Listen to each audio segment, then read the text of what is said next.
The Survivors of the Chancellor. By Jules Verne. Chapter 1. Charleston, September 27, 1869. It is high tide, and 3 o'clock in the afternoon when we leave the Battery Quay. The ebb carries us offshore, and as Captain Huntley has hoisted both main and top sails, the northerly breeze drives the Chancellor briskly across the bay. Fort Sumter ere long is doubled, the sweeping batteries of the mainland on our left are soon passed, and by 4 o'clock the rapid current of the ebbing tide has carried us through the harbor mouth. But as yet we have not reached the open sea. We have still to thread our way through the narrow channels which the surge has hollowed out amongst the sand banks. The captain takes a south-west course, rounding the lighthouse at the corner of the fort. The sails are closely trimmed. The last sandy point is safely coasted, and at length, at 7 o'clock in the evening, we are out free upon the wide Atlantic. The Chancellor is a fine square-rigged three-master, of 900 tons burden, and belongs to the wealthy Liverpool firm of Laird Brothers. She is 2 years old, is sheathed and secured with copper, her decks being of teak, and the base of all her masts, except the mizzen, with all their fittings, being of iron. She is registered first class AI, and is now on her 3rd voyage between Charleston and Liverpool. As she wended her way through the channels of Charleston harbor, it was the British flag that was lowered from her masthead. But without colors at all, no sailor could have hesitated for a moment in telling her nationality, for English she was, and nothing but English from her waterline upwards to the truck of her masts. I must now relate how it happens that I have taken my passage on board the Chancellor, on her return voyage to England. At present there is no direct steamship service between South Carolina and Great Britain, and all who wish to cross must go either northwards to New York or southwards to New Orleans. It is quite true that if I had chosen to start from New York I might have found plenty of vessels belonging to English, French, or Hamburg lines, any of which would have conveyed me by a rapid voyage to my destination. And it is equally true that if I had selected New Orleans for my embarkation I could readily have reached Europe by one of the vessels of the National Steam Navigation Company, which join the French transatlantic line of Cologne and Aspinwall. But it was fated to be otherwise. One day, as I was loitering about the Charleston quays, my eye lighted upon this vessel. There was something about the Chancellor that pleased me, and a kind of involuntary impulse took me on board, where I found the internal arrangements perfectly comfortable. Yielding to the idea that a voyage in a sailing vessel had certain charms beyond the transit in a steamer, and reckoning that with wind and wave in my favor there would be little material difference in time. Considering, moreover, that in these low latitudes the weather in early autumn is fine and unbroken, I came to my decision, and proceeded forthwith to secure my passage by this route to Europe. Have I done right or wrong? Whether I shall have reason to regret my determination is a problem to be solved in the future. However, I will begin to record the incidents of our daily experience, dubious as I feel whether the lines of my chronicle will ever find a reader. How do you find this book? Any thoughts about the book or the author? Any suggestion for improvement? Please take a moment to share your thoughts in a comment. If you like it, share it with your friends who might enjoy it as well. Subscribe to keep in touch. Visit CompleteAudiobooks.com for more quality content. Chapter 2. September 28. John Silas Huntley, the captain of the Chancellor, has the reputation of being an experienced navigator of the Atlantic. He is a Scotchman, a native of Dundee, and is about 50 years of age. He is of middle height and slight build, and has a small head, which he has a habit of holding a little over his left shoulder. I do not pretend to be much of a physiognomist, but I am inclined to believe that my few hours' acquaintance with our captain has given me considerable insight into his character. That he is a good seaman and thoroughly understands his duties I could not for a moment venture to deny. But that he is a man of resolute temperament, or that he possesses the amount of courage that would render him, physically or morally, capable of coping with any great emergency, I confess I cannot believe. I observe a certain heaviness and dejection about his whole carriage. His wavering glances, the listless motions of his hands, and his slow, unsteady gait, all seem to me to indicate a weak and sluggish disposition. He does not appear as though he could be energetic enough ever to be stubborn, he never frowns, sets his teeth, or clenches his fist. There is something enigmatical about him. However, I shall study him closely and do what I can to understand a man who, as commander of a vessel, should be to those around him, second only to God. Unless I am greatly mistaken, there is another man on board who, if circumstances should require it, would take the more prominent position, I mean the mate. I have hitherto, however, had such little opportunity of observing his character, that I must defer saying more about him at present. Besides the captain and this mate, whose name is Robert Curtis, our crew consists of Walter, the lieutenant, the boatswain, and 14 sailors, all English or Scotch, making 18 altogether. A number quite sufficient for working a vessel of 900 tons burden. Up to this time my sole experience of their capabilities is, that under the command of the mate, they brought us skillfully enough through the narrow channels of Charleston, and I have no reason to doubt but that they are well up to their work. My list of the ship's officials is incomplete unless I mention Hobart, the steward, and Jinkstrop, the negro cook. In addition to these, the Chancellor carries 8 passengers, including myself. Hitherto, the bustle of embarkation, the arrangement of cabins, and all the variety of preparations inseparable from starting on a voyage for at least 20 or 25 days have precluded the formation of any acquaintanceships. But the monotony of the voyage, the close proximity into which we must be thrown, and the natural curiosity to know something of each other's affairs, will doubtless lead us in due time to an interchange of ideas. 2 days have elapsed and I have not even seen all the passengers. Probably sea sickness has prevented some of them from making their appearance at the common table. One thing, however, I do know. Namely, that there are 2 ladies occupying the stern cabins, the windows of which are in the aft board of the vessel. I have seen the ship's list and subjoin a list of the passengers. They are as follow: Mr. and Mrs. Kear, Americans, of Buffalo. Miss Herbie, a young English lady, companion to Mrs. Kear. M. Letourneur and his son André, Frenchman, of Havre. William Falson, a Manchester engineer. John Ruby, a Cardiff merchant, and myself, J. R. Kazallon, of London. Chapter 3. September 29th, Captain Huntley's bill of lading, that is to say, the document that describes the Chancellor's cargo and the conditions of transport, is couched in the following terms. Bronsfield and Co., Agents, Charleston.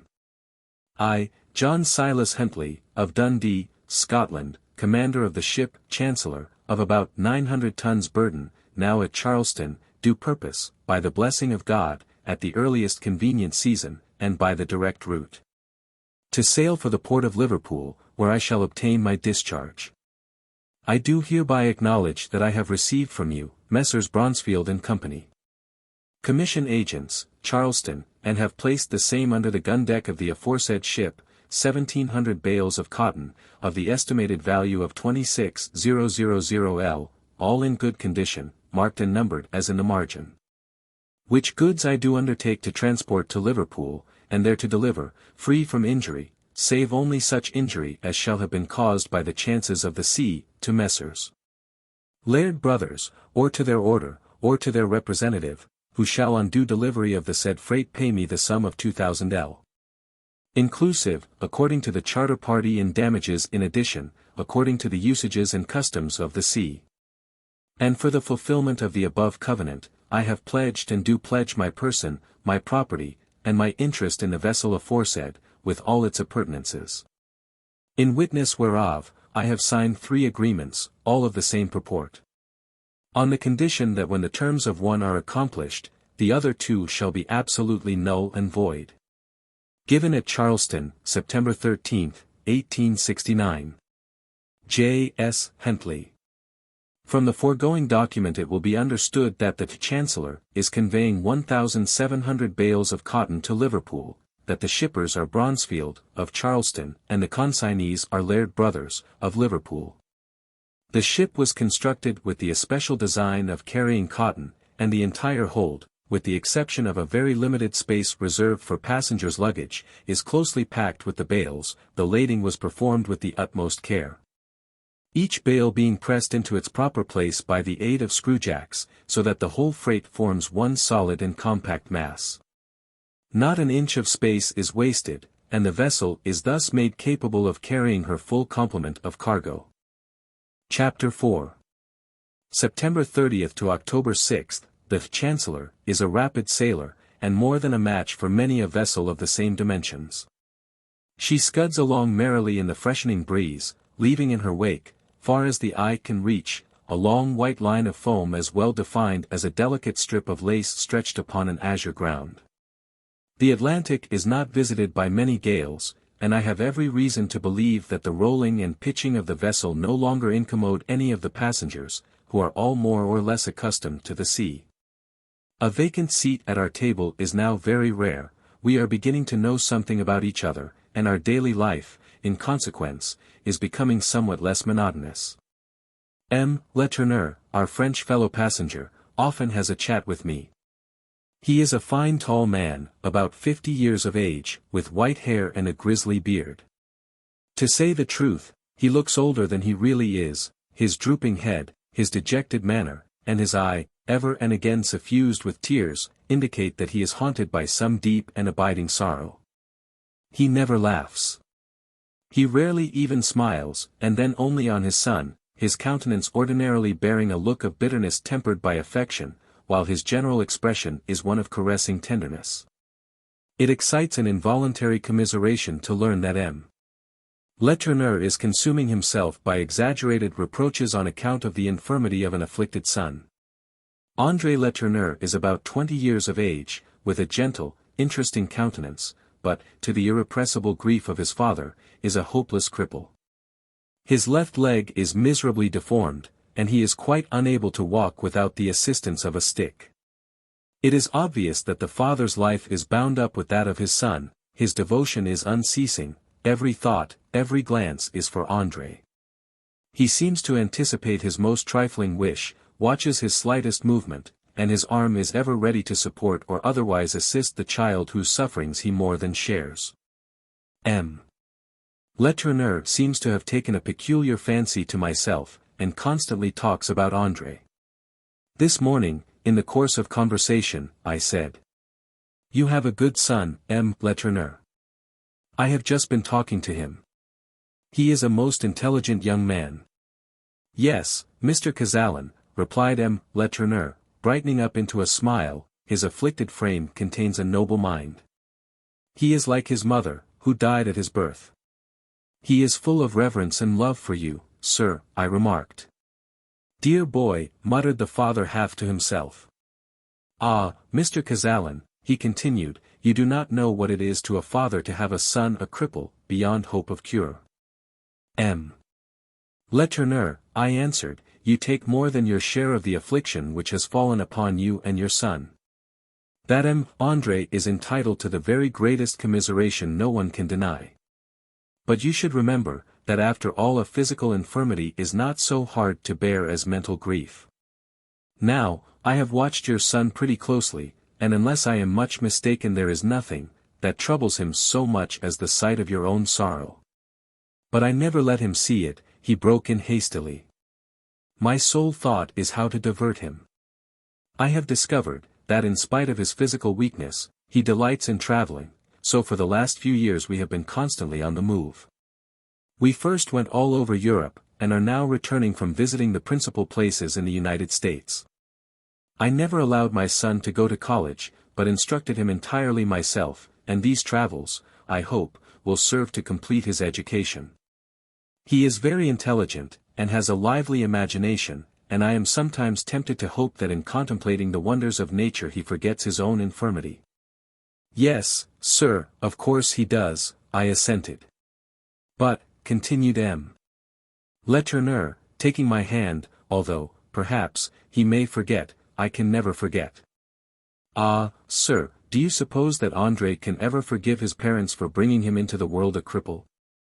The remorse of the unhappy father was very distressing, and I was about to say a few kind words of sympathy when André himself made his appearance. M. Letourneur hastened toward him and assisted him up the few steep steps that led to the poop. As soon as André was comfortably seated on one of the benches, and his father had taken his place by his side, I joined them, and we fell into conversation upon ordinary topics, discussing the various points of the Chancellor, the probable length of the passage, and the different details of our life on board.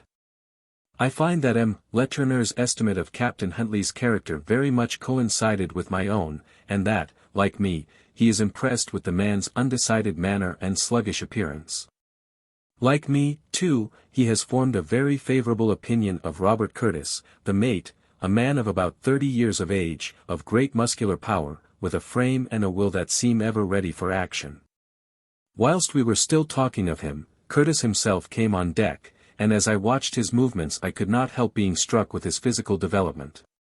His erect and easy carriage, his fearless glance and slightly contracted brow all betoken a man of energy, thoroughly endowed with the calmness and courage that are indispensable to the true sailor. He seems a kind-hearted fellow, too, and is always ready to assist and amuse young Letourneur, who evidently enjoys his company. After he had scanned the weather and examined the trim of the sails, he joined our party and proceeded to give us some information about those of our fellow passengers with whom at present we have made but slight acquaintance. Mr. Kear, the American, who is accompanied by his wife, has made a large fortune in the petroleum springs in the United States.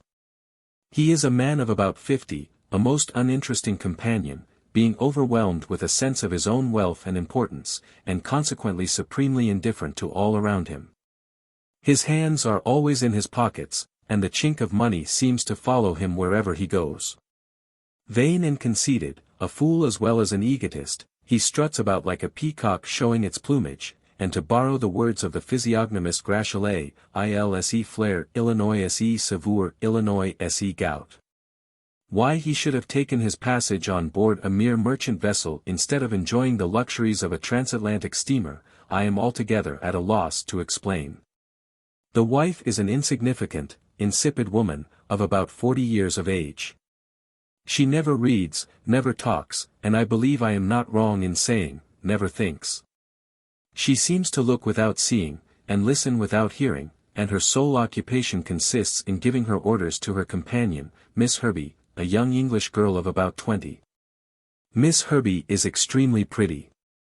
Her complexion is fair and her eyes deep blue, whilst her pleasing countenance is altogether free from that insignificance of feature which is not unfrequently alleged to be characteristic of English beauty.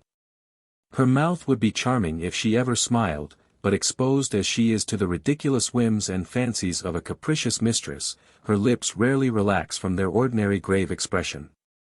Yet humiliating as her position must be, she never utters a word of open complaint, but quietly and gracefully performs her duties, accepting without a murmur the paltry salary which the bumptious petroleum merchant condescends to allow her.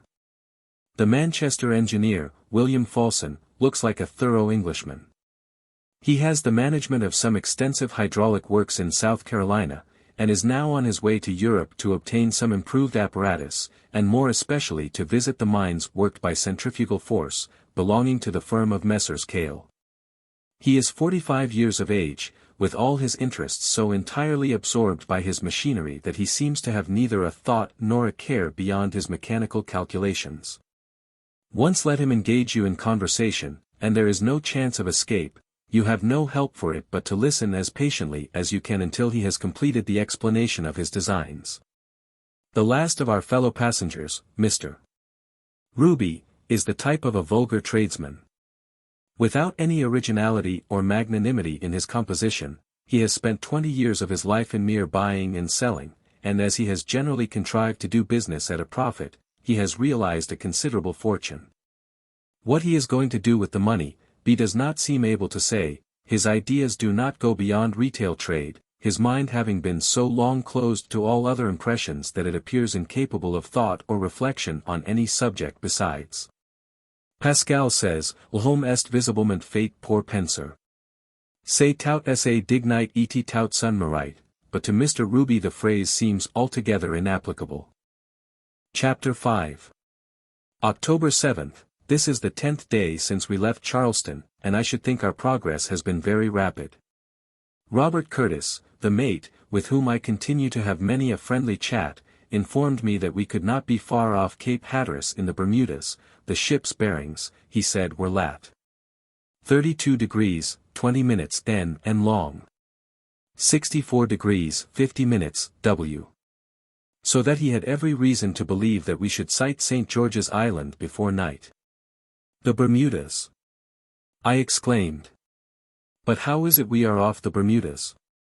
I should have thought that a vessel sailing from Charleston to Liverpool would have kept northwards, and have followed the track of the Gulf Stream.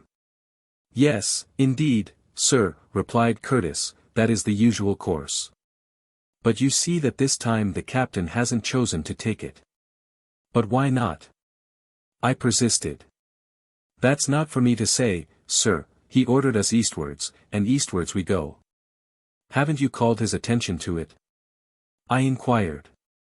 Curtis acknowledged that he had already pointed out what an unusual route they were taking, but that the captain had said that he was quite aware what he was about. The mate made no further remark. But the knit of his brow, as he passed his hand mechanically across his forehead, made me fancy that he was inclined to speak out more strongly. All very well, Curtis, I said, but I don't know what to think about trying new routes. Here we are at the 7th of October, and if we are to reach Europe before the bad weather sets in, I should suppose there is not a day to be lost. Right, sir, quite right, there is not a day to be lost. Struck by his manner, I ventured to add, do you mind, Mr. Curtis, giving me your honest opinion of Captain Huntley? He hesitated a moment, and then replied shortly, he is my captain, sir. This evasive answer of course put an end to any further interrogation on my part, but it only set me thinking the more. Curtis was not mistaken. At about 3 o'clock the lookout man sung out that there was land to windward, and descried what seemed as if it might be a line of smoke in the northeast horizon. At 6, I went on deck with M. Letourneur and his son, and we could then distinctly make out the low group of the Bermudas, encircled by their formidable chain of breakers. There, said André Letourneur to me, as we stood gazing at the distant land, there lies the enchanted archipelago, sung by your poet Moore. The exile Waller, too, as long ago as 1643, wrote an enthusiastic panegyric on the islands, and I have been told that at one time English ladies would wear no other bonnets than such as were made of the leaves of the Bermuda palm. Yes, I replied, the Bermudas were all the rage in the 17th century, although latterly they have fallen into comparative oblivion. But let me tell you, M. André, interposed Curtis, who had as usual joined our party, that although poets may rave, and be as enthusiastic as they like about these islands, sailors will tell a different tale. The hidden reefs that lie in a semicircle about 2 or 3 leagues from shore make the attempt to land a very dangerous piece of business. And another thing, I know. Let the natives boast as they will about their splendid climate, they are visited by the most frightful hurricanes. They get the fag end of the storms that rage over the Antilles, and the fag end of a storm is like the tail of a whale. It's just the strongest bit of it. I don't think you'll find a sailor listening much to your poets, your Moores, and your Wallers. No, doubt you are right, Mr. Curtis, said André, smiling, but poets are like proverbs. You can always find one to contradict another. Although Waller and Moore have chosen to sing the praises of the Bermudas, it has been supposed that Shakespeare was depicting them in the terrible scenes that are found in The Tempest. The whole vicinity of these islands is beyond a question extremely perilous to mariners. Situated between the Antilles and Nova Scotia, the Bermudas have ever since their discovery belonged to the English, who have mainly used them for a military station. But this little archipelago, comprising some 150 different isles and islets, is destined to increase, and that, perhaps, on a larger scale than has yet been anticipated. Beneath the waves there are madrepores, in infinity of number, silently but ceaselessly pursuing their labors. And with time, that fundamental element in nature's workings, who shall tell whether these may not gradually build up island after island, which shall unite and form another continent? I may mention that there was not another of our fellow passengers who took the trouble to come on deck and give a glance at this strange cluster of islands. Miss Herbey, it is true, was making an attempt to join us, but she had barely reached the poop, when Mrs. Kear's languid voice was heard recalling her for some trifling service to her side. Chapter 6. October 8 to October 13, the wind is blowing hard from the northeast, and the Chancellor under low-reefed topsail and foresail, and laboring against a heavy sea, has been obliged to be brought ahull. The joists and girders all creak again until one's teeth are set on edge. I am the only passenger not remaining below, but I prefer being on deck notwithstanding the driving rain, fine as dust, which penetrates to my very skin. We have been driven along in this fashion for the best part of 2 days.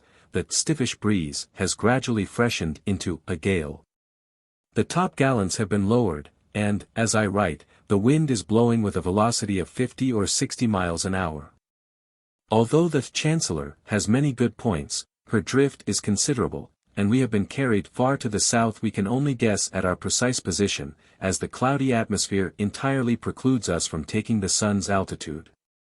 All along throughout this period, my fellow passengers are totally ignorant of the extraordinary course that we are taking. England lies to the northeast, yet we are sailing directly southeast, and Robert Curtis owns that he is quite bewildered.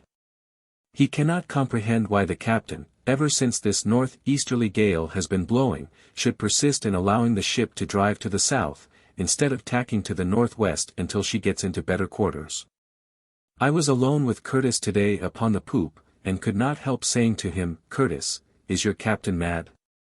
"Perhaps, sir, I might be allowed to ask what you think upon that matter," was his cautious reply. "Well, to say the truth," I answered, "I can hardly tell, but I confess there is every now and then a wandering in his eye, and an odd look on his face that I do not like." "Have you ever sailed with him before?" "No. This is our first voyage together." Again last night I spoke to him about the route we were taking, but he only said he knew all about it, and that it was all right. "What do Lieutenant Walter and your boatswain think of it all?" I inquired. "Think, why they think just the same as I do," replied the mate, "but if the captain chooses to take the ship to China we should obey his orders." "But surely," I exclaimed, "there must be some limit to your obedience. Suppose the man is actually mad, what then?" "If he should be mad enough, Mr. Kazallon, to bring the vessel into any real danger, I shall know what to do." With this assurance I am forced to be content. Matters, however, have taken a different turn to what I bargained for when I took my passage on board the Chancellor. The weather has become worse and worse. As I have already said, the ship under her large low-reefed topsail and forestaysail has been brought ahull, that is to say, she copes directly with the wind, by presenting her broad bows to the sea. And so we go on still drift, continually to the south. How southerly our course has been is very apparent, for upon the night of the 11th we fairly entered upon that portion of the Atlantic which is known as the Sargasso Sea. An extensive tract of water is this, enclosed by the warm current of the Gulf Stream, and thickly covered with the wrack, called by the Spaniards, Sargasso. The abundance of which so seriously impeded the progress of Columbus's vessels on his first voyage across the ocean. Each morning at daybreak the Atlantic has presented an aspect so remarkable, that at my solicitation, M. Letourneur and his son have ventured upon deck to witness the unusual spectacle. The squally gusts make the metal shrouds vibrate like harp-strings, and unless we were on our guard to keep our clothes wrapped tightly to us, they would have been torn off our backs in shreds. The scene presented to our eyes is one of strangest interest. The sea, carpeted thickly with masses of prolific fucus, is a vast unbroken plain of vegetation, through which the vessel makes her way as a plough. Long strips of seaweed caught up by the wind become entangled in the rigging, and hang between the masts in festoons of verdure. Whilst others, varying from 200 to 300 feet in length, twine themselves up to the very mast heads, from whence they float like streaming pendants. For many hours now, the Chancellor has been contending with this formidable accumulation of algae. Her masts are circled with hydrophytes. Her rigging is wreathed everywhere with creepers, fantastic as the untrammeled tendrils of a vine, and as she works her arduous course. There are times when I can only compare her to an animated grove of verdure making its mysterious way over some illimitable prairie. Chapter 7. October 14th. At last we are free from the sea of vegetation, the boisterous gale has moderated into a steady breeze, the sun is shining brightly, the weather is warm and genial, and thus, two reefs in her topsails, briskly and merrily sails the Chancellor. Under conditions so favorable, we have been able to take the ship's bearings. Our latitude, we find, is 21 degrees, 33 minutes, N, our longitude 50 degrees, 17 minutes, W. Incomprehensible altogether is the conduct of Captain Huntley. Here we are, already more than 10 degrees south of the point from which we started, and yet still we are persistently following a southeasterly course. I cannot bring myself to the conclusion that the man is mad. I have had various conversations with him, he has always spoken rationally and sensibly. He shows no tokens of insanity. Perhaps his case is one of those in which insanity is partial, and where the mania is of a character which extends only to the matters connected with his profession. Yet it is unaccountable. I can get nothing out of Curtis. He listens coldly whenever I allude to the subject, and only repeats what he has said before. That nothing short of an overt act of madness on the part of the captain could induce him to supersede the captain's authority, and that the imminent peril of the ship could alone justify him in taking so decided a measure. Last evening I went to my cabin about 8 o'clock, and after an hour's reading by the light of my cabin lamp, I retired to my berth and was soon asleep. Some hours later I was aroused by an unaccustomed noise on deck.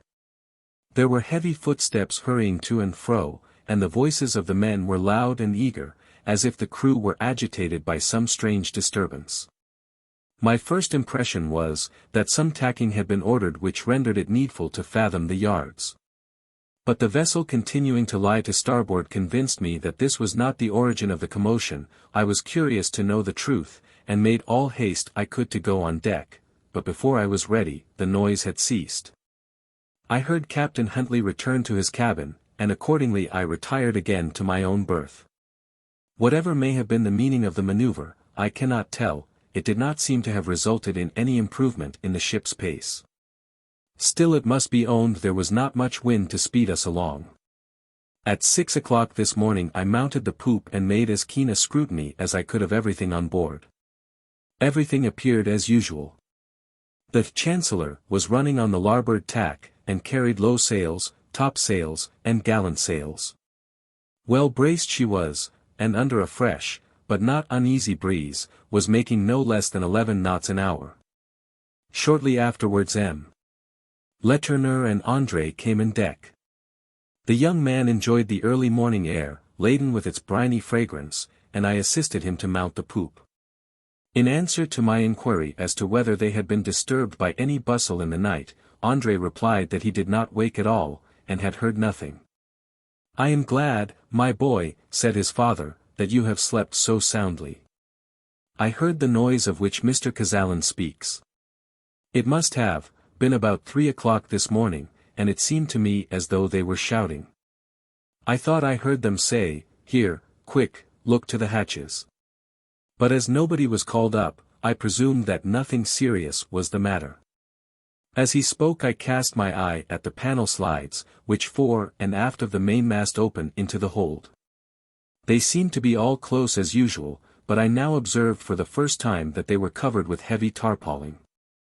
Wondering, in my own mind what could be the reason for these extra precautions, I did not say anything to Letourneur, but determined to wait until the mate should come on watch, when he would doubtless give me, I thought, an explanation of the mystery. The sun rose gloriously, with every promise of a fine dry day. The waning moon was yet above the western horizon, for as it still wants 3 days to her last quarter she does not set until 10:57 a.m.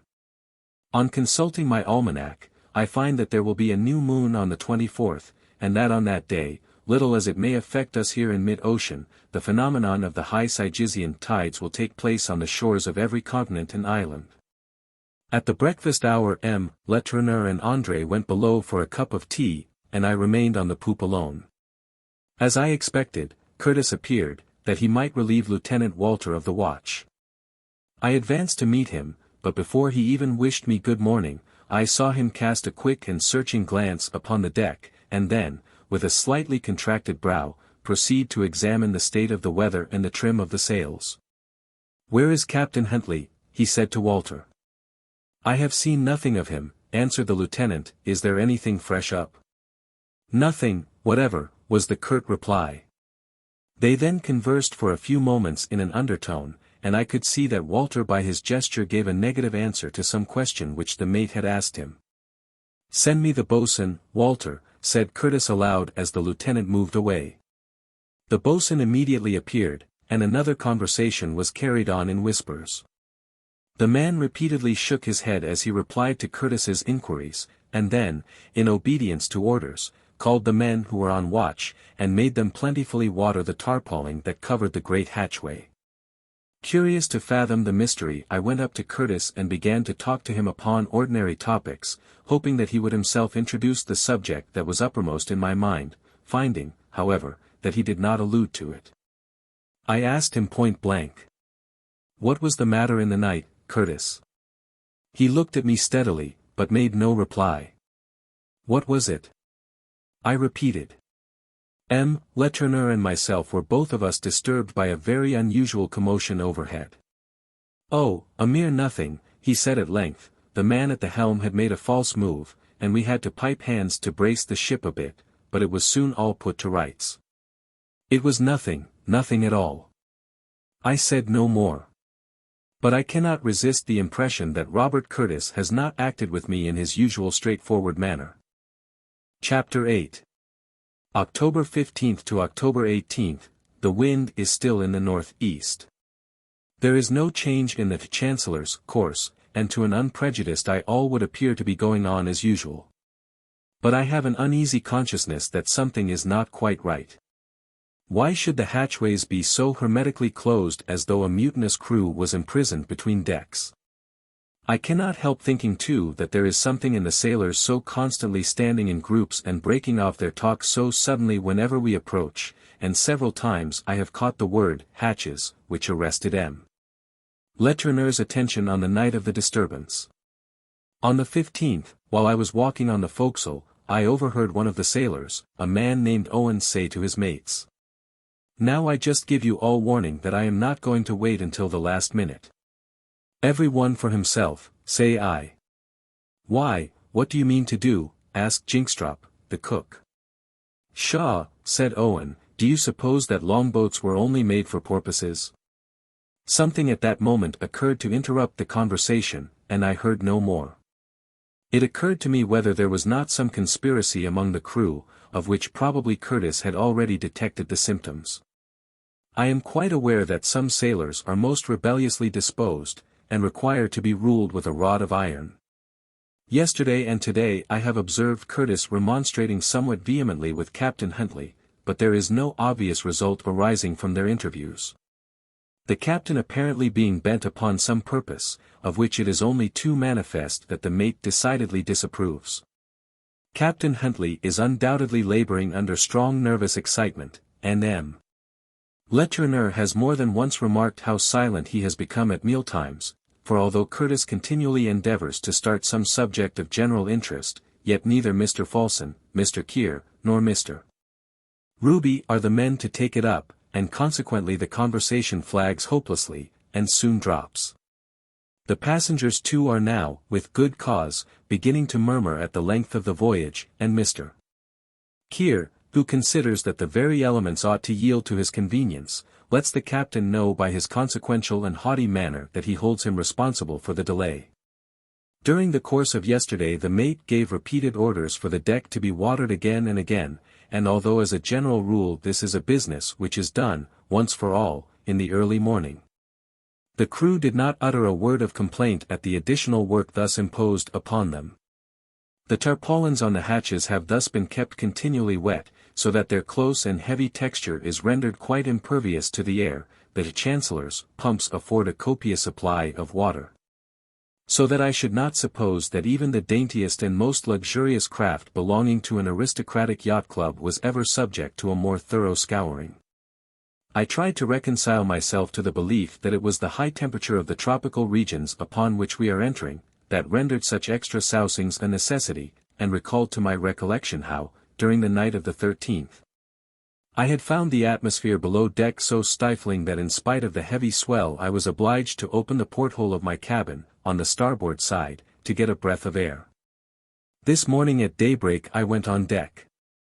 The sun had scarcely risen, and the air was fresh and cool, in strange contrast to the heat which below the poop had been quite oppressive. The sailors as usual were washing the deck. A great sheet of water, supplied continuously by the pumps, was rolling in tiny wavelets, and escaping now to starboard, now to larboard through the scupper holes. After watching the men for a while as they ran about barefooted, I could not resist the desire to join them, so taking off my shoes and stockings I proceeded to dabble in the flowing water. Great was my amazement to find the deck perfectly hot to my feet. Curtis heard my exclamation of surprise, and before I could put my thoughts into words, said, "Yes. There is fire on board." Chapter 9. October 19th, everything, then, is clear. The uneasiness of the crew, their frequent conferences, Owen's mysterious words, the constant scourings of the deck and the oppressive heat of the cabins which have been noticed even by my fellow passengers, all are explained. After his grave communication, Curtis remained silent. I shivered with a thrill of horror. A calamity the most terrible that can befall a voyager stared me in the face, and it was some seconds before I could recover sufficient composure to inquire when the fire was first discovered. 6 days ago, replied the mate. 6 days ago. I exclaimed, why, then, it was that night. Yes, he said, interrupting me, it was the night you heard the disturbance upon deck. The men on watch noticed a slight smoke issuing from the large hatchway and immediately called Captain Huntley and myself. We found beyond all doubt, that the cargo was on fire, and what was worse, that there was no possibility of getting at the seat of the combustion. What could we do? Why? We took the only precaution that was practicable under the circumstances, and resolved most carefully to exclude every breath of air from penetrating into the hold. For some time I hoped that we had been successful. I thought that the fire was stifled, but during the last 3 days there is every reason to make us know that it has been gaining strength. Do what we will, the deck gets hotter and hotter, and unless it were kept constantly wet, it would be unbearable to the feet. But I am glad, Mr. Kazallon, he added, that you have made the discovery. It is better that you should know it. I listened in silence. I was now fully aroused to the gravity of the situation and thoroughly comprehended how we were in the very face of a calamity which it seemed that no human power could avert. Do you know what has caused the fire? I presently inquired. It probably arose, he answered, from the spontaneous combustion of the cotton. The case is rare, but it is far from unknown. Unless the cotton is perfectly dry when it is shipped, its confinement in a damp or ill-ventilated hold will sometimes cause it to ignite, and I have no doubt it is this that has brought about our misfortune. But after all, I said, the cause matters very little. Is there no remedy? Is there nothing to be done? Nothing, Mr. Kazallon, he said. As I told you before, we have adopted the only possible measure within our power to check the fire. At one time I thought of knocking a hole in the ship's timbers just on her waterline, and letting in just as much water as the pumps could afterwards get rid of again. But we found the combustion was right in the middle of the cargo and that we should be obliged to flood the entire hold before we could get at the right place. That scheme consequently was no good. During the night, I had the deck board in various places and water poured down through the holes, but that again seemed all of no use. There is only one thing that can be done. We must persevere in excluding most carefully every breath of outer air, so that perhaps the conflagration deprived of oxygen may smolder itself out. That is our only hope. But, you say the fire is increasing? Yes. And that shows that in spite of all our care there is some aperture which we have not been able to discover, by which, somehow or other, air gets into the hold. Have you ever heard of a vessel surviving such circumstances? I asked. Yes, Mr. Kazallon, said Curtis, it is not at all an unusual thing for ships laden with cotton to arrive at Liverpool or Havre with a portion of their cargo consumed. And I have myself known more than one captain run into port with his deck scorching his very feet, and who, to save his vessel and the remainder of his freight has been compelled to unload with the utmost expedition. But, in such cases, of course the fire has been more or less under control throughout the voyage. With us, it is increasing day by day, and I tell you I am convinced there is an aperture somewhere which has escaped our notice. But would it not be advisable for us to retrace our course, and make for the nearest land? Perhaps it would, he answered. Walter and I, and the boatswain, are going to talk the matter over seriously with the captain today. But, between ourselves, I have taken the responsibility upon myself. I have already changed the tack to the southwest. We are now straight before the wind, and consequently we are sailing towards the coast. I need hardly ask, I added, whether any of the other passengers are at all aware of the imminent danger in which we are placed. None of them, he said, not in the least, and I hope you will not enlighten them. We don't want terrified women and cowardly men to add to our embarrassment. The crew are under orders to keep a strict silence on the subject. Silence is indispensable. I promise to keep the matter a profound secret, as I fully entered into Curtis's views as to the absolute necessity for concealment. Chapter 10. October 20th and 21st, the Chancellor is now crowded with all the canvas she can carry, and at times her topmasts threaten to snap with the pressure. But Curtis is ever on the alert. He never leaves his post beside the man at the helm, and without compromising the safety of the vessel, he contrives by tacking to the breeze, to urge her on at her utmost speed. All day long on the 20th, the passengers were assembled on the poop. Evidently they found the heat of the cabins painfully oppressive, and most of them lay stretched upon benches and quietly enjoyed the gentle rolling of the vessel. The increasing heat of the deck did not reveal itself to their well-shod feet, and the constant scouring of the boards did not excite any suspicion in their torpid minds. Letourneur, it is true, did express his surprise that the crew of an ordinary merchant vessel should be distinguished by such extraordinary cleanliness, but as I replied to him in a very casual tone, he passed no further remark. I could not help regretting that I had given Curtis my pledge of silence, and longed intensely to communicate the melancholy secret to the energetic Frenchman. For at times when I reflect upon the 28 victims who may probably, only too soon, be a prey to the relentless flames, my heart seems ready to burst. The important consultation between captain, mate, lieutenant, and boatswain has taken place. Curtis has confided the result to me. He says that Huntley, the captain, is completely demoralized, he has lost all power and energy, and practically leaves the command of the ship to him. It is now certain the fire is beyond control, and that sooner or later it will burst out in full violence. The temperature of the crew's quarters has already become almost unbearable. One solitary hope remained, it is that we may reach the shore before the final catastrophe occurs. The Lesser Antilles are the nearest land. And although they are some 500 or 600 miles away, if the wind remains northeast there is yet a chance of reaching them in time. Carrying royals and studding sails, the Chancellor, during the last 24 hours has held a steady course. Letourneur is the only one of all the passengers who has remarked the change of tack. Curtis, however, has set all speculation on his part to rest by telling him that he wanted to get ahead of the wind, and that he was tacking to the west to catch a favorable current. Today, the 21st, all has gone on as usual. And as far as the observation of the passengers has reached, the ordinary routine has been undisturbed. Curtis indulges the hope even yet that by excluding the air, the fire may be stifled before it ignites the general cargo. He has hermetically closed every accessible aperture, and has even taken the precaution of plugging the orifices of the pumps, under the impression that their suction tubes, running as they do to the bottom of the hold, may possibly be channels for conveying some molecules of air. Altogether, he considers it a good sign that the combustion has not betrayed itself by some external issue of smoke. The day would have passed without any incident worth recording if I had not chanced to overhear a fragment of a conversation which demonstrated that our situation, hitherto precarious enough, had now become most appalling.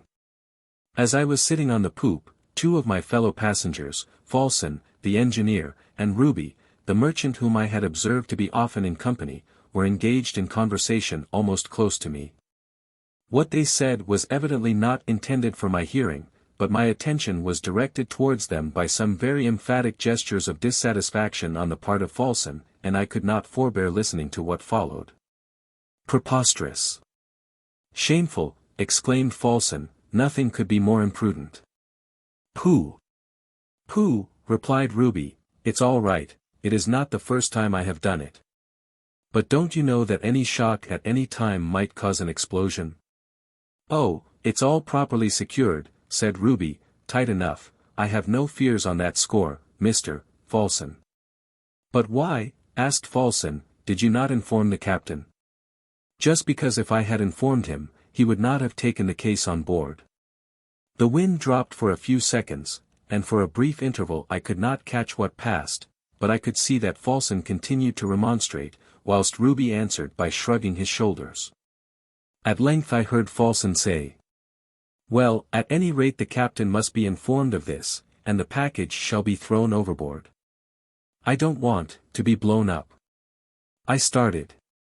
To what could the engineer be alluding? Evidently he had not the remotest suspicion that the cargo was already on fire.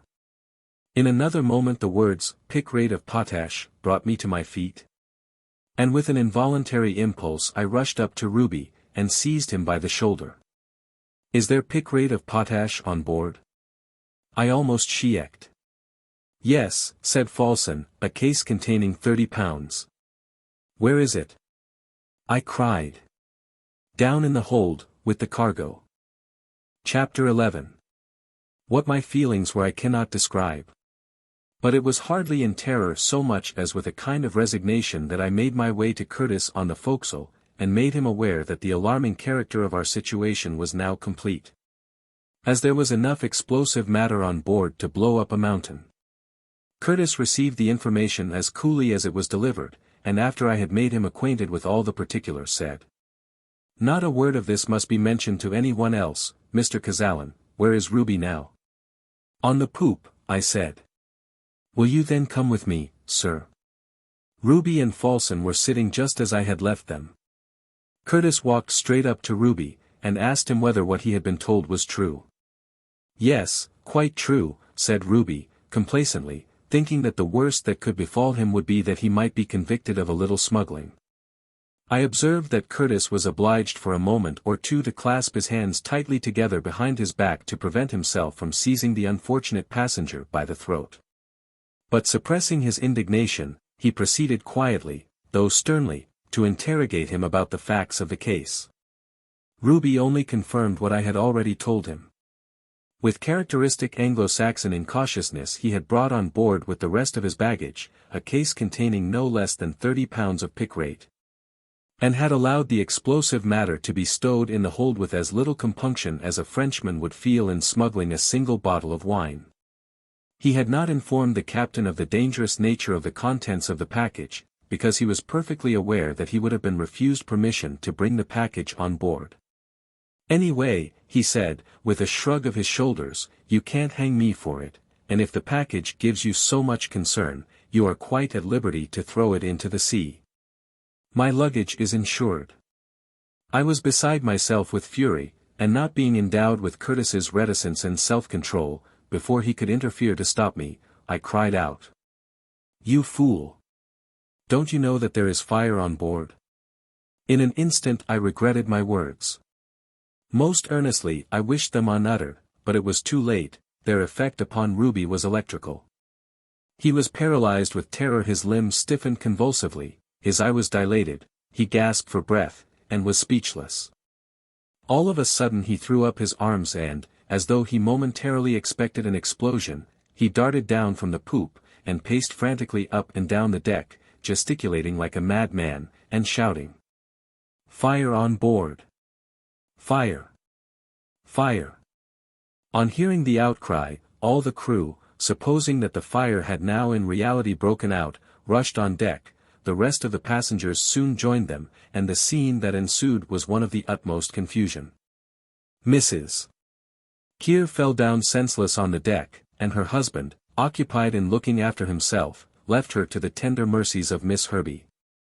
Curtis endeavored to silence Ruby's ravings, whilst I, in as few words as I could, made M. Letourneur aware of the extent to which the cargo was on fire. The father's first thought was for André, but the young man preserved an admirable composure, and begged his father not to be alarmed, as the danger was not immediate. Meanwhile the sailors had loosened all the tacklings of the longboat, and were preparing to launch it, when Curtis's voice was heard peremptorily bidding them to desist. He assured them that the fire had made no further progress, that Mr. Ruby had been unduly excited and not conscious of what he had said, and he pledged his word that when the right moment should arrive he would allow them all to leave the ship, but that moment, he said, had not yet come. At the sound of a voice which they had learned to honor and respect, the crew paused in their operations, and the longboat remained suspended in its place. Fortunately, even Ruby himself in the midst of his ravings, had not dropped a word about the pick rate that had been deposited in the hold. For although the mate had a power over the sailors that Captain Huntley had never possessed, I feel certain that if the true state of the case had been known, nothing on earth would have prevented some of them, in their consternation, from effecting an escape. As it was, only Curtis, Fulson, and myself were cognizant of the terrible secret. As soon as order was restored, the mate and I joined Fulson on the poop, where he had remained throughout the panic, and where we found him with folded arms, deep in thought, as it might be, solving some hard mechanical problem. He promised, at my request, that he would reveal nothing of the new danger to which we were exposed through Ruby's imprudence. Curtis himself took the responsibility of informing Captain Huntley of our critical situation. In order to ensure complete secrecy, it was necessary to secure the person of the unhappy Ruby, who, quite beside himself, continued to rave up and down the deck with the incessant cry of "Fire! Fire!" Accordingly Curtis gave orders to some of his men to seize him and gag him, and before he could make any resistance the miserable man was captured and safely lodged in confinement in his own cabin. Chapter 12. October 22nd. Curtis has told the captain everything, for he persists in ostensibly recognizing him as his superior officer, and refuses to conceal from him our true situation. Captain Huntley received the communication in perfect silence, and merely passing his hand across his forehead as though to banish some distressing thought, re-entered his cabin without a word. Curtis, Lieutenant Walter, Fulson, and myself have been discussing the chances of our safety, and I am surprised to find with how much composure we can all survey our anxious predicament. "There is no doubt," said Curtis, "that we must abandon all hope of arresting the fire. The heat towards the bow has already become well nigh unbearable, and the time must come when the flames will find a vent through the deck. If the sea is calm enough for us to make use of the boats, well and good, we shall of course get quit of the ship as quietly as we can. If on the other hand, the weather should be adverse, or the wind be boisterous, we must stick to our place, and contend with the flames to the very last. Perhaps, after all, we shall fare better with the fire as a declared enemy than as a hidden one." Fulson and I agreed with what he said, but I pointed out to him that he had quite overlooked the fact of there being 30 pounds of combustible matter in the hold. "No," he gravely replied, "I have not forgotten it, but it is a circumstance of which I do not trust myself to think. I dare not run the risk of admitting air into the hold by going down to search for the powder. And yet I know not at what moment it may explode. No, it is a matter that I cannot take at all into my reckoning, it must remain in higher hands than mine." We bowed our heads in a silence which was solemn. In the present state of the weather, immediate flight was, we knew, impossible. After a considerable pause, Fulson, as calmly as though he were delivering some philosophic dogma, observed: "The explosion, if I may use the formula of science, is not necessary, but contingent." "But tell me, Mr. Fulson," I asked, "is it possible for picrate of potash to ignite without concussion?" "Certainly it is," replied the engineer. "Under ordinary circumstances, picrate of potash, although not more inflammable than common powder, yet possesses the same degree of inflammability." We now prepared to go on deck. As we left the saloon, in which we had been sitting, Curtis seized my hand. "Oh, Mr. Kazallon, he exclaimed, if you only knew the bitterness of the agony I feel at seeing this fine vessel doomed to be devoured by flames, and at being so powerless to save her. Then quickly recovering himself, he continued, but I am forgetting myself, you, if no other, must know what I am suffering. It is all over now, he said more cheerfully. Is our condition quite desperate? I asked.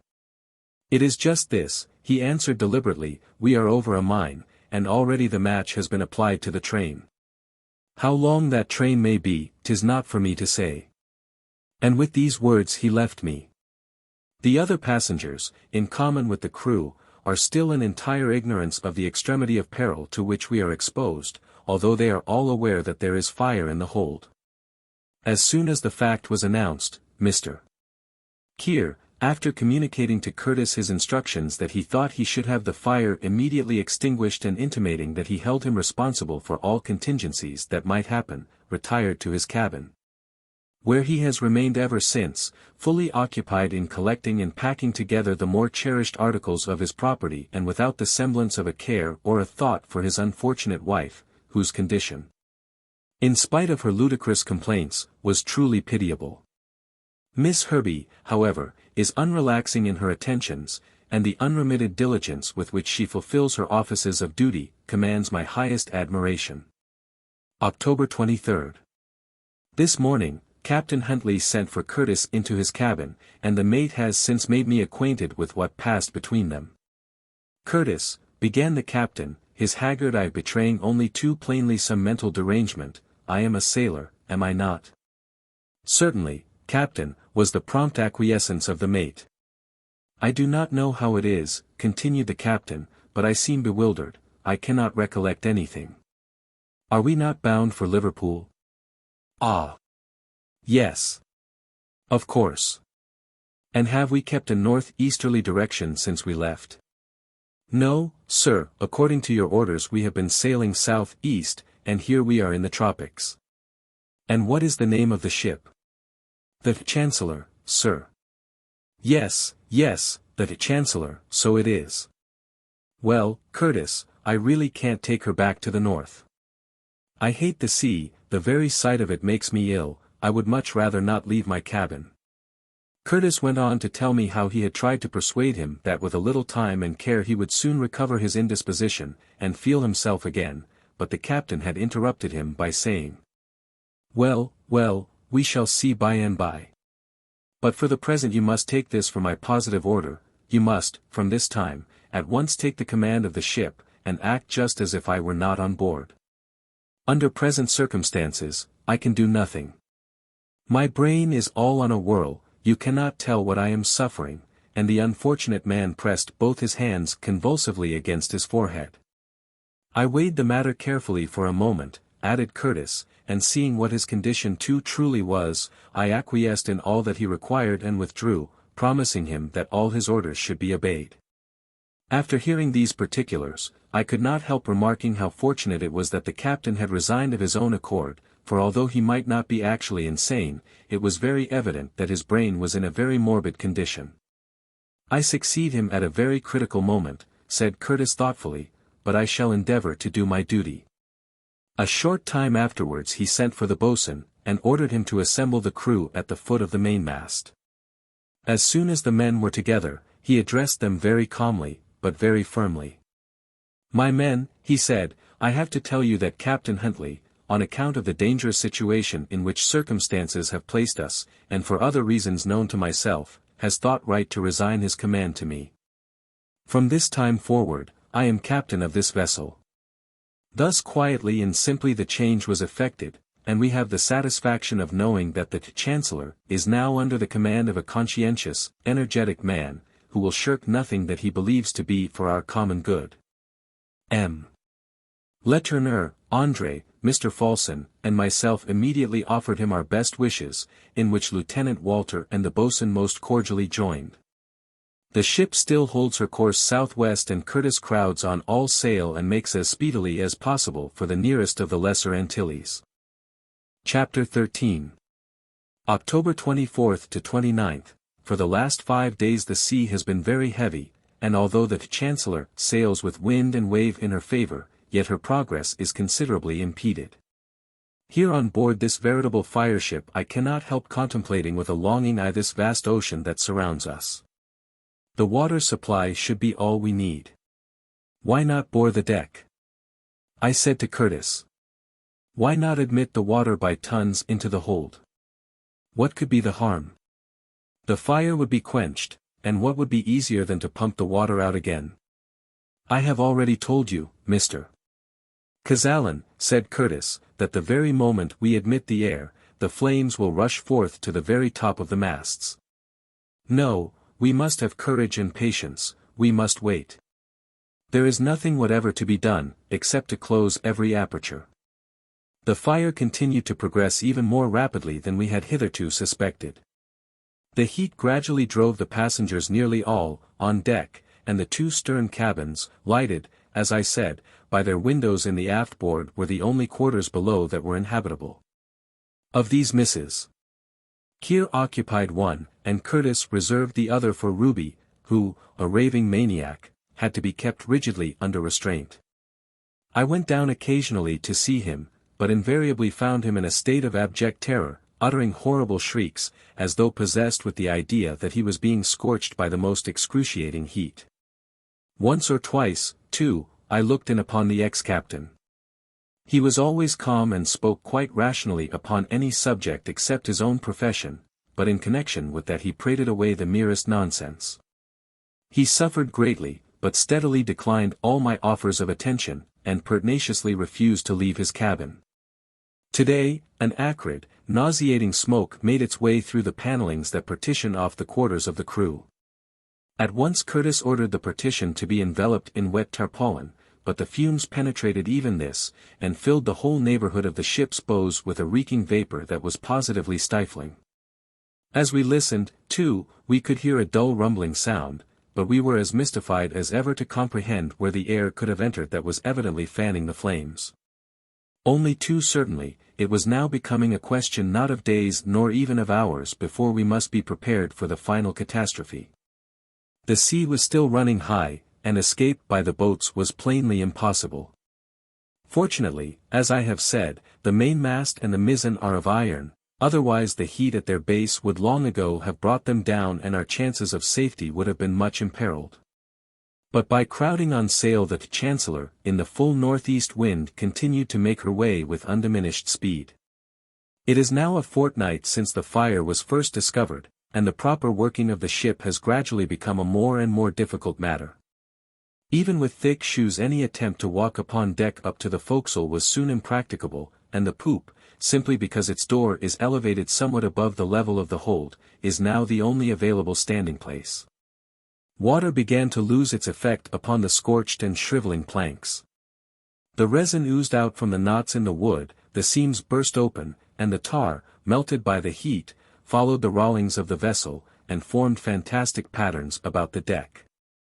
Then to complete our perplexity, the wind shifted suddenly round to the northwest, whence it blew a perfect hurricane. To no purpose did Curtis do everything in his power to bring the ship ahull, every effort was vain. The Chancellor could not bear her trysail, so there was nothing to be done but to let her go with the wind, and drift further and further from the land for which we are longing so eagerly. Today, the 29th, the tempest seemed to reach its height. The waves appeared to us mountains high, and dashed the spray most violently across the deck. A boat could not live for a moment in such a sea. Our situation is terrible.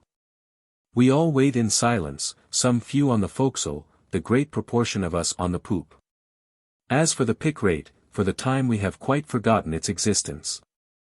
Indeed it might almost seem as though its explosion would come as a relief, for no catastrophe, however terrible, could far exceed the torture of our suspense.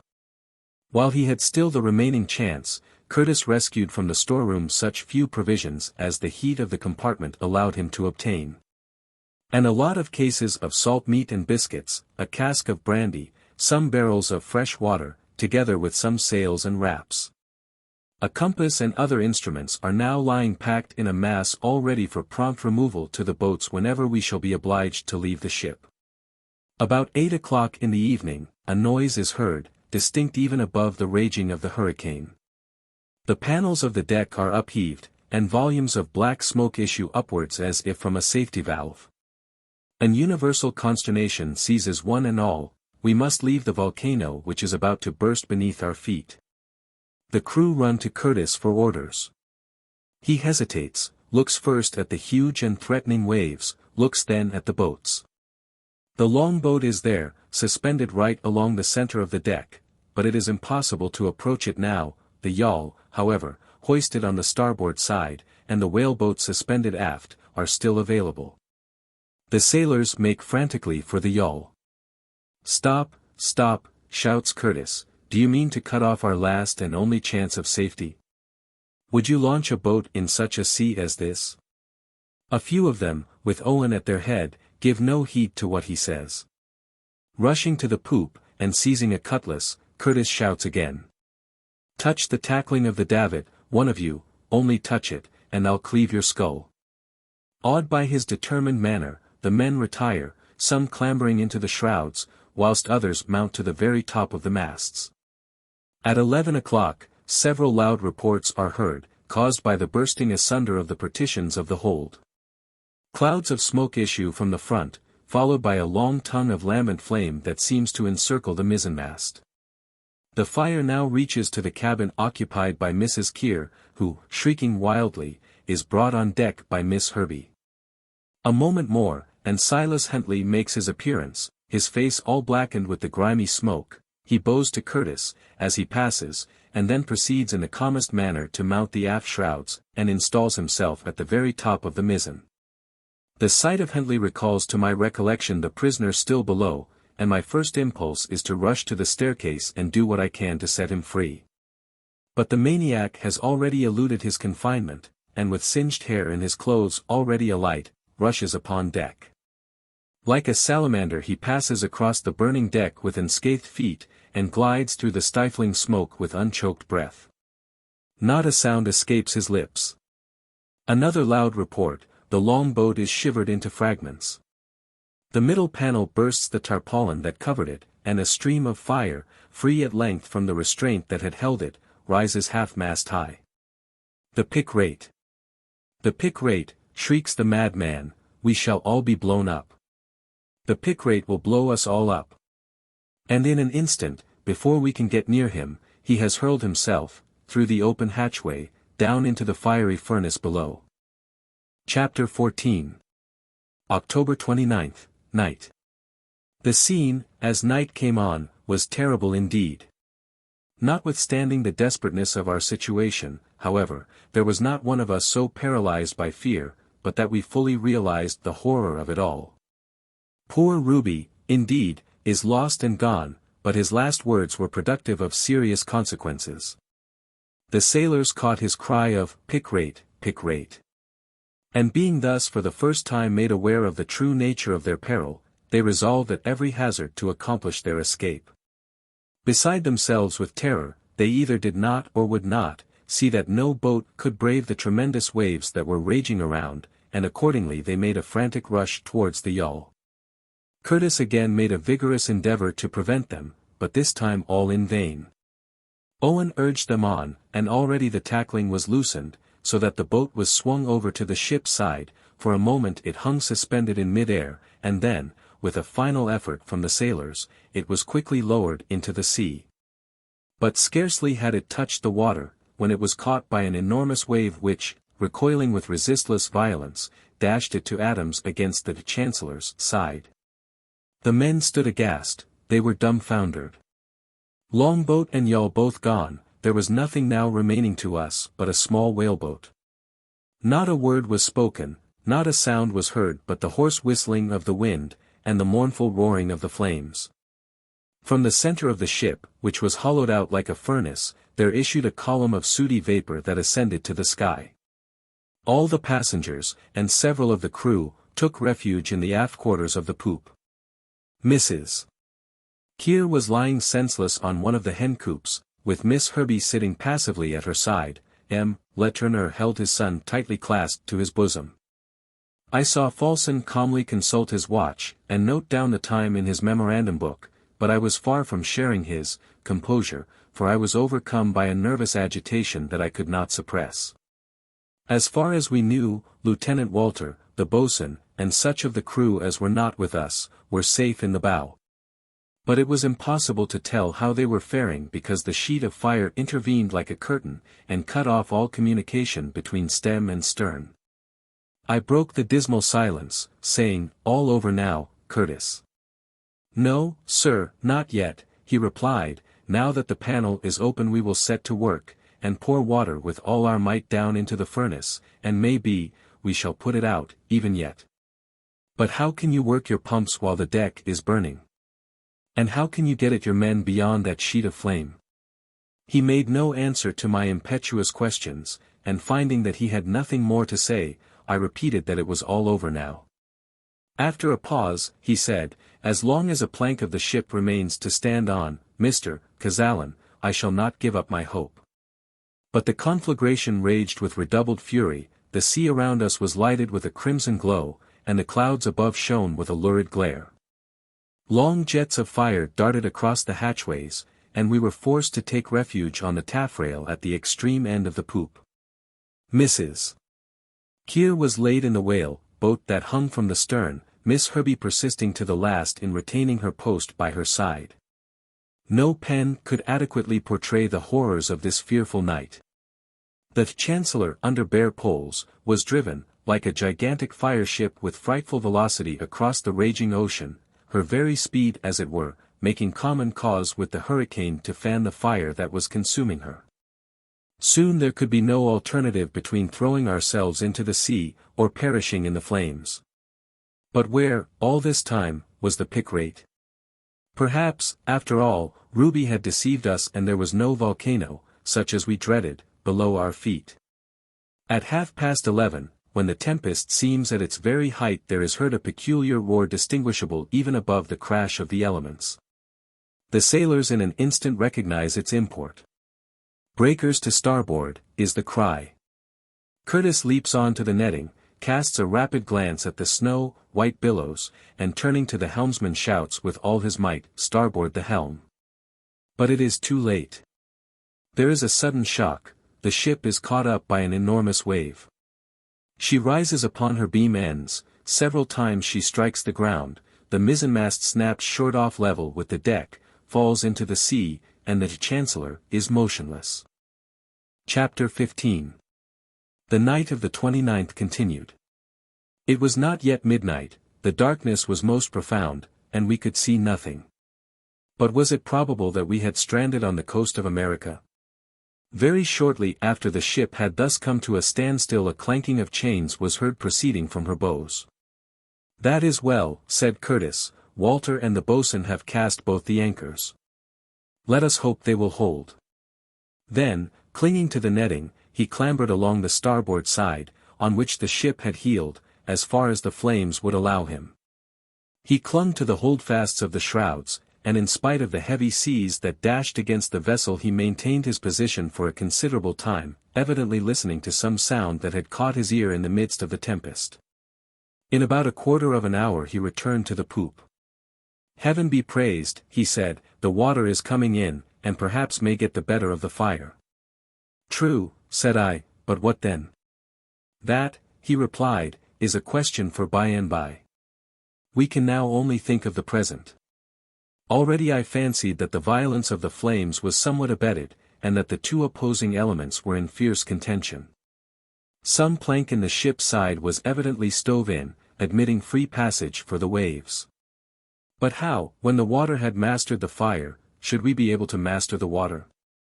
Our natural course would be to use the pumps, but these, in the very midst of the conflagration, were quite unavailable.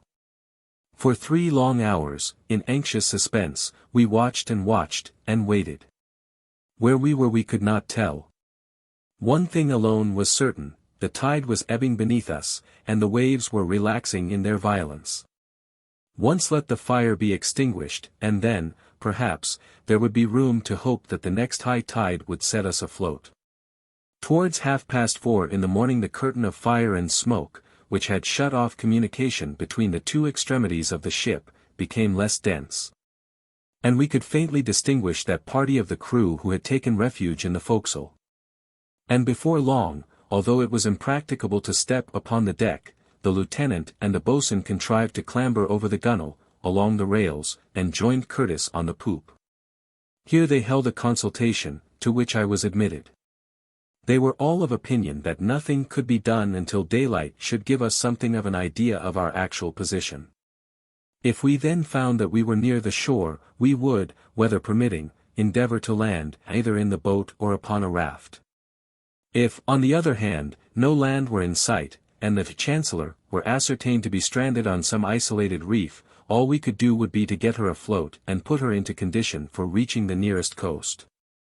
Curtis told us that it was long since he had been able to take any observation of altitude, but there was no doubt the northwest wind had driven us far to the south. And he thought, as he was ignorant of the existence of any reef in this part of the Atlantic, that it was just possible that we had been driven on to the coast of some portion of South America. I reminded him that we were in momentary expectation of an explosion, and suggested that it would be advisable to abandon the ship and take refuge on the reef.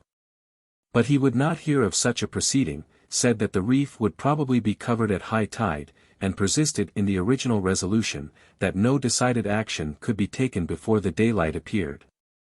I immediately reported this decision of the captain to my fellow passengers. None of them seemed to realize the new danger to which the Chancellor may be exposed by being cast upon an unknown reef, hundreds of miles it may be from land. All are for the time possessed with one idea, one hope, and that is, that the fire may now be quenched and the explosion averted. And certainly their hopes seem in a fair way of being fulfilled. Already the raging flames that poured forth from the hatches have given place to dense black smoke, and although occasionally some fiery streaks dart across the dusky fumes, yet they are instantly extinguished. The waves are doing what pumps and buckets could never have effected. By their inundation they are steadily stifling the fire which was as steadily spreading to the whole bulk of the 1,700 bales of cotton. Chapter 16. October 30th, at the first gleam of daylight we eagerly scanned the southern and western horizons, but the morning mists limited our view. Land was nowhere to be seen. The tide was now almost at its lowest ebb, and the color of the few peaks of rock that jutted up around us showed that the reef on which we had stranded was of basaltic formation. There were now only about 6 feet of water around the Chancellor, though with a full freight she draws about 15. It was remarkable how far she had been carried on to the shelf of rock. But the number of times that she had touched the bottom before she finally ran aground left us no doubt that she had been lifted up and borne along on the top of an enormous wave. She now lies with her stern considerably higher than her bows, a position which renders walking upon the deck anything but an easy matter. Moreover, as the tide receded she heeled over so much to larboard that at one time Curtis feared she would altogether capsize. That fear, however, since the tide has reached its lowest mark, has happily proved groundless. At 6 o'clock some violent blows were felt against the ship's side, and at the same time a voice was distinguished, shouting loudly, "Curtis! Curtis!" Following the direction of the cries we saw that the broken mizzenmast was being washed against the vessel, and in the dusky morning twilight we could make out the figure of a man clinging to the rigging. Curtis, at the peril of his life, hastened to bring the man on board. It proved to be none other than Silas Huntley, who, after being carried overboard with the mast, had thus, almost by a miracle, escaped a watery grave. Without a word of thanks to his deliverer, the ex-captain, passive, like an automaton, passed on and took his seat in the most secluded corner of the poop. The broken mizzen may, perhaps, be of service to us at some future time, and with that idea it has been rescued from the waves and lashed securely to the stern. By this time it was light enough to see for a distance of 3 miles round. But as yet nothing could be discerned to make us think that we were near a coast. The line of breakers ran for about a mile from southwest to northeast, and 200 fathoms to the north of the ship an irregular mass of rocks formed a small islet. This islet rose about 50 feet above the sea, and was consequently above the level of the highest tides, whilst a sort of causeway, available at low water, would enable us to reach the island, if necessity required. But there the reef ended. Beyond it the sea again resumed its somber hue, betokening deep water. In all probability, then, this was a solitary shoal, unattached to a shore, and the gloom of a bitter disappointment began to weigh upon our spirits. In another hour the mists had totally disappeared, and it was broad daylight. Letourneur stood watching Curtis as he continued eagerly to scan the western horizon. Astonishment was written on his countenance. To him it appeared perfectly incredible that, after our course for so long had been due south from the Bermudas, no land should be in sight. But not a speck, however minute, broke the clearly defined line that joined sea and sky. After a time Curtis made his way along the netting to the shrouds, and swung himself quickly up to the top of the mainmast. For several minutes he remained there examining the open space around, then seizing one of the backstays he glided down and rejoined us on the poop. "No land in sight," he said, in answer to our eager looks of inquiry. At this point Mr. Kear interposed, and in a gruff, ill-tempered tone, asked Curtis where we were. Curtis replied that he did not know. "You don't know, sir?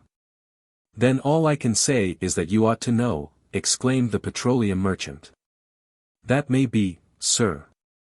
But at present I am as ignorant of our whereabouts as you are yourself," said Curtis. "Well," said Mr. Kear, "just please to know that I don't want to stay forever on your everlasting ship, so I beg you will make haste and start off again." Curtis condescended to make no other reply than a shrug of the shoulders, and turning away he informed Letourneur and myself that if the sun came out he intended to take its altitude and find out to what part of the ocean we had been driven. His next care was to distribute preserved meat and biscuit amongst the passengers and crew already half fainting with hunger and fatigue, and then he set to work to devise measures for setting the ship afloat. The conflagration was greatly abetted. No flames now appeared, and although some black smoke still issued from the interior, yet its volume was far less than before. The first step was to discover how much water had entered the hold. The deck was still too hot to walk upon. But after 2 hours' irrigation the boards became sufficiently cool for the boatswain to proceed to take some soundings, and he shortly afterwards announced that there were 5 feet of water below. This the captain determined should not be pumped out at present, as he wanted it thoroughly to do its duty before he got rid of it. The next subject for consideration was whether it would be advisable to abandon the vessel, and to take refuge on the reef. Curtis thought not, and the lieutenant and the boatswain agreed with him. The chances of an explosion were greatly diminished, as it had been ascertained that the water had reached that part of the hold in which Ruby's luggage had been deposited. While, on the other hand, in the event of rough weather, our position even upon the most elevated points of rock might be very critical. It was accordingly resolved that both passengers and crew were safest on board. Acting upon this decision we proceeded to make a kind of encampment on the poop, and the few mattresses that were rescued uninjured have been given up for the use of the 2 ladies. Such of the crew as had saved their hammocks have been told to place them under the forecastle where they would have to stow themselves as best they could, their ordinary quarters being absolutely uninhabitable. Fortunately, although the storeroom has been considerably exposed to the heat, its contents are not very seriously damaged, and all the barrels of water and the greater part of the provisions are quite intact. The stack of spare sails, which had been packed away in front, is also free from injury.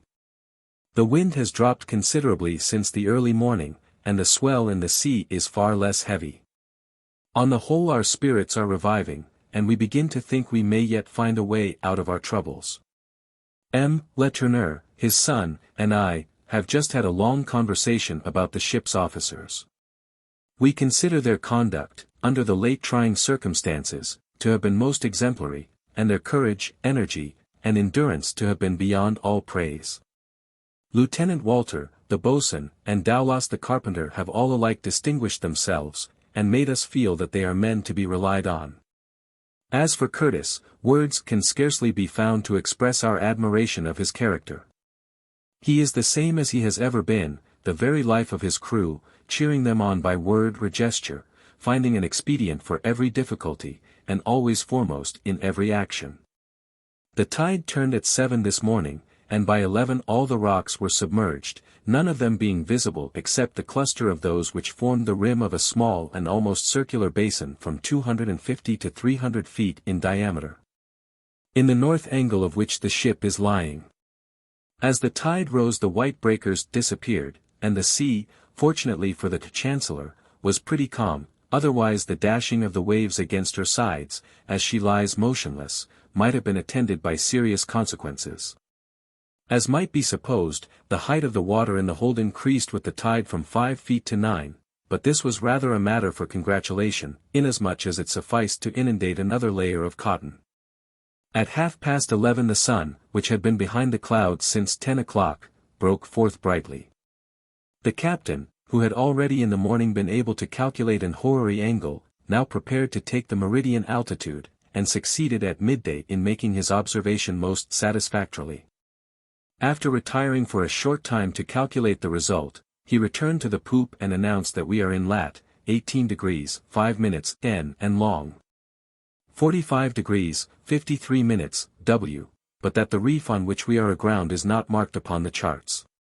The only explanation that can be given for the omission is that the islet must be of recent formation, and has been caused by some subterranean volcanic disturbance. But whatever may be the solution of the mystery, here we are 800 miles from land. For such, on consulting the map, we find to be the actual distance to the coast of Guyana, which is the nearest shore. Such is the position to which we have been brought, in the first place, by Huntley's senseless obstinacy, and, secondly, by the furious northwest gale. Yet, after all, the captain's communication does not dishearten us. As I said before, our spirits are reviving. We have escaped the peril of fire, the fear of explosion is past and gone. And oblivious of the fact that the ship with a hold full of water is only too likely to founder when she puts out to sea, we feel a confidence in the future that forbids us to despond. Meanwhile Curtis prepares to do all that common sense demands. He proposes, when the fire is quite extinguished, to throw overboard the whole, or the greater portion of the cargo, including of course, the pick rate. He will next plug up the leak, and then, with a lightened ship, he will take advantage of the first high tide to quit the reef as speedily as possible. Chapter 17. October 30th. Once again I talked to M. Letourneur about our situation, and endeavored to animate him with the hope that we should not be detained for long in our present predicament.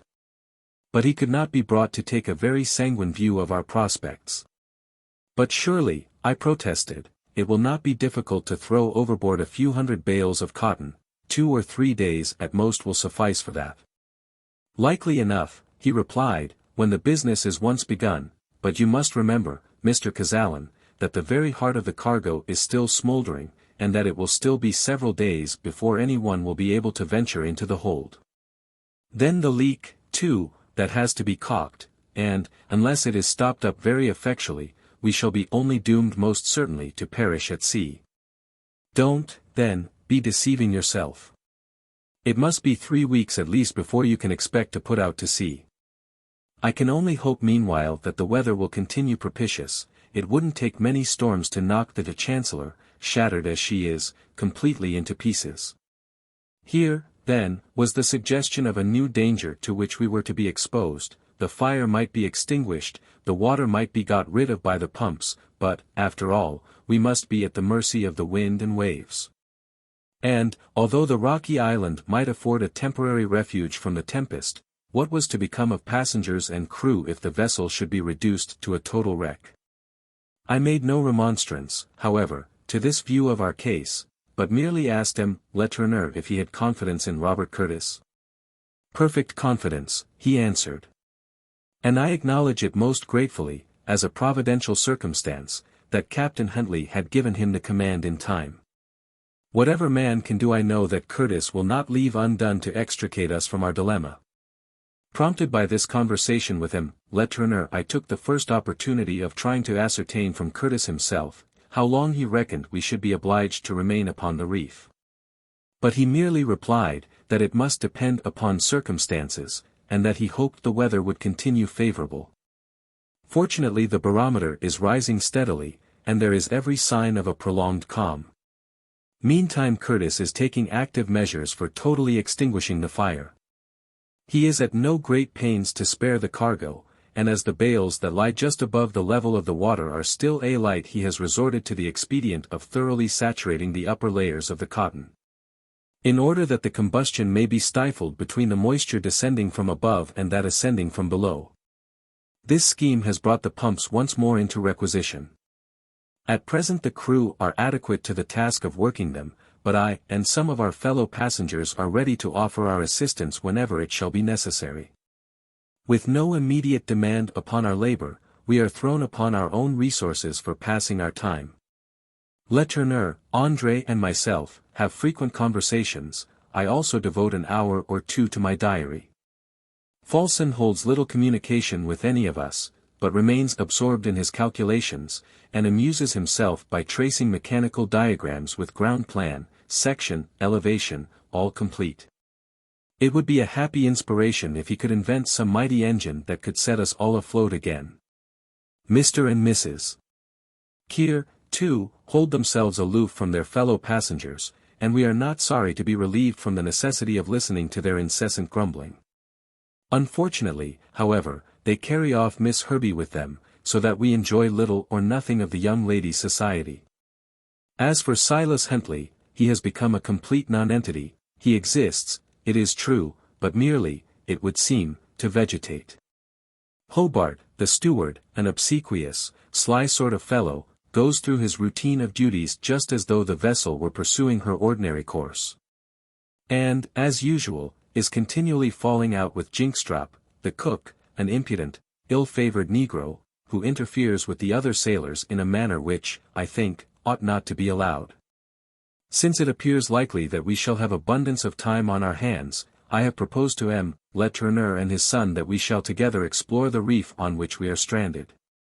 It is not very probable that we shall be able to discover much about the origin of this strange accumulation of rock, yet the attempt will at least occupy us for some hours, and will relieve us from the monotony of our confinement on board. Besides, as the reef is not marked in any of the maps, I could not but believe that it would be rendering a service to hydrography if we were to take an accurate plan of the rocks, of which Curtis could afterwards verify the true position by a second observation made with a closer precision than the one he has already taken. M. Letourneur agrees to my proposal. Curtis has promised to let us have the boat and some sounding lines, and to allow one of the sailors to accompany us, so tomorrow morning, we hope to make our little voyage of investigation. Chapter 18. October 31st to November 5th, our first proceeding on the morning of the 31st was to make the proposed tour of the reef, which is about 1/4 of a mile long. With the aid of our sounding lines we found that the water was deep, right up to the very rocks, and that no shelving shores prevented us coasting along them. There was not a shadow of doubt as to the rock being of purely volcanic origin, upheaved by some mighty subterranean convulsion. It is formed of blocks of basalt, arranged in perfect order, of which the regular prisms give the whole mass the effect of being one gigantic crystal. And the remarkable transparency of the sea enabled us plainly to observe the curious shafts of the prismatic columns that support the marvelous substructure. "This is indeed a singular island," said M. Letourneur. "Evidently it is of quite a recent origin." "Yes, father," said André, "and I should think it has been caused by a phenomenon similar to those which produced the Julia Island, off the coast of Sicily, or the group of the Santorini, in the Grecian archipelago. One could almost fancy that it had been created expressly for the Chancellor to stand upon." "It is very certain," I observed, "that some upheaving has lately taken place. This is by no means an unfrequented part of the Atlantic, so that it is not at all likely that it could have escaped the notice of sailors if it had been always in existence, yet it is not marked even in the most modern charts. We must try and explore it thoroughly and give future navigators the benefit of our observations." "But, perhaps, it will disappear as it came," said André. "You are no doubt aware, Mr. Kazallon, that these volcanic islands sometimes have a very transitory existence." "Not impossibly, by the time it gets marked upon the maps it may no longer be here." "Never mind, my boy," answered his father, "it is better to give warning of a danger that does not exist than overlook one that does. I dare say the sailors will not grumble much, if they don't find a reef where we have marked one. No, I dare say not, father, said André, and after all this island is very likely as firm as a continent. However, if it is to disappear, I expect Captain Curtis would be glad to see it take its departure as soon as possible after he has finished his repairs. It would save him a world of trouble in getting his ship afloat. Why, what a fellow you are, André! I said, laughing, I believe you would like to rule nature with a magic wand. First of all, you would call up a reef from the depth of the ocean to give the Chancellor time to extinguish her flames, and then you would make it disappear just that the ship might be free again. André smiled. Then, in a more serious tone, he expressed his gratitude for the timely help that had been vouchsafed us in our hour of need. The more we examined the rocks that formed the base of the little island, the more we became convinced that its formation was quite recent. Not a mollusk, not a tuft of seaweed was found clinging to the sides of the rocks. Not a germ had the wind carried to its surface, not a bird had taken refuge amidst the crags upon its summits. To a lover of natural history, the spot did not yield a single point of interest. The geologist alone would find subject of study in the basaltic mass. When we reached the southern point of the island, I proposed that we should disembark. My companions readily assented, young Letourneur jocosely observing that if the little island was destined to vanish, it was quite right that it should first be visited by human beings. The boat was accordingly brought alongside, and we set foot upon the reef, and began to ascend the gradual slope that leads to its highest elevation. The walking was not very rough, and as André could get along tolerably well without the assistance of an arm, he led the way, his father and I following close behind. A quarter of an hour sufficed to bring us to the loftiest point in the islet, when we seated ourselves on the basaltic prism that crowned its summit. André took a sketch-book from his pocket, and proceeded to make a drawing of the reef. Scarcely had he completed the outline when his father exclaimed, "Why, André, you have drawn a ham." "Something uncommonly like it, I confess," replied André. "I think we had better ask Captain Curtis to let us call our island Ham Rock."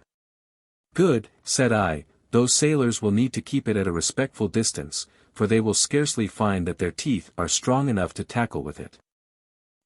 Letourneur was quite correct. The outline of the reef as it stood clearly defined against the deep green water resembled nothing so much as a fine York ham, of which the little creek, where the Chancellor had been stranded, corresponded to the hollow place above the knuckle. The tide at this time was low, and the ship now lay heeled over very much to the starboard side. The few points of rock that emerged in the extreme south of the reef plainly marking the narrow passage through which she had been forced before she finally ran aground. As soon as André had finished his sketch we descended by a slope as gradual as that by which we had come up, and made our way towards the west. We had not gone very far when a beautiful grotto, perfect as an architectural structure, arrested our attention. Letourneur and André, who have visited the Hebrides, pronounced it to be a Fingal's cave in miniature. A Gothic chapel that might form a fit vestibule for the cathedral cave of Staffa. The basaltic rocks had cooled down into the same regular concentric prisms. There was the same dark canopied roof with its interstices filled up with its yellow lutings, the same precision of outline in the prismatic angles, sharp as though chiseled by a sculptor's hand. The same sonorous vibration of the air across the basaltic rocks, of which the Gaelic poets have feigned that the harps of the Fingal minstrelsy were made. But whereas at Staffa the floor of the cave is always covered with a sheet of water, here the grotto was beyond the reach of all but the highest waves, whilst the prismatic shafts themselves formed quite a solid pavement. After remaining nearly an hour in our newly discovered grotto we returned to the Chancellor, and communicated the result of our explorations to Curtis, who entered the island upon his chart by the name that André Letourneur had proposed. Since its discovery we have not permitted a day to pass without spending some time in our Ham Rock grotto. Curtis has taken an opportunity of visiting it, but he is too preoccupied with other matters to have much interest to spare for the wonders of nature. Fulson, too, came once and examined the character of the rocks, knocking and chipping them about with all the mercilessness of a geologist. Mr. Kear would not trouble himself to leave the ship. And although I asked his wife to join us in one of our excursions, she declined, upon the plea that the fatigue, as well as the inconvenience of embarking in the boat, would be more than she could bear. Miss Herbey, only too thankful to escape even for an hour from her capricious mistress, eagerly accepted M. Letourneur's invitation to pay a visit to the reef, but to her great disappointment Mrs. Kear at first refused point-blank to allow her to leave the ship. I felt intensely annoyed, and resolved to intercede in Miss Herbey's favor. And as I had already rendered that self-indulgent lady sundry services which she thought she might probably be glad again to accept, I gained my point, and Miss Herbey has several times been permitted to accompany us across the rocks, where the young girl's delight at her freedom has been a pleasure to behold. Sometimes we fish along the shore, and then enjoy a luncheon in the grotto, whilst the basalt columns vibrate like harps to the breeze. This arid reef, little as it is, compared with the cramped limits of the Chancellor's deck, is like some vast domain. Soon there will be scarcely a stone with which we are not familiar, scarcely a portion of its surface which we have not merrily trodden, and I am sure that when the hour of departure arrives we shall leave it with regret.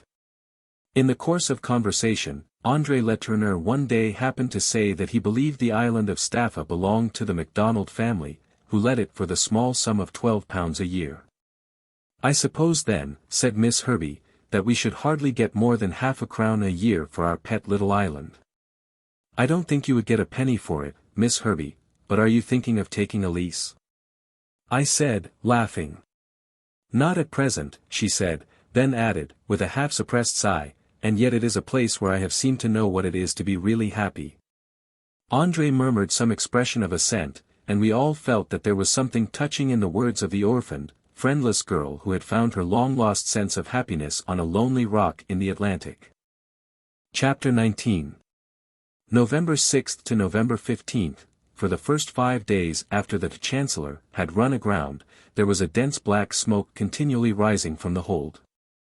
But it gradually diminished until the 6th of November, when we might consider that the fire was extinguished. Curtis, nevertheless, deemed it prudent to persevere in working the pumps, which he did until the entire hull of the ship, right up to the deck, had been completely inundated. The rapidity, however, with which the water, at every retreat of the tide, drained off to the level of the sea, was an indication that the leak must be of considerable magnitude, and such, on investigation, proved to be the case. One of the sailors, named Flaypole, dived one day at low water to examine the extent of the damage, and found that the hole was not much less than 4 feet square, and was situated 30 feet 4 of the helm, and 2 feet above the rider of the keel. 3 planks had been stove in by a sharp point of rock, and it was only a wonder that the violence with which the heavily laden vessel had been thrown ashore did not result in the smashing in of many parts besides. As it would be a couple of days or more before the hold would be in a condition for the bales of cotton to be removed for the carpenter to examine the damage from the interior of the ship, Curtis employed the interval in having the broken mizzenmast repaired. Dowlas the carpenter, with considerable skill, contrived to mortise it into its former stump, and made the junction thoroughly secure by strong iron belts and bolts.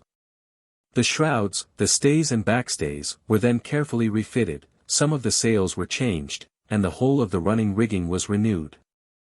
Injury, to some extent, had been done to the poop and to the crew's lockers, in the front.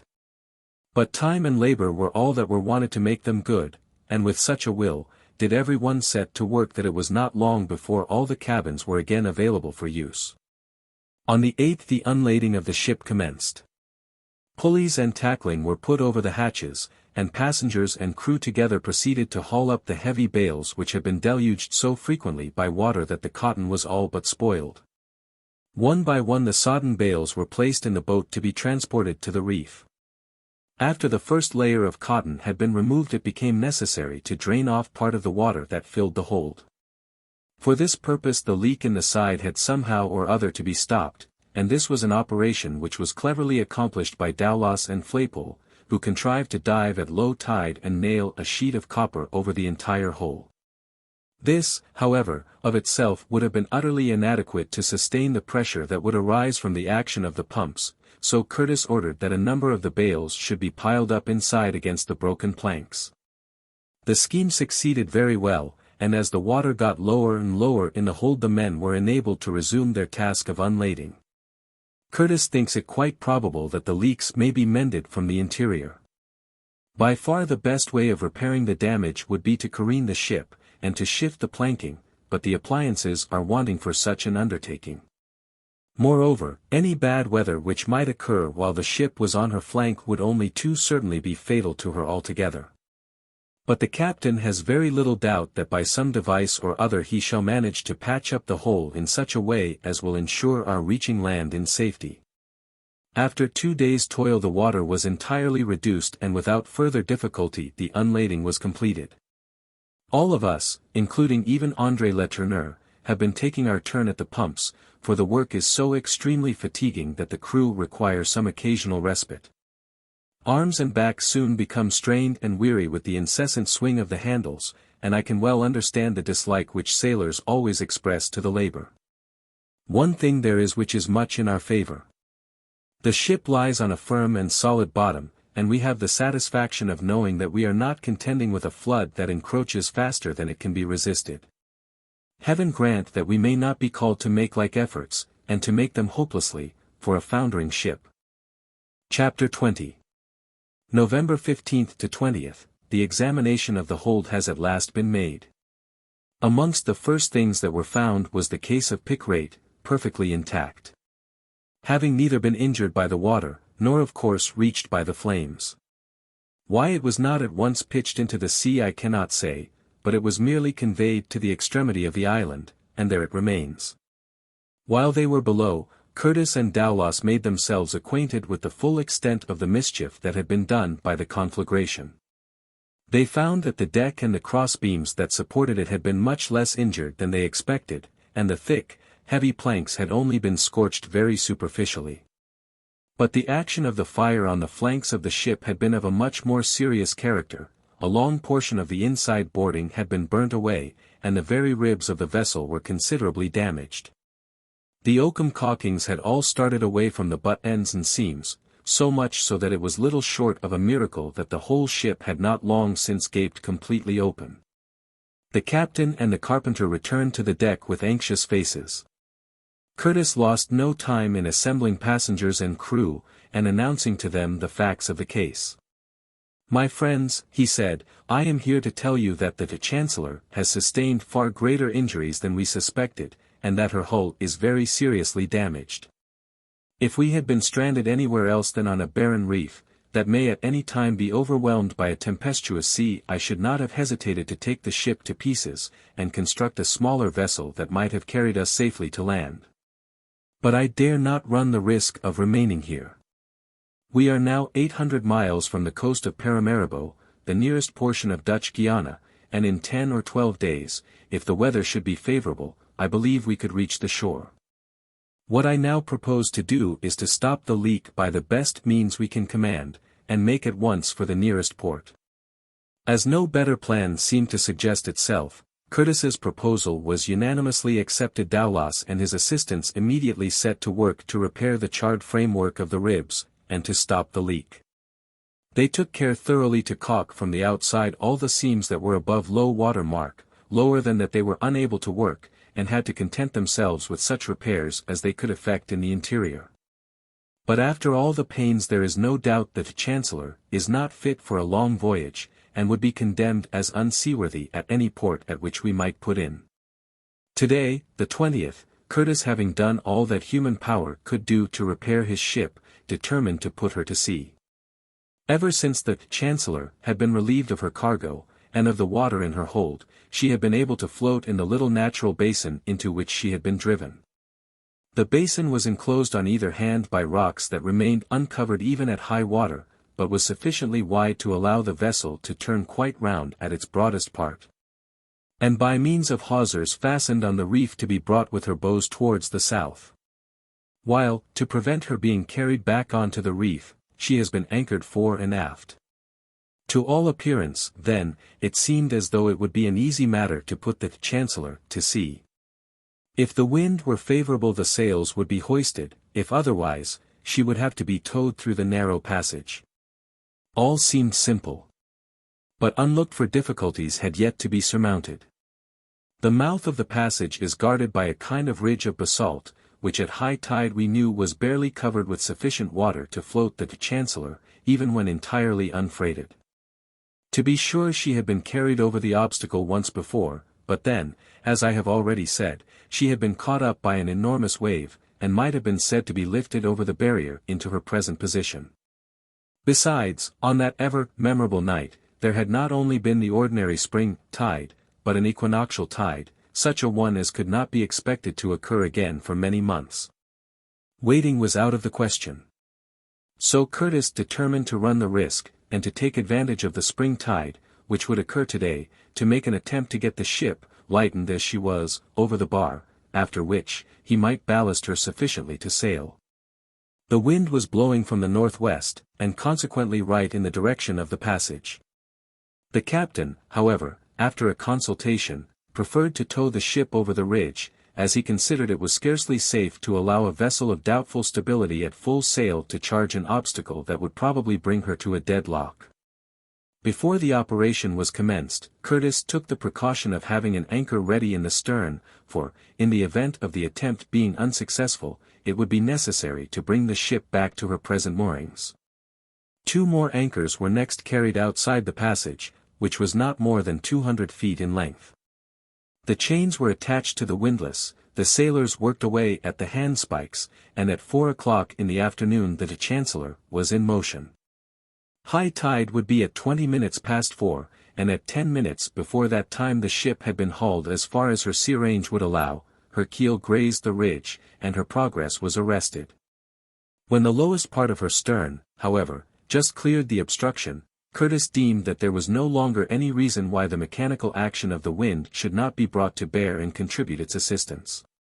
Without delay, all sails were unfurled and trimmed to the wind.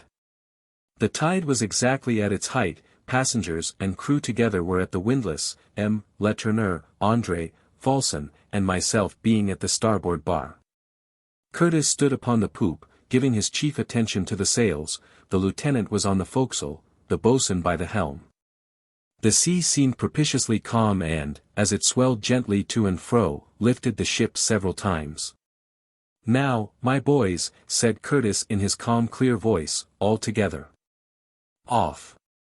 Round went the windlass, click, click, clanked the chains as link by link they were forced through the hawse holes. The breeze freshened, and the masts gave to the pressure of the sails, but round and round we went, keeping time in regular monotony to the sing-song tune hummed by one of the sailors. We had gained about 20 feet, and were redoubling our efforts when the ship grounded again. And now no effort would avail, all was in vain, the tide began to turn, and the Chancellor would not advance an inch. Was there time to go back? She would inevitably go to pieces if left balanced upon the ridge. In an instant the captain has ordered the sails to be furled, and the anchor dropped from the stern. One moment of terrible anxiety, and all is well. The Chancellor tacks to stern, and glides back into the basin, which is once more her prison. "Well, Captain," says the boatswain, "what's to be done now?" "I don't know," said Curtis, "but we shall get across somehow." Chapter 21. November 21st to 24th, there was assuredly no time to be lost before we ought to leave Ham Rock Reef. The barometer had been falling ever since the morning, the sea was getting rougher, and there was every symptom that the weather, hitherto so favorable, was on the point of breaking. And in the event of a gale the Chancellor must inevitably be dashed to pieces on the rocks. In the evening, when the tide was quite low, and the rocks uncovered, Curtis, the boatswain, and Dowlas went to examine the ridge which had proved so serious an obstruction. Falson and I accompanied them. We came to the conclusion that the only way of effecting a passage was by cutting away the rocks with pikes over a surface measuring 10 feet by 6. An extra depth of 9 or 10 inches would give a sufficient gauge, and the channel might be accurately marked out by buoys. In this way it was conjectured the ship might be got over the ridge and so reach the deep water beyond. "But this basalt is as hard as granite," said the boatswain, "besides, we can only get at it at low water, and consequently could only work at it for 2 hours out of the 24. All the more reason why we should begin at once, boatswain," said Curtis. "But if it is to take us a month, Captain, perhaps by that time the ship may be knocked to atoms. Couldn't we manage to blow up the rock? We have got some powder on board." "Not enough for that," said the boatswain. "You have something better than powder," said Fulson. "What's that?" asked the captain.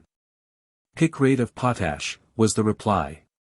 And so the explosive substance with which poor Ruby had so grievously imperiled the vessel was now to serve her in good stead, and I now saw what a lucky thing it was that the case had been deposited safely on the reef, instead of being thrown into the sea. Picric acid is a crystalline bitter product extracted from coal, tar, and forming, in combination with potash, a yellow salt known as picrate of potash. The explosive power of this substance is inferior to that of gun-cotton or of dynamite, but far greater than that of ordinary gunpowder, 1 grain of picric powder producing an effect equal to that of 13 grains of common powder. Picrate is easily ignited by any sharp or violent shock, and some gun priming which we had in our possession would answer the purpose of setting it alight. The sailors went off at once for their pikes, and Dowlas and his assistants, under the direction of Fulson, who, as an engineer, understood such matters, proceeded to hollow out a mine wherein to deposit the powder. At first we hoped that everything would be ready for the blasting to take place on the following morning, but when daylight appeared we found that the men, although they had labored with a will, had only been able to work for an hour at low water and that 4 tides must ebb before the mine had been sunk to the required depth. Not until 8 o'clock on the morning of the 23rd was the work complete. The hole was bored obliquely in the rock, and was large enough to contain about 10 pounds of explosive matter. Just as the picrate was being introduced into the aperture, Fulson interposed. "Stop," he said, "I think it will be best to mix the picrate with common powder, as that will allow us to fire the mine with a match instead of the gun priming which would be necessary to produce a shock.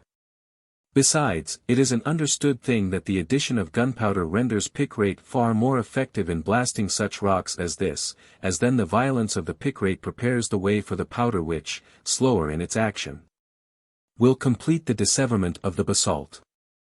Fulson is not a great talker, but what he does say is always very much to the point.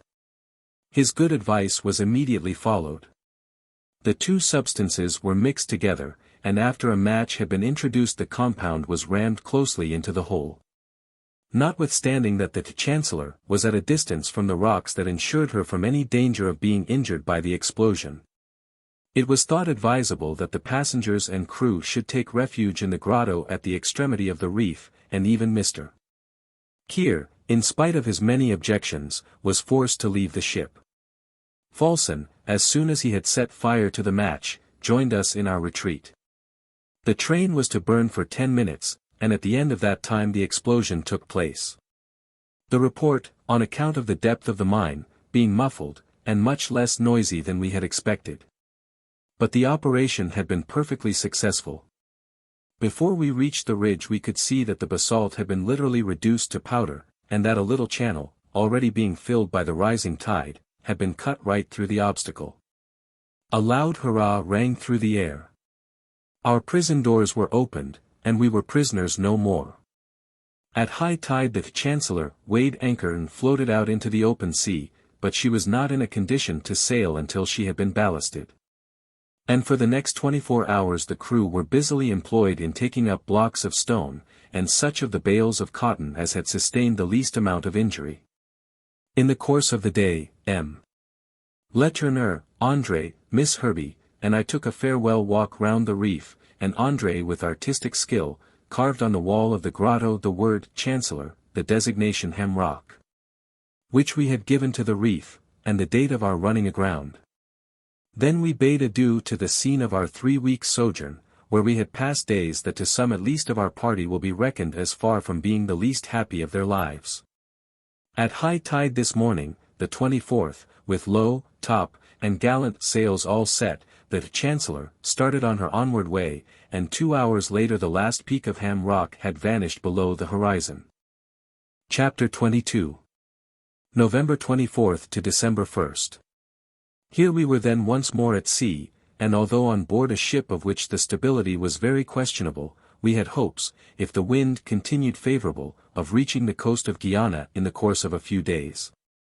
Our way was southwest and consequently with the wind, and although Curtis would not crowd on all sail lest the extra speed should have a tendency to spring the leak afresh, the Chancellor made a progress that was quite satisfactory. Life on board began to fall back into its former routine. The feeling of insecurity and the consciousness that we were merely retracing our path doing much, however, to destroy the animated intercourse that would otherwise go on between passenger and passenger. The first few days passed without any incident worth recording. Then on the 29th, the wind shifted to the north, and it became necessary to brace the yards, trim the sails, and take a starboard tack. This made the ship lurch very much on one side, and as Curtis felt that she was laboring far too heavily, he clewed up the topgallants, prudently reckoning that, under the circumstances, caution was far more important than speed. The night came on dark and foggy. The breeze freshened considerably, and, unfortunately for us, hailed from the north-west. Although we carried no topsails at all, the ship seemed to heel over more than ever. Most of the passengers had retired to their cabins, but all the crew remained on deck, whilst Curtis never quitted his post upon the poop. Towards 2 o'clock in the morning I was myself preparing to go to my cabin, when Burke, one of the sailors who had been down into the hold, came on deck with the ominous cry. 2 feet of water below. In an instant Curtis and the boatswain had descended the ladder. The startling news was only too true. The sea water was entering the hold, but whether the leak had sprung afresh, or whether the caulking in some of the seams was insufficient, it was then impossible to determine. All that could be done was to let the ship go with the wind and wait for day. At daybreak they sounded again. 3 feet of water, was the report. I glanced at Curtis, his lips were white, but he had not lost his self-possession. He quietly informed such of the passengers as were already on deck of the new danger that threatened us. It was better that they should know the worst, and the fact could not be long concealed. I told M. Letourneur that I could not help hoping that there might yet be time to reach the land before the last crisis came.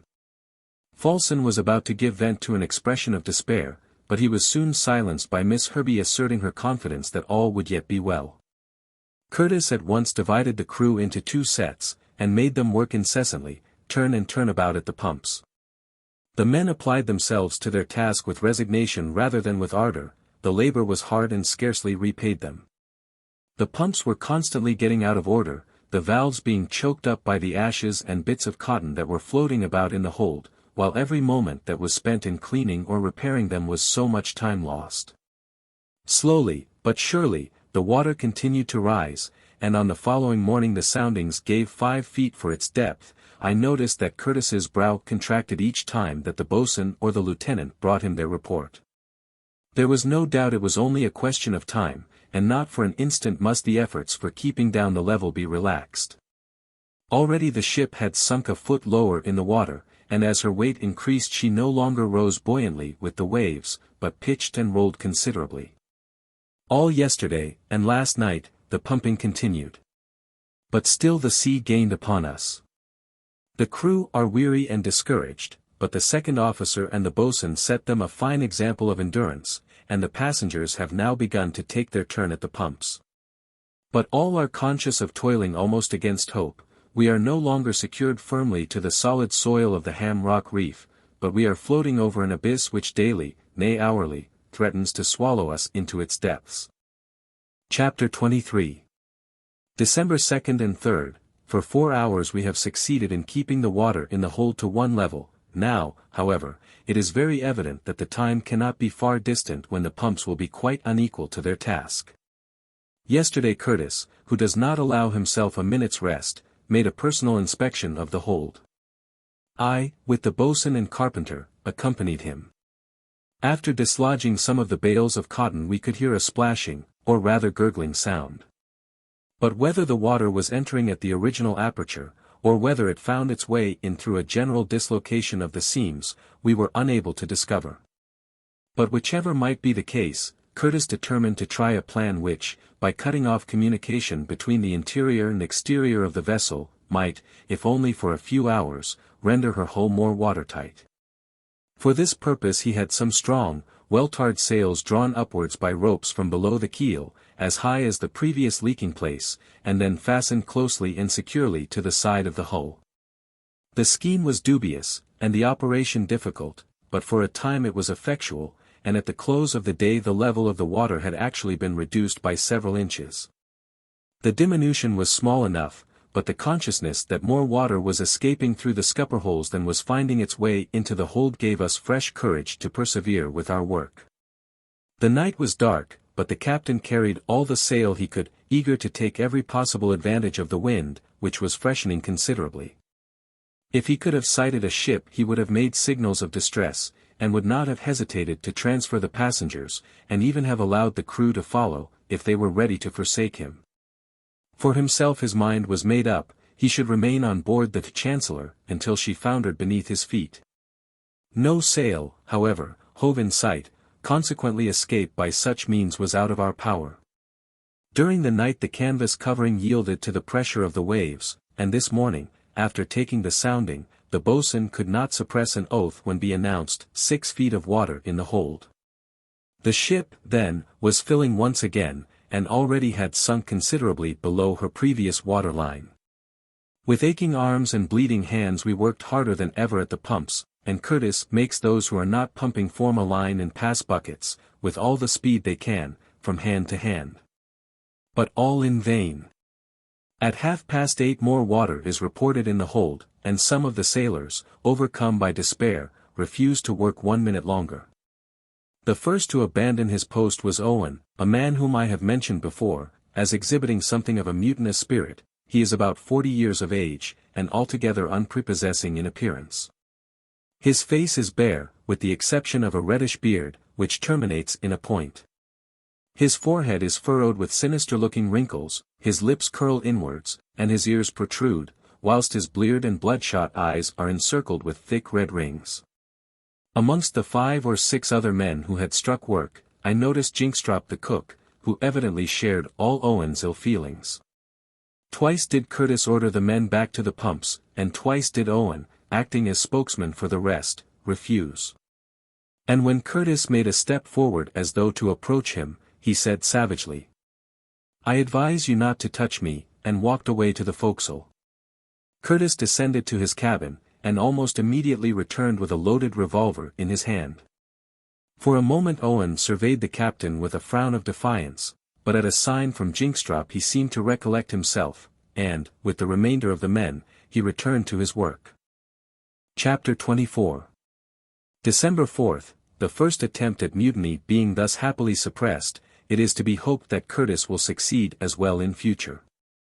An insubordinate crew would render us powerless indeed. Throughout the night the pumps were kept, without respite, steadily at work, but without producing the least sensible benefit. The ship became so waterlogged and heavy that she hardly rose at all to the waves, which consequently often washed over the deck and contributed their part towards aggravating our case. Our situation was rapidly becoming as terrible as it had been when the fire was raging in the midst of us, and the prospect of being swallowed by the devouring billows was no less formidable than that of perishing in the flames. Curtis kept the men up to the mark, and, willing or unwilling, they had no alternative but to work on as best they might. But, in spite of all their efforts, the water perpetually rose, till, at length, the men in the hold who were passing the buckets found themselves immersed up to their waists and were obliged to come on deck.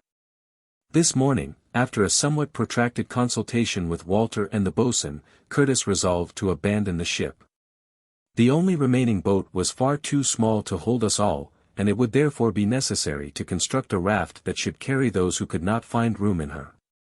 Dowlas the carpenter, Mr. Fulson, and 10 sailors were told off to put the raft in hand, the rest of the crew being ordered to continue their work assiduously at the pumps, until the time came and everything was ready for embarkation. Hatchet or saw in hand, the carpenter and his assistants made a beginning without delay by cutting and trimming the spare yards and extra spars to a proper length.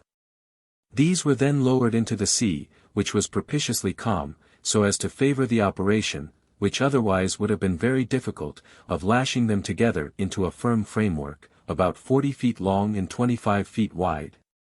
upon which the platform was to be supported. I kept my own place steadily at the pumps, and André Letourneur worked at my side. I often noticed his father glance at him sorrowfully, as though he wondered what would become of him if he had to struggle with waves to which even the strongest man could hardly fail to succumb. But come what may, his father will never forsake him, and I myself shall not be wanting in rendering him whatever assistance I can. Mrs. Keat, who had been for some time in a state of drowsy unconsciousness, was not informed of the immediate danger, but when Miss Herbey, looking somewhat pale with fatigue, paid one of her flying visits to the deck. I warned her to take every precaution for herself and to be ready for any emergency. "Thank you, doctor, I am always ready," she cheerfully replied, and returned to her duties below. I saw André follow the young girl with his eyes, and a look of melancholy interest passed over his countenance. Towards 8 o'clock in the evening the framework for the raft was almost complete, and the men were lowering empty barrels, which had first been securely bunged, and were lashing them to the woodwork to ensure its floating. 2 hours later and suddenly there arose the startling cry, "We are sinking! We are sinking!" Up to the poop rushed Mr. Kear, followed immediately by Falson and Miss Herbey, who were bearing the inanimate form of Mrs. Keat. Curtis ran to his cabin, instantly returning with a chart, a sextant, and a compass in his hand. The scene that followed will ever be engraven in my memory. The cries of distress, the general confusion, the frantic rush of the sailors towards the raft that was not yet ready to support them, can never be forgotten. The whole period of my life seemed to be concentrated into that terrible moment when the planks bent below my feet and the ocean yawned beneath me. Some of the sailors had taken their delusive refuge in the shrouds, and I was preparing to follow them when a hand was laid upon my shoulder. Turning round I beheld him, Letourneur, with tears in his eyes, pointing towards his son. "Yes, my friend," I said, pressing his hand, "we will save him, if possible." But Curtis had already caught hold of the young man, and was hurrying him to the mainmast shrouds, when the Chancellor, which had been scudding along rapidly with the wind, stopped suddenly, with a violent shock, and began to settle. The sea rose over my ankles and almost instinctively I clutched at the nearest rope. All at once, when it seemed all over, the ship ceased to sink, and hung motionless in mid-ocean. Chapter 25. Night of December 4th, Curtis caught young Letourneur again in his arms, and running with him across the flooded deck deposited him safely in the starboard shrouds, whither his father and I climbed up beside him. I now had time to look about me. The night was not very dark, and I could see that Curtis had returned to his post upon the poop, whilst in the extreme aft near the taffrail, which was still above water, I could distinguish the forms of Mr. and Mrs. Kear, Miss Herbey, and Mr. Falson. The lieutenant and the boatswain were on the far end of the forecastle, the remainder of the crew in the shrouds and topmasts. By the assistance of his father, who carefully guided his feet up the rigging, André was hoisted into the maintop. Mrs. Kear could not be induced to join him in his elevated position, in spite of being told that if the wind were to freshen she would inevitably be washed overboard by the waves. Nothing could induce her to listen to remonstrance, and she insisted upon remaining on the poop, Miss Herbey, of course, staying by her side. As soon as the captain saw that the Chancellor was no longer sinking, he set to work to take down all the sails, yards and all, and the topgallants. In the hope that by removing everything that could compromise the equilibrium of the ship he might diminish the chance of her capsizing altogether. But may she not founder at any moment? I said to Curtis, when I had joined him for a while upon the poop. "Everything depends upon the weather," he replied, in his calmest manner, "that, of course, may change at any hour. One thing, however, is certain, that a Chancellor preserves her equilibrium for the present." "But do you mean to say," I further asked, "that she can sail with 2 feet of water over her deck?" "No, Mr. Kazallon, she can't sail, but she can drift with the wind, and if the wind remains in its present quarter, in the course of a few days we might possibly sight the coast. Besides, we shall have our raft as a last resource. In a few hours it will be ready, and at daybreak we can embark." You have not then, I added, abandoned all hope even yet? I marveled at his composure. While there's life there's hope, you know, Mr. Kazallon. Out of 100 chances, 99 may be against us, but perhaps the odd one may be in our favor. Besides, I believe that our case is not without precedent. In the year 1795 a three-master, the Juno, was precisely in the same half-sunk, waterlogged condition as ourselves. And yet with her passengers and crew clinging to her topmast she drifted for 20 days, until she came in sight of land, when those who had survived the deprivation and fatigue were saved. So let us not despair. Let us hold on to the hope that the survivors of the Chancellor may be equally fortunate. I was only too conscious that there was not much to be said in support of Curtis's sanguine view of things, and that the force of reason pointed all the other way. But I said nothing, deriving what comfort I could from the fact that the captain did not yet despond of an ultimate rescue. As it was necessary to be prepared to abandon the ship almost at a moment's notice, Daulas was making every exertion to hurry on the construction of the raft. A little before midnight he was on the point of conveying some planks for this purpose, when, to his astonishment and horror, he found that the framework had totally disappeared. The ropes that had attached it to the vessel had snapped as she became vertically displaced, and probably it had been adrift for more than an hour. The crew were frantic at this new misfortune, and shouting, "Overboard with the masts!" They began to cut down the rigging preparatory to taking possession of the masts for a new raft. But here Curtis interposed. "Back to your places, my men, back to your places. The ship will not sink yet, so don't touch a rope until I give you leave." The firmness of the captain's voice brought the men to their senses, and although some of them could ill disguise their reluctance, all returned to their posts. When daylight had sufficiently advanced Curtis mounted the mast, and looked around for the missing raft, but it was nowhere to be seen. The sea was far too rough for the men to venture to take out the whaleboat in search of it, and there was no choice but to set to work and to construct a new raft immediately. Since the sea has become so much rougher, Mrs. Kear has been induced to leave the poop, and has managed to join M. Letourneur and his son on the main top, where she lies in a state of complete prostration. I need hardly add that Miss Herbey continues in her unwearied attendance. The space to which these 4 people are limited is necessarily very small, nowhere measuring 12 feet across. To prevent them losing their balance some spars have been lashed from shroud to shroud, and for the convenience of the 2 ladies Curtis has contrived to make a temporary awning of a sail. Mr. Kear has installed himself with Silas Huntley on the foretop. A few cases of preserved meat and biscuit and some barrels of water, that floated between the masts after the submersion of the deck, have been hoisted to the topmasts and fastened firmly to the stays. These are now our only provisions. Chapter 26. December 5th, the day was very hot. December in latitude 16 degrees N is a summer month, and unless a breeze should rise to temper the burning sun, we might expect to suffer from an oppressive heat. The sea still remained very rough, and as the heavy waves broke over the ship as though she were a reef, the foam flew up to the very topmasts, and our clothes were perpetually drenched by the spray. The Chancellor's hull is 3/4 immerged, besides the 3 masts and the bowsprit, to which the whaleboat was suspended, the poop and the forecastle are the only portions that now are visible. And as the intervening section of the deck is quite below the water, these appear to be connected only by the framework of the netting that runs along the vessel's sides. Communication between the topmasts is extremely difficult, and would be absolutely precluded, were it not that the sailors, with practiced dexterity, manage to hoist themselves about by means of the stays. For the passengers, cowering on their narrow and unstable platform, the spectacle of the raging sea below was truly terrific. Every wave that dashed over the ship shook the masts till they trembled again, and one could venture scarcely to look or to think lest he should be tempted to cast himself into the vast abyss. Meanwhile, the crew worked away with all their remaining vigor at the second raft, for which the topgallants and yards were all obliged to be employed.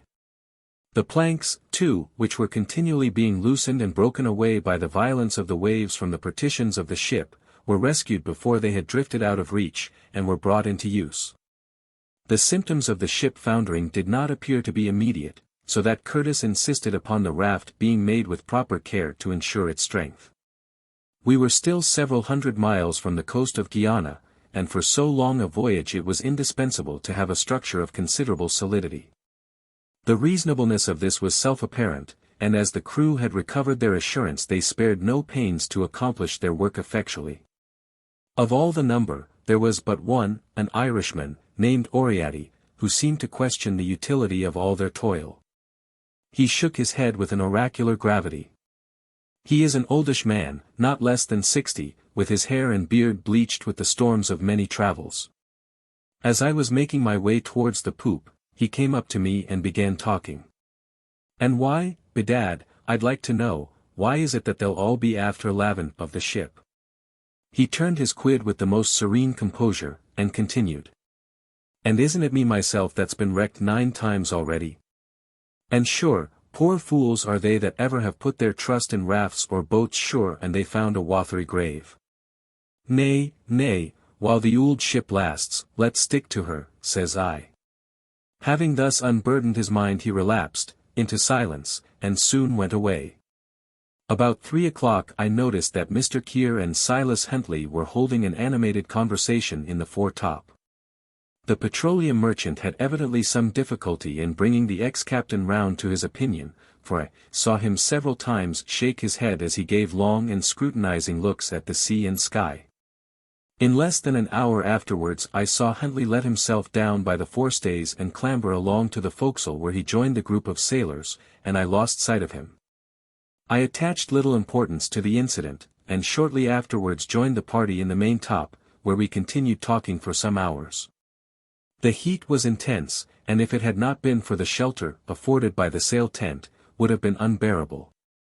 At 5 o'clock we took as refreshment some dried meat and biscuit, each individual being also allowed half a glass of water. Mrs.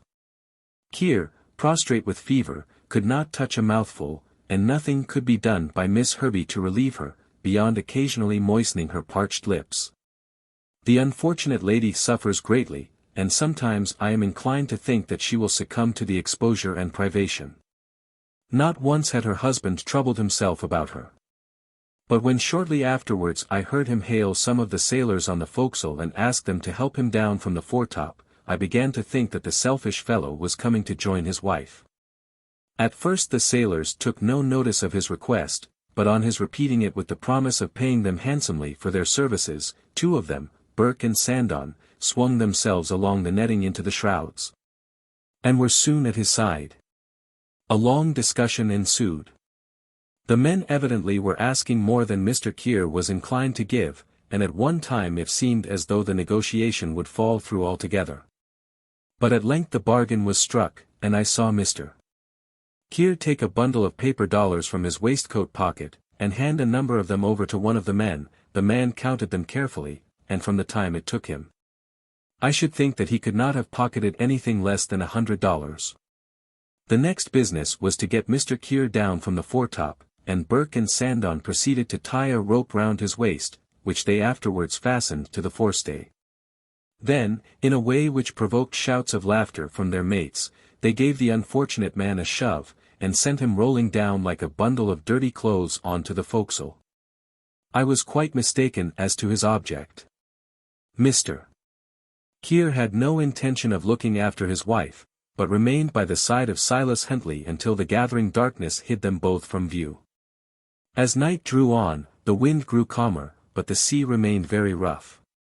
The moon had been up ever since 4 in the afternoon, though she only appeared at rare intervals between the clouds. Some long lines of vapor on the horizon were tinged with a rosy glare that foreboded a strong breeze for the morrow, and all felt anxious to know from which quarter the breeze would come. For any but a northeaster would bear the frail raft on which we were to embark far away from land. About 8 o'clock in the evening Curtis mounted to the maintop, but he seemed preoccupied and anxious, and did not speak to any one.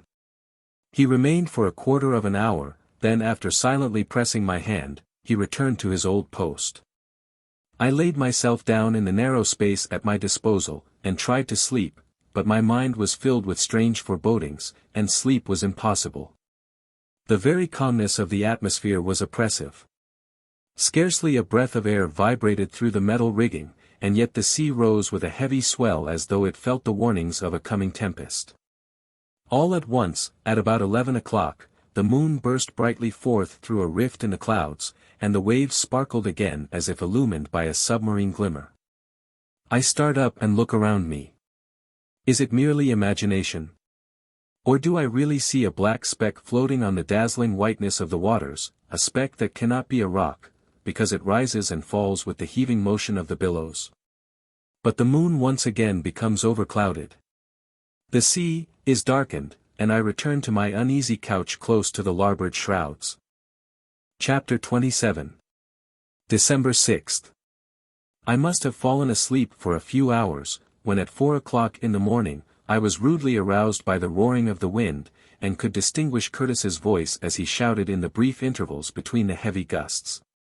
I got up, and holding tightly to the purlin, for the waves made the masts tremble with their violence, I tried to look around and below me. The sea was literally raging beneath, and great masses of livid-looking foam were dashing between the masts, which were oscillating terrifically. It was still dark, and I could only faintly distinguish two figures on the stern, whom, by the sound of their voices, that I caught occasionally above the tumult, I made out to be Curtis and the boatswain. Just at that moment a sailor, who had mounted to the maintop to do something to the rigging, passed close behind me. "What's the matter?" I asked. "The wind has changed," he answered, adding something which I could not hear distinctly, but which sounded like, "dead against us." Dead against us. Then, thought I, the wind had shifted to the southwest, and my last night's forebodings had been correct. When daylight at length appeared, I found the wind, although not blowing actually from the southwest, had veered round to the northwest, a change which was equally disastrous to us, inasmuch as it was carrying us away from land. Moreover, the ship had sunk considerably during the night, and there were now 5 feet of water above deck. The side netting had completely disappeared, and the forecastle and the poop were now all but on a level with the sea, which washed over them incessantly. With all possible expedition Curtis and his crew were laboring away at their raft, but the violence of the swell materially impeded their operations. And it became a matter of doubt as to whether the woodwork would not fall asunder before it could be properly fastened together. As I watched the men at their work, Le Tourneur, with one arm supporting his son, came and stood by my side. "Don't you think this maintop will soon give way?" he said, as the narrow platform on which we stood creaked and groaned with the swaying of the masts. Miss Herbie heard his words, and pointing towards Mrs. Kear, who was lying prostrate at her feet, asked what we thought ought to be done. "We can do nothing but stay where we are," I replied. "No," said André, "this is our best refuge. I hope you are not afraid." "Not for myself," said the young girl quietly, "only for those to whom life is precious." At 7:45 we heard the boatswain calling to the sailors in the bows. Aye, sir," said one of the men, "Oriati, I think." "Where's the whale boat?" shouted the boatswain. "I don't know, sir." "Not with us," was the reply. "She's gone adrift, then." And sure enough the whaleboat was no longer hanging from the bowsprit, and in a moment the discovery was made that Mr. Kear, Silas Huntley, and 3 sailors, a Scotchman and 2 Englishmen, were missing. Afraid that the Chancellor would founder before the completion of the raft, Kear and Huntley had plotted together to effect their escape, and had bribed the 3 sailors to seize the only remaining boat. This, then, was the black speck that I had seen during the night. The miserable husband had deserted his wife, the faithless captain had abandoned the ship that had once been under his command. "There are 5 saved, then," said the boatswain. "Faith, and it's 5 lost you'll be manning," said Oriati, and the state of the sea fully justified his opinion. The crew were furious when they heard of the surreptitious flight, and loaded the fugitives with all the invectives they could lay their tongues to. So enraged were they at the dastardly trick of which they had been made the dupes, that if chance should bring the deserters again on board I should be sorry to answer for the consequences. In accordance with my advice, Mrs. Kear has not been informed of her husband's disappearance. The unhappy lady is wasting away with a fever for which we are powerless to supply a remedy, for the medicine chest was lost when the ship began to sink. Nevertheless, I do not think we have anything to regret on that score, feeling as I do, that in a case like Mrs. Kear's, drugs would be of no avail. Chapter 28. December 6th continued. The Chancellor no longer maintained her equilibrium. We felt that she was gradually going down, and her hull was probably breaking up. The maintop was already only 10 feet above the water, whilst the bowsprit, with the exception of the extreme end, that rose obliquely from the waves, was entirely covered. The Chancellor's last day, we felt, had come. Fortunately the raft was all but finished, and unless Curtis preferred to wait till morning we should be able to embark in the evening. The raft is a very solid structure. The spars that form the framework are crossed one above another and lashed together with stout ropes, so that the whole pile rises a couple of feet above the water. The upper platform is constructed from the planks that were broken from the ship's sides by the violence of the waves, and which had not drifted away. The afternoon has been employed in charging the raft with such provisions, sails, tools, and instruments as we have been able to save. And how can I attempt to give any idea of the feelings with which, one and all, we now contemplated the fate before us? For my own part one was possessed rather by a benumbed indifference than by any sense of genuine resignation. M. Letourneur was entirely absorbed in his son, who, in his turn, thought only of his father. At the same time exhibiting a calm Christian fortitude, which was shown by no one else of the party except Miss Herbey, who faced her danger with the same brave composure. Incredible as it may seem, Falson remained the same as ever, occupying himself with writing down figures and memoranda in his pocketbook. Mrs. Kear, in spite of all that Miss Herbey could do for her, was evidently dying. With regard to the sailors, 2 or 3 of them were calm enough, but the rest had well nigh lost their wits. Some of the more ill-disposed amongst them seemed inclined to run into excesses. And their conduct, under the bad influence of Owen and Jinkstrop, made it doubtful whether they would submit to control when once we were limited to the narrow dimensions of the raft. Lieutenant Walter, although his courage never failed him, was worn out with bodily fatigue, and obliged to give up all active labor, but Curtis and the boatswain were resolute, energetic and firm as ever. To borrow an expression from the language of metallurgic art, they were men at the highest degree of hardness. At 5 o'clock one of our companions in misfortune was released from her sufferings. Mrs. Kear, after a most distressing illness, through which her young companion tended her with the most devoted care, has breathed her last. A few deep sighs and all was over, and I doubt whether the sufferer was ever conscious of the peril of her situation. The night passed on without further incident. Towards morning I touched the dead woman's hand, and it was cold and stiff.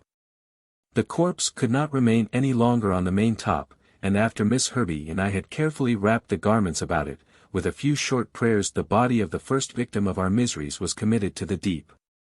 As the sea closed over the body I heard one of the men in the shroud say, "There goes a carcass that we shall be sorry we have thrown away." I looked round sharply. It was Owen who had spoken, but horrible as were his words, the conviction was forced upon my mind that the day could not be far distant when we must want for food. Chapter 29. December 7th, the ship was sinking rapidly, the water had risen to the foretop, the poop and forecastle were completely submerged, the top of the bowsprit had disappeared, and only the 3-mast tops projected from the waves. But all was ready on the raft, an erection had been made on the fore to hold a mast, which was supported by shrouds fastened to the sides of the platform. This mast carried a large royal. Perhaps, after all, these few frail planks will carry us to the shore which the Chancellor has failed to reach. At any rate, we cannot yet resign all hope. We were just on the point of embarking at 7 a.m. when the Chancellor all at once began to sink so rapidly that the carpenter and men who were on the raft were obliged with all speed to cut the ropes that secured it to the vessel to prevent it from being swallowed up in the eddying waters. Anxiety, the most intense, took possession of us all. At the very moment when the ship was descending into the fathomless abyss, the raft, our only hope of safety, was drifting off before our eyes. Two of the sailors and an apprentice, beside themselves with terror, threw themselves headlong into the sea, but it was evident from the very first that they were quite powerless to combat the winds and waves. Escape was impossible. They could neither reach the raft, nor return to the ship. Curtis tied a rope round his waist and tried to swim to their assistance. But long before he could reach them the unfortunate men, after a vain struggle for life, sank below the waves and were seen no more. Curtis, bruised and beaten with the surf that raged about the mastheads, was hauled back to the ship. Meantime, Daulas and his men, by means of some spars which they used as oars, were exerting themselves to bring back the raft, which had drifted about 2 cables' lengths away. But, in spite of all their efforts, it was fully an hour which seemed to us, waiting as we were with the water up to the level of the top masts, like an eternity, before they succeeded in bringing the raft alongside and lashing it once again to the Chancellor's mainmast. Not a moment was then to be lost. The waves were eddying like a whirlpool around the submerged vessel, and numbers of enormous air bubbles were rising to the surface of the water. The time was come. At Curtis's word, "Embark," we all hurried to the raft. Andre, who insisted upon seeing Miss Herbie go first, was helped safely on to the platform, where his father immediately joined him. In a very few minutes all except Curtis and old Oriati had left the Chancellor.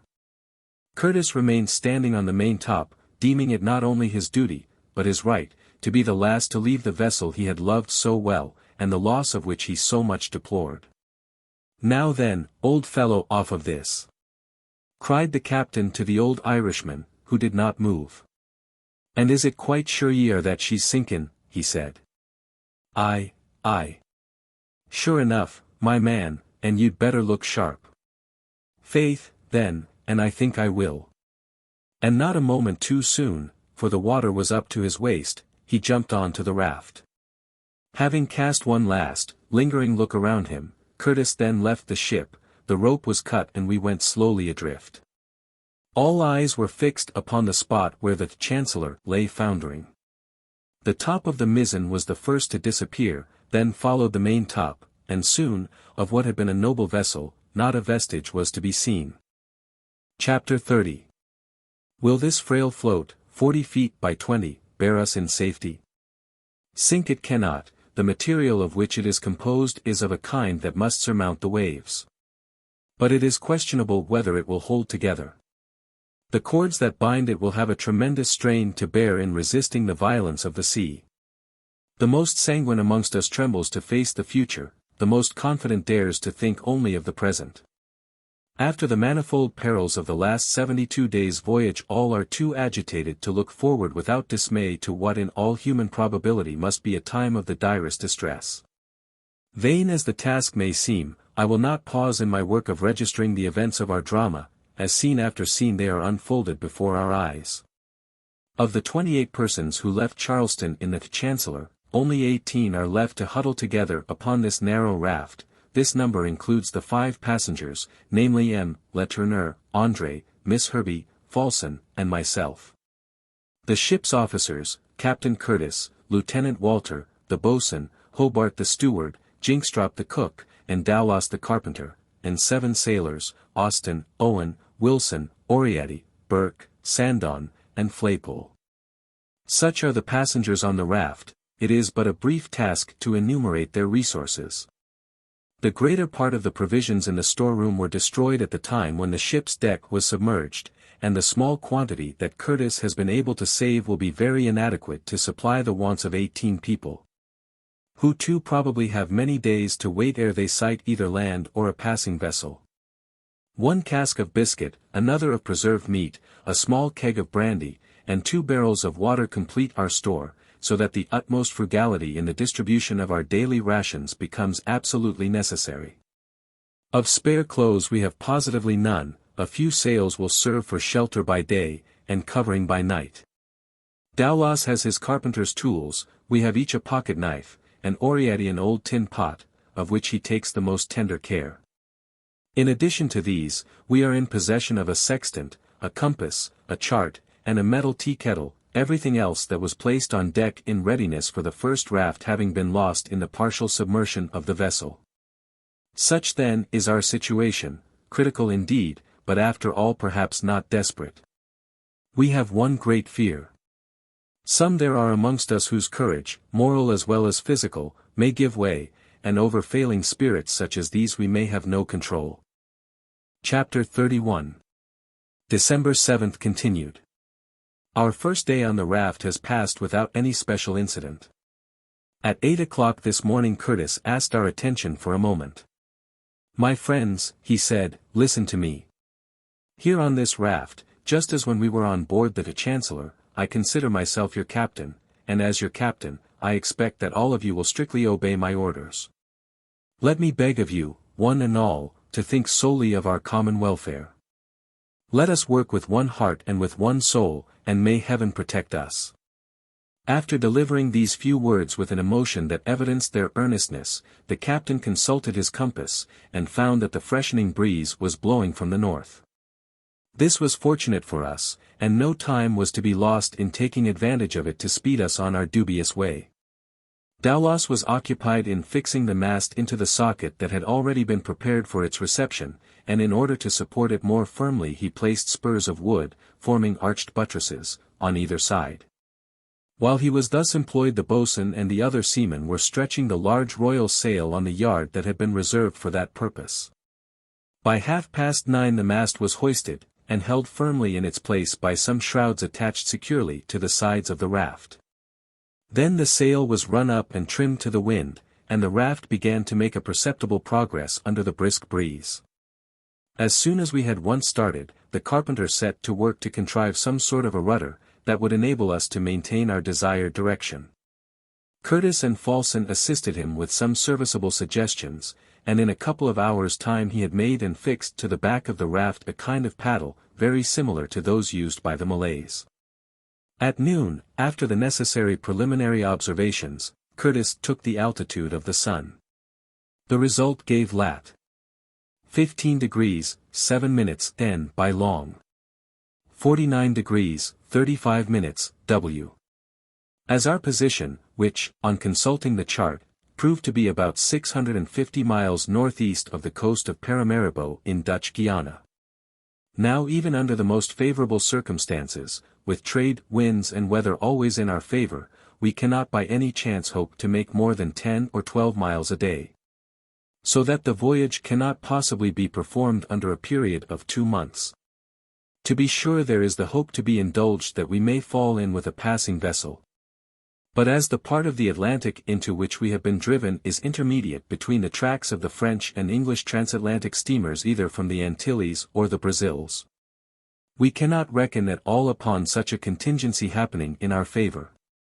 Whilst if a calm should set in, or worse still, if the wind were to blow from the east, not only 2 months, but twice, nay, 3 times that length of time will be required to accomplish the passage.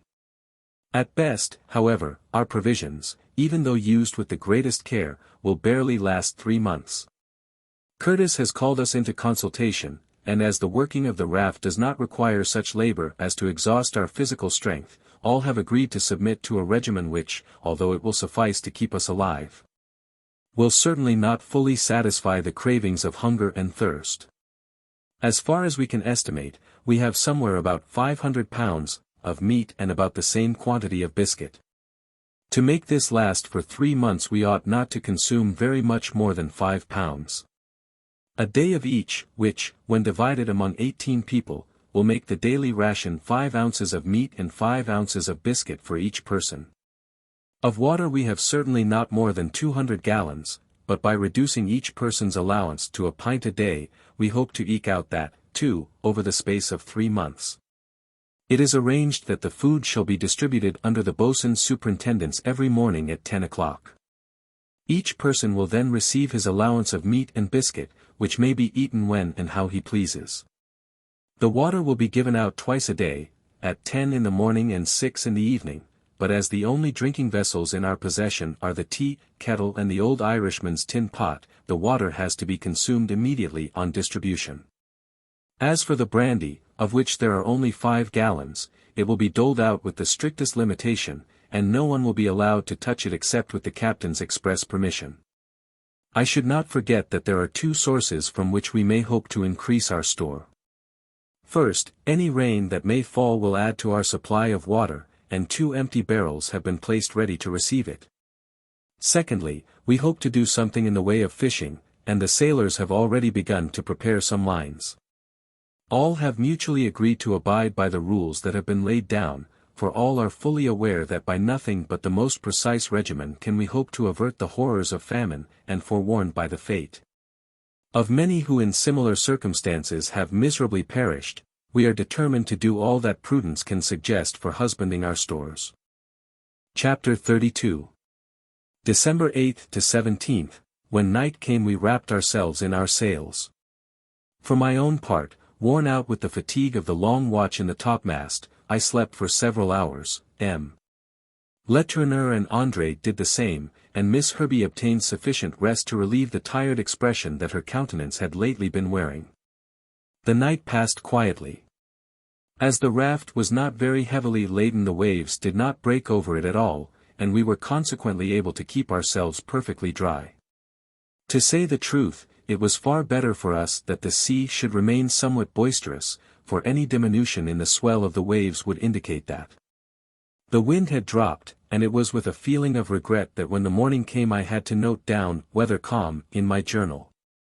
In these low latitudes the heat in the daytime is so intense, and the sun burns with such an incessant glare, that the entire atmosphere becomes pervaded with a glowing vapor. The wind, too, blows only in fitful gusts, and through long intervals of perfect calm the sails flap idly and uselessly against the mast. Curtis and the boatswain, however, are of opinion that we are not entirely dependent on the wind. Certain indications, which a sailor's eye alone could detect, make them almost sure that we are being carried along by a westerly current, that flows at the rate of 3 or 4 miles an hour. If they are not mistaken, this is a circumstance that may materially assist our progress, and at which we can hardly fail to rejoice, for the high temperature often makes our scanty allowance of water quite inadequate to allay our thirst. But with all our hardships I must confess that our condition is far preferable to what it was when we were still clinging to the Chancellor. Here at least we have a comparatively solid platform beneath our feet, and we are relieved from the incessant dread of being carried down with a foundering vessel. In the daytime we can move about with a certain amount of freedom, discuss the weather, watch the sea, and examine our fishing lines, whilst at night we can rest securely under the shelter of our sails. I really think, Mr. Kazallon, said André Letourneur to me a few days after we had embarked, that our time on board the raft passes as pleasantly as it did upon Ham Rock, and the raft has one advantage even over the reef, for it is capable of motion. Yes, André replied, as long as the wind continues favorable the raft has decidedly the advantage, but supposing the wind shifts, what then?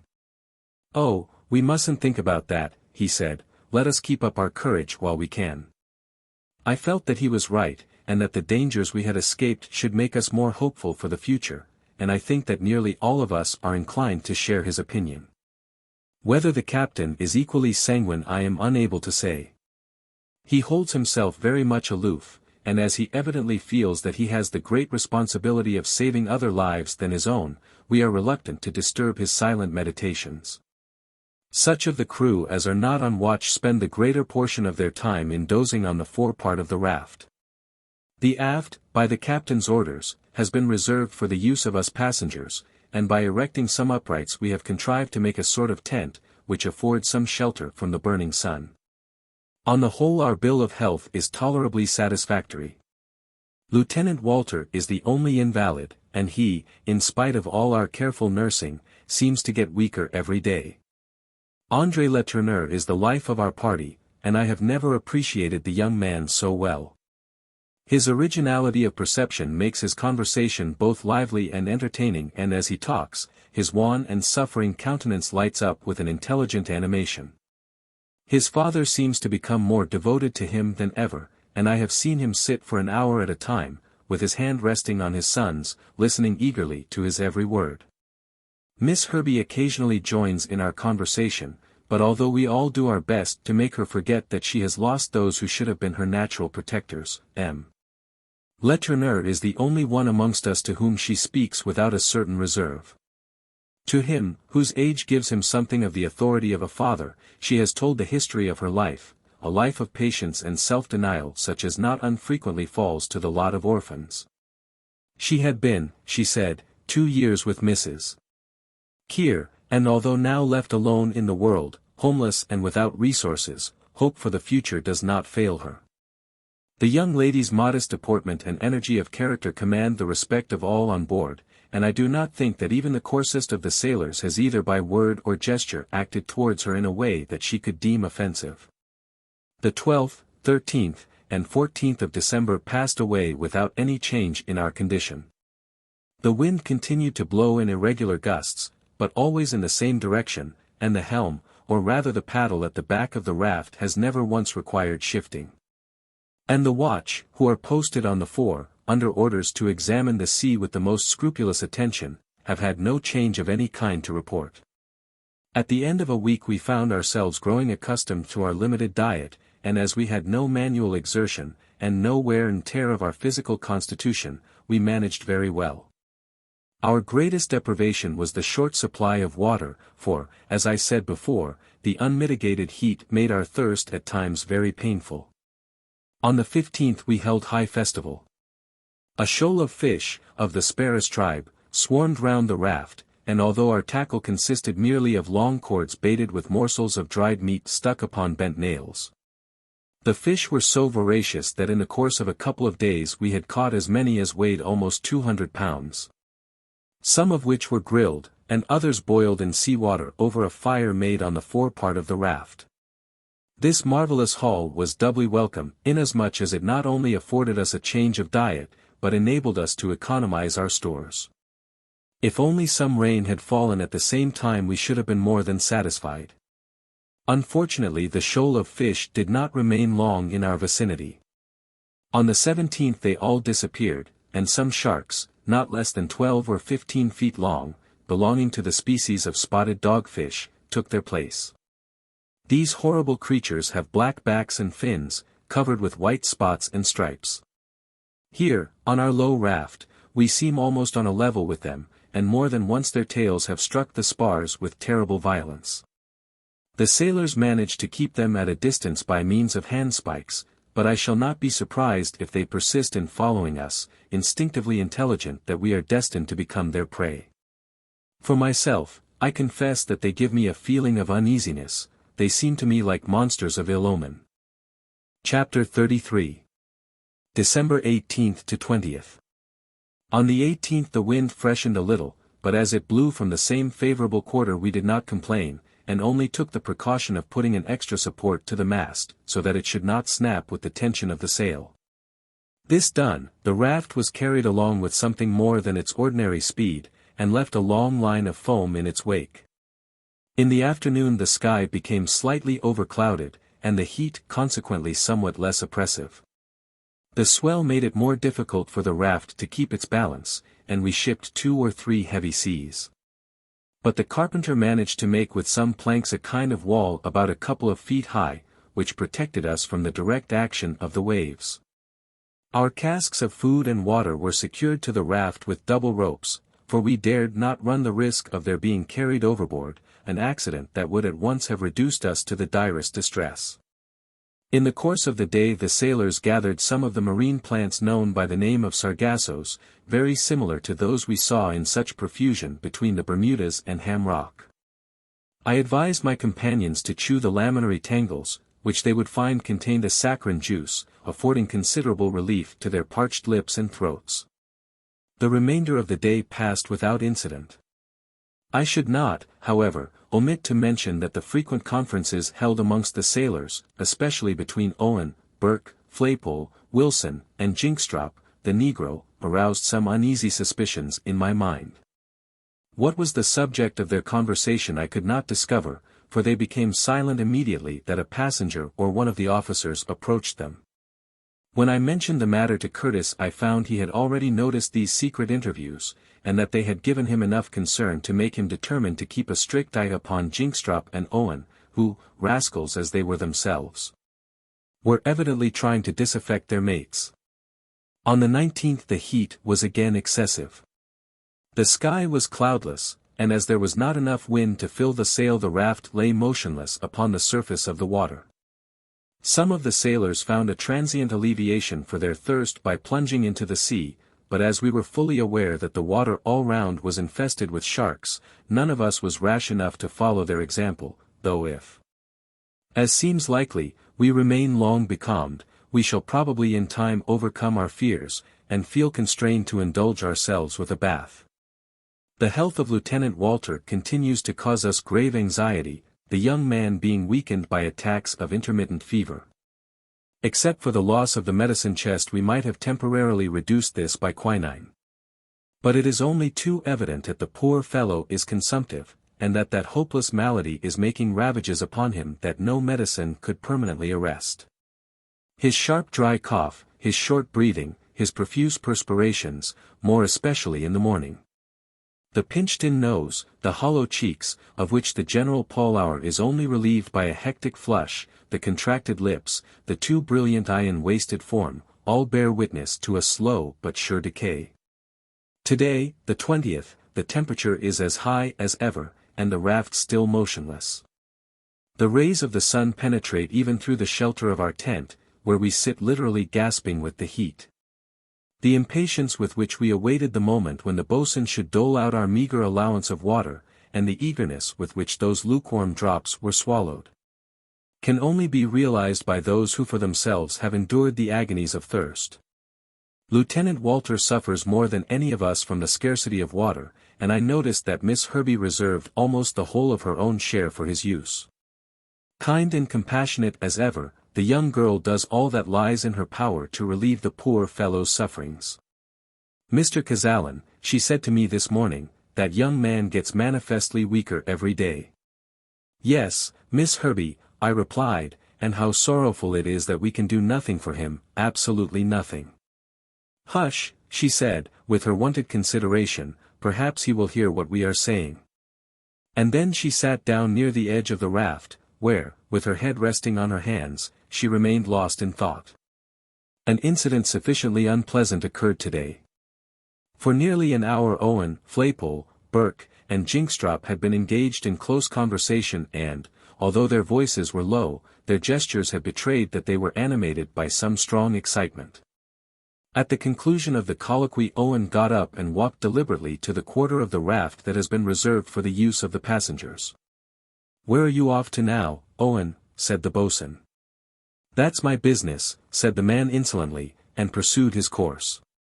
The boatswain was about to stop him, but before he could interfere Curtis was standing and looking Owen steadily in the face.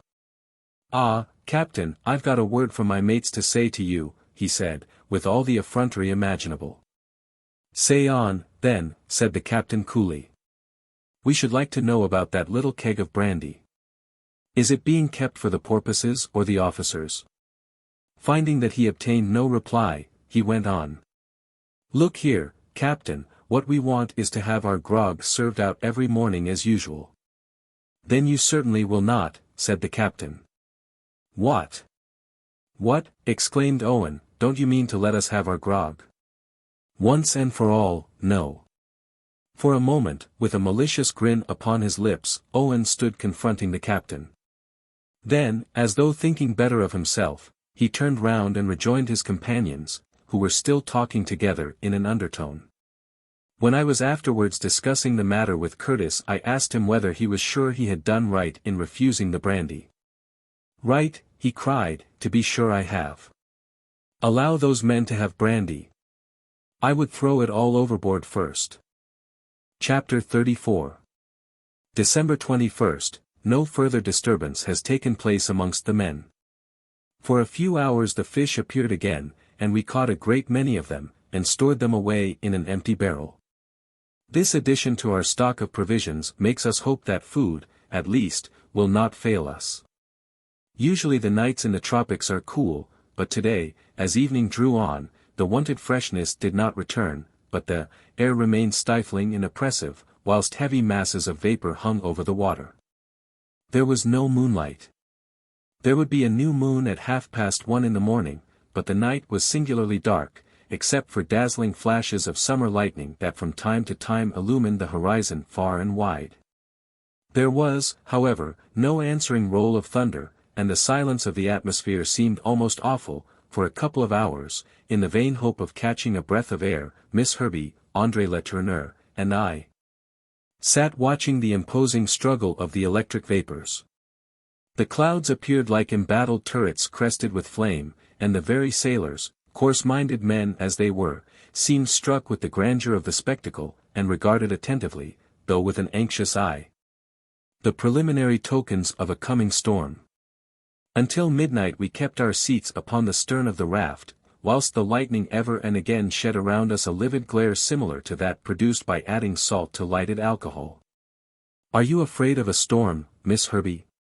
said André to the girl. "No, Mr. André, my feelings are always rather those of awe than of fear," she replied. "I consider a storm one of the sublimest phenomena that we can behold, don't you think so too?" "Yes, and especially when the thunder is pealing," he said. "That majestic rolling, far different to the sharp crash of artillery, rises and falls like the long-drawn notes of the grandest music.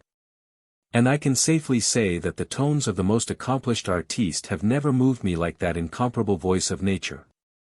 "Rather a deep bass, though," I said, laughing. "That may be," he answered, "but I wish we might hear it now, for this silent lightning is somewhat unexpressive." "Never mind that, André," I said. "Enjoy a storm when it comes, if you like, but pray don't wish for it." "And why not?" said he, "a storm will bring us wind, you know." "And water, too," added Miss Herbey, "the water of which we are so seriously in need." The young people evidently wished to regard the storm from their own point of view, and although I could have opposed plenty of common sense to their poetical sentiments, I said no more, but let them talk on as they pleased for fully an hour. Meantime the sky was becoming quite overclouded, and after the zodiacal constellations had disappeared in the mists that hung round the horizon, one by one the stars above our heads were veiled in dark rolling masses of vapor, from which every instant there issued forth sheets of electricity that formed a vivid background to the dark grey fragments of cloud that floated beneath. As the reservoir of electricity was confined to the higher strata of the atmosphere, the lightning was still unaccompanied by thunder, but the dryness of the air made it a weak conductor. Evidently the fluid could only escape by terrible shocks, and the storm must ere long burst forth with fearful violence. This was the opinion of Curtis and the boatswain. The boatswain is only weatherwise from his experience as a sailor. But Curtis, in addition to his experience, has some scientific knowledge, and he pointed out to me an appearance in the sky known to meteorologists as a cloud ring, and scarcely ever seen beyond the regions of the torrid zone, which are impregnated by damp vapors brought from all quarters of the ocean by the action of the trade winds. "Yes, Mr. Kazallon," said Curtis, "our raft has been driven into the region of storms, of which it has been justly remarked that any one endowed with very sensitive organs can at any moment distinguish the growlings of thunder." "Hark!" I said, as I strained my ears to listen, "I think I can hear it now." "You can," he answered, "yet what you hear is but the first warning of the storm which, in a couple of hours, will burst upon us with all its fury. But never mind, we must be ready for it." Sleep, even if we wished it, would have been impossible in that stifling temperature. The lightning increased in brilliancy, and appeared from all quarters of the horizon, each flash covering large arcs, varying from 100 degrees to 150 degrees, leaving the atmosphere pervaded by one incessant phosphorescent glow. The thunder became at length more and more distinct, the reports, if I may use the expression, being round, rather than rolling. It seemed almost as though the sky were padded with heavy clouds of which the elasticity muffled the sound of the electric bursts. Hitherto, the sea had been calm, almost stagnant as a pond. Now, however, long undulations took place, which the sailors recognized, all too well, as being the rebound produced by a distant tempest.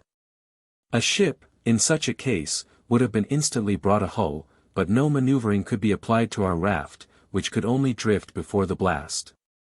At 1 o'clock in the morning one vivid flash, followed, after the interval of a few seconds, by a loud report of thunder, announced that the storm was rapidly approaching.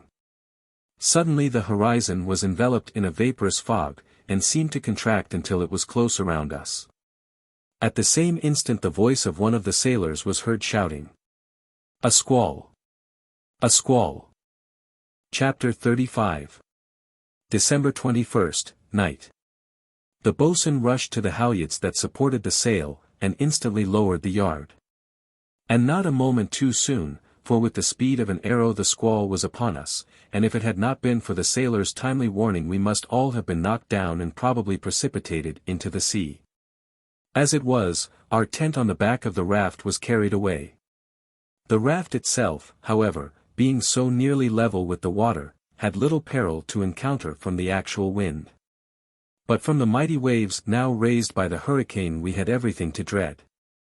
At first the waves had been crushed and flattened as it were by the pressure of the air, but now, as though strengthened by the reaction, they rose with the utmost fury.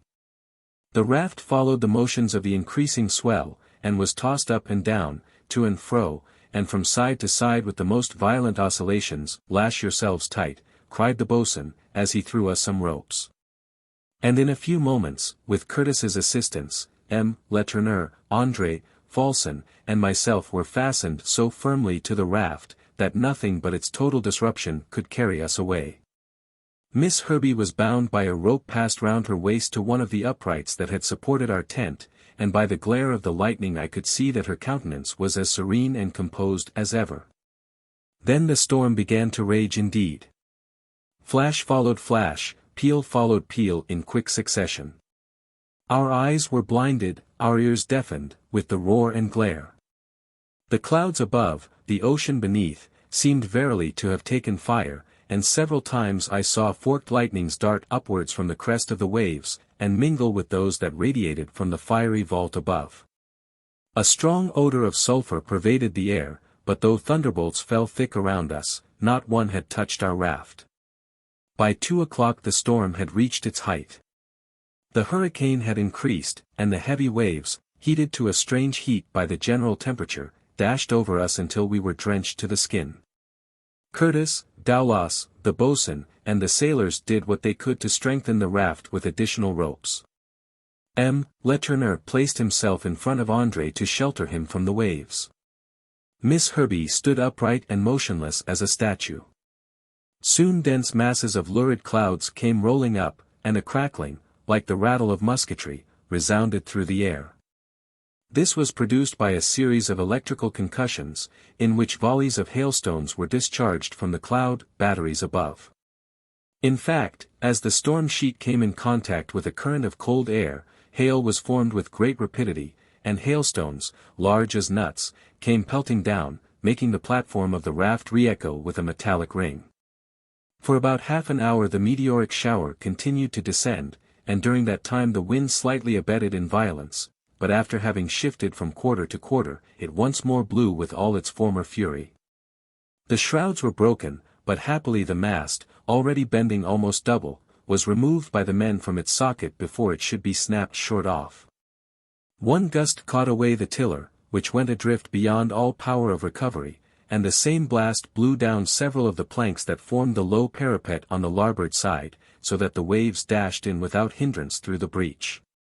The carpenter and his mates tried to repair the damage, but, tossed from wave to wave, the raft was inclined to an angle of more than 45 degrees, making it impossible for them to keep their footing, and rolling one over another.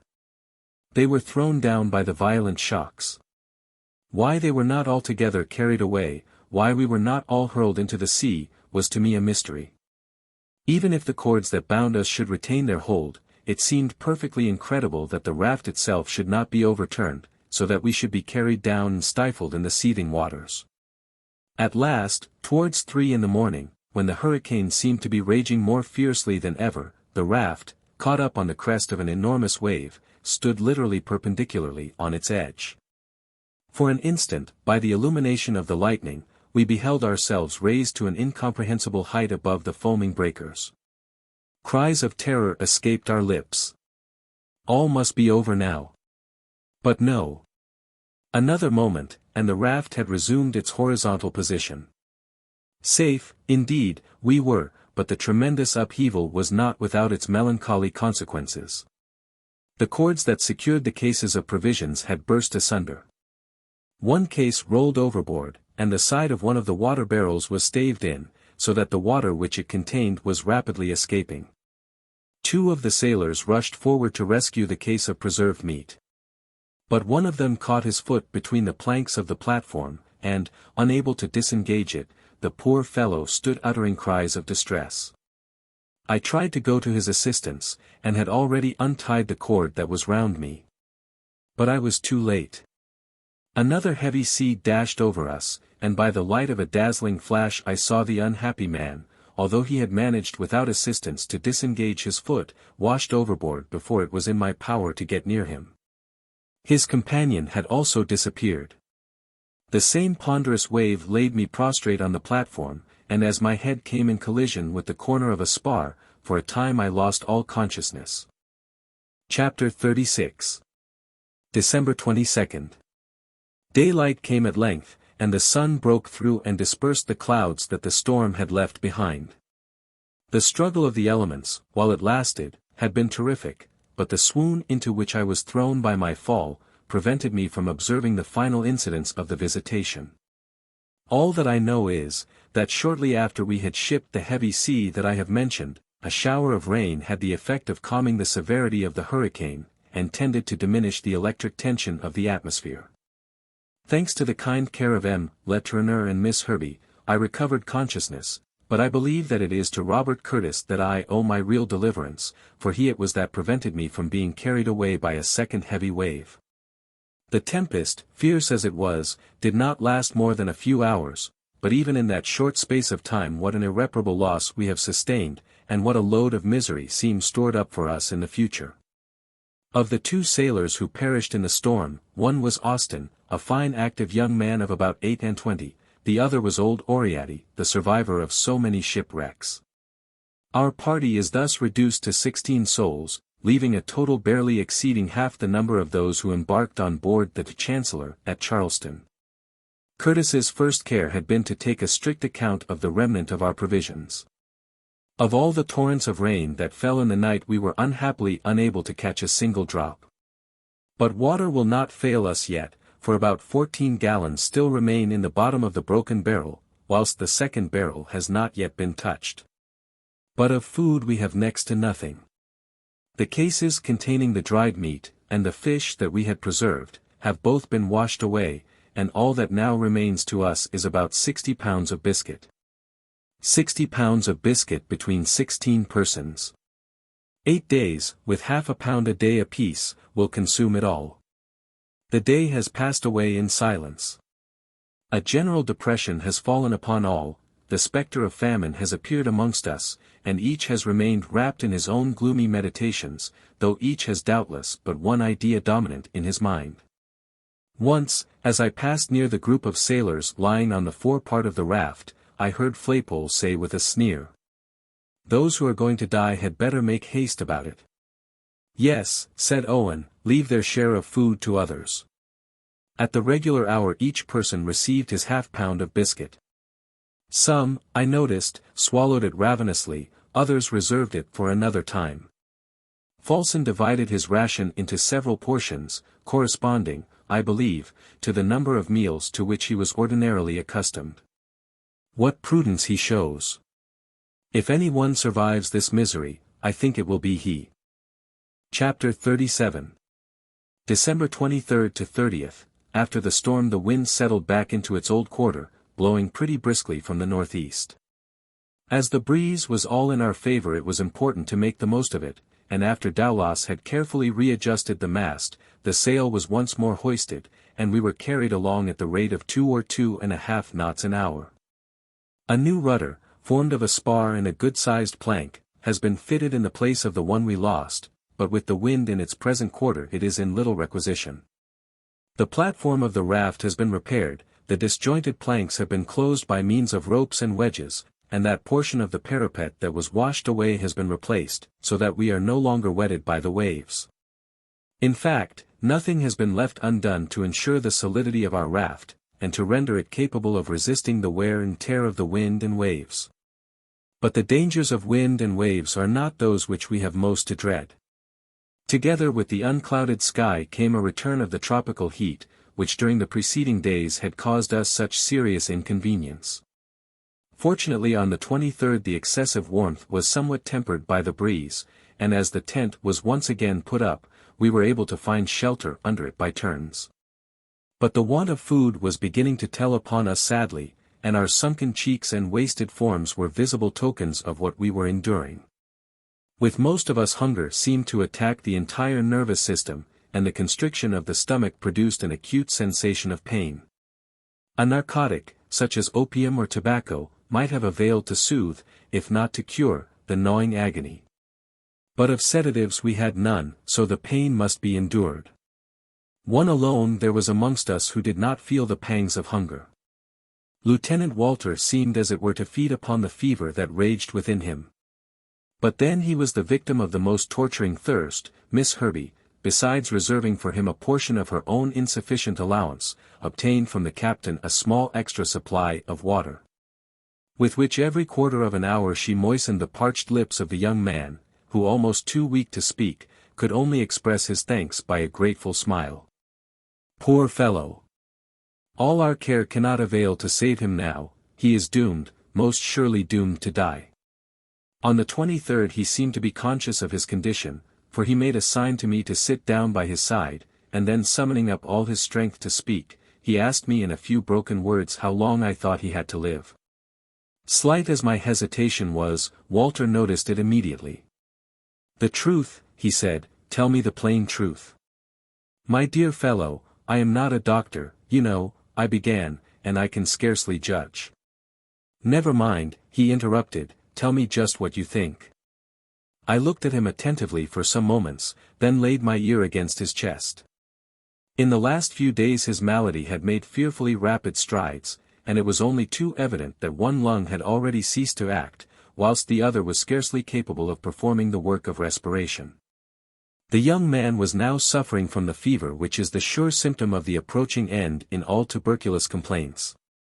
The lieutenant kept his eye fixed upon me with a look of eager inquiry. I knew not what to say, and sought to evade his question.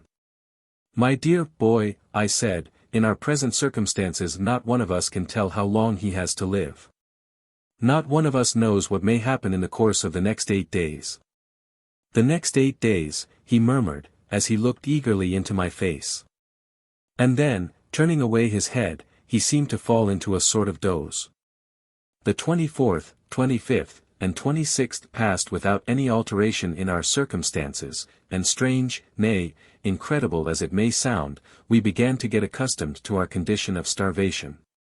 Often, when reading the histories of shipwrecks, I have suspected the accounts to be greatly exaggerated, but now I fully realize their truth, and marvel when I find on how little nutriment it is possible to exist for so long a time. To our daily half-pound of biscuit the captain has thought to add a few drops of brandy, and the stimulant helps considerably to sustain our strength. If we had the same provisions for 2 months, or even for 1, there might be room for hope. But our supplies diminish rapidly, and the time is fast approaching when of food and drink there will be none. The sea had furnished us with food once, and, difficult as the task of fishing had now become, at all hazards the attempt must be made again. Accordingly the carpenter and the boatswain set to work and made lines out of some untwisted hemp, to which they fixed some nails that they pulled out of the flooring of the raft, and bent into proper shape. The boatswain regarded his device with evident satisfaction. "I don't mean to say," said he to me, "that these nails are first-rate fish hooks, but one thing I do know, and that is, with proper bait they will act as well as the best. But this biscuit is no good at all. Let me but just get hold of one fish, and I shall know fast enough how to use it to catch some more." And the true difficulty was how to catch the first fish. It was evident that fish were not abundant in these waters, nevertheless the lines were cast. But the biscuit with which they were baited dissolved at once in the water, and we did not get a single bite. For 2 days the attempt was made in vain, and as it only involved what seemed a lavish waste of our only means of subsistence, it was given up in despair. Today, the 30th, as a last resource, the boatswain tried what a piece of colored rag might do by way of attracting some voracious fish, and having obtained from Miss Herbie a little piece of the red shawl she wears, he fastened it to his hook. But still no success, for when, after several hours, he examined his lines, the crimson shred was still hanging intact as he had fixed it. The man was quite discouraged at his failure. "But there will be plenty of bait before long," he said to me in a solemn undertone. "What do you mean?" said I, struck by his significant manner. "You'll know soon enough," he answered. What did he insinuate? The words, coming from a man usually so reserved, have haunted me all night. Chapter 38. January 1st to 5th, more than 3 months had elapsed since we left Charleston in the Chancellor, and for no less than 20 days had we now been borne along on our raft at the mercy of the wind and waves. Whether we were approaching the American coast, or whether we were drifting farther and farther to sea, it was now impossible to determine, for, in addition to the other disasters caused by the hurricane, the captain's instruments had been hopelessly smashed, and Curtis had no longer any compass by which to direct his course, nor a sextant by which he might make an observation. Desperate, however, as our condition might be judged, hope did not entirely abandon our hearts, and day after day, hour after hour were our eyes strained towards the horizon, and many a time did our imagination shape out the distant land. But ever and again the illusion vanished, a cloud, a mist, perhaps even a wave, was all that had deceived us, no land, no sail ever broke the grey line that united sea and sky, and our raft remained the centre of the wide and dreary waste. On the 1st of January we swallowed our last morsel of biscuit. The 1st of January. New Year's Day.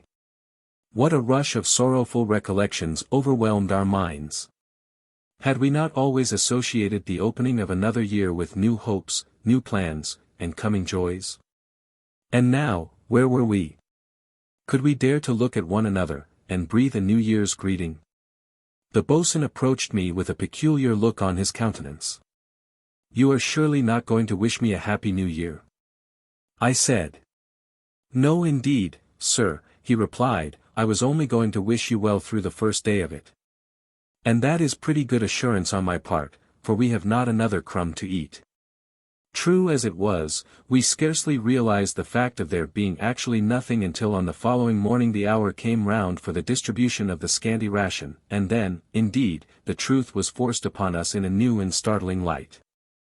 Towards evening I was seized with violent pains in the stomach, accompanied by a constant desire to yawn and gape that was most distressing. But in a couple of hours the extreme agony passed away, and on the 3rd I was surprised to find that I did not suffer more. I felt, it is true, that there was some great void within myself, but the sensation was quite as much moral as physical. My head was so heavy that I could not hold it up, it was swimming with giddiness, as though I were looking over a precipice. My symptoms were not shared by all my companions, some of whom endured the most frightful tortures. Dowlas and the boatswain especially, who were naturally large eaters, uttered involuntary cries of agony, and were obliged to gird themselves tightly with ropes to subdue the excruciating pain that was gnawing their very vitals. And this was only the 2nd day of our misery. What would we not have given for half, nay, for a quarter of the meagre ration which a few days back we had deemed so inadequate to supply our wants, and which now, eked out crumb by crumb, might, perhaps, serve for several days. In the streets of a besieged city, dire as the distress may be, some gutter, some rubbish heap, some corner may yet be found that will furnish a dry bone or a scrap of refuse that may for a moment allay the pangs of hunger. But these bare planks, so many times washed clean by the relentless waves, offer nothing to our eager search, and after every fragment of food that the wind carried into their interstices has been scraped out devoured, our resources are literally at an end. The nights seem even longer than the days. Sleep, when it comes, brings no relief, it is rather a feverish stupor, broken and disturbed by frightful nightmares. Last night, however, overcome by fatigue, I managed to rest for several hours. At 6 o'clock this morning I was roused by the sound of angry voices, and, starting up, I saw Owen and Jynxtrop, with Flaypole, Wilson, Burke, and Sandon, standing in a threatening attitude. They had taken possession of the carpenter's tools, and now, armed with hatchets, chisels, and hammers, they were preparing to attack the captain, the boatswain, and Dowlas. I attached myself in a moment to Curtis's party. Fulson followed my example, and although our knives were the only weapons at our disposal, we were ready to defend ourselves to the very last extremity. Owen and his men advanced towards us. The miserable wretches were all drunk, for during the night they had knocked a hole in the brandy barrel, and had recklessly swallowed its contents. What they wanted they scarcely seemed to know, but Owen and Jynxtrop, not quite so much intoxicated as the rest, seemed to be urging them on to massacre the captain and the officers. Down with the captain! Overboard with Curtis! Owen shall take the command, they shouted from time to time in their drunken fury, and, armed as they were, they appeared completely masters of the situation. Now, then, down with your arms, said Curtis sternly, as he advanced to meet them. Overboard with the captain, howled Owen, as by word and gesture he urged on his accomplices. Curtis pushed aside the excited rascals, and, walking straight up to Owen, asked him what he wanted. What do we want? Why, we want no more captains. We are all equals now. Poor stupid fool. As though misery and privation had not already reduced us all to the same level. Owen, said the captain once, again, down with your arms. Come on, all of you, shouted Owen to his companions, without giving the slightest heed to Curtis's words. A regular struggle ensued. Owen and Wilson attacked Curtis, who defended himself with a piece of a spar. Burke and Flaypole rushed upon Fulson and the boatswain, whilst I was left to confront the negro Jynxtrop, who attempted to strike me with the hammer which he brandished in his hand. I endeavored to paralyze his movements by pinioning his arms, but the rascal was my superior in muscular strength. After wrestling for a few moments, I felt that he was getting the mastery over me when all of a sudden he rolled over onto the platform, dragging me with him. André Letourneur had caught hold of one of his legs, and thus saved my life. Jynxtrop dropped his weapon in his fall, I seized it instantly, and was about to cleave the fellow's skull, when I was myself arrested by André's hand upon my arm. By this time the mutineers had been driven back to the forepart of the raft, and Curtis, who had managed to parry the blows which had been aimed at him, had caught hold of a hatchet, with which he was preparing to strike at Owen. But Owen made a sidelong movement to avoid the blow, and the weapon caught Wilson full in the chest. The unfortunate man rolled over the side of the raft and instantly disappeared. Save him! Save him, shouted the boatswain. It's too late. He's dead, said Dowlas. Ah, well. He'll do for, began the boatswain, but he did not finish his sentence. Wilson's death, however, put an end to the fray.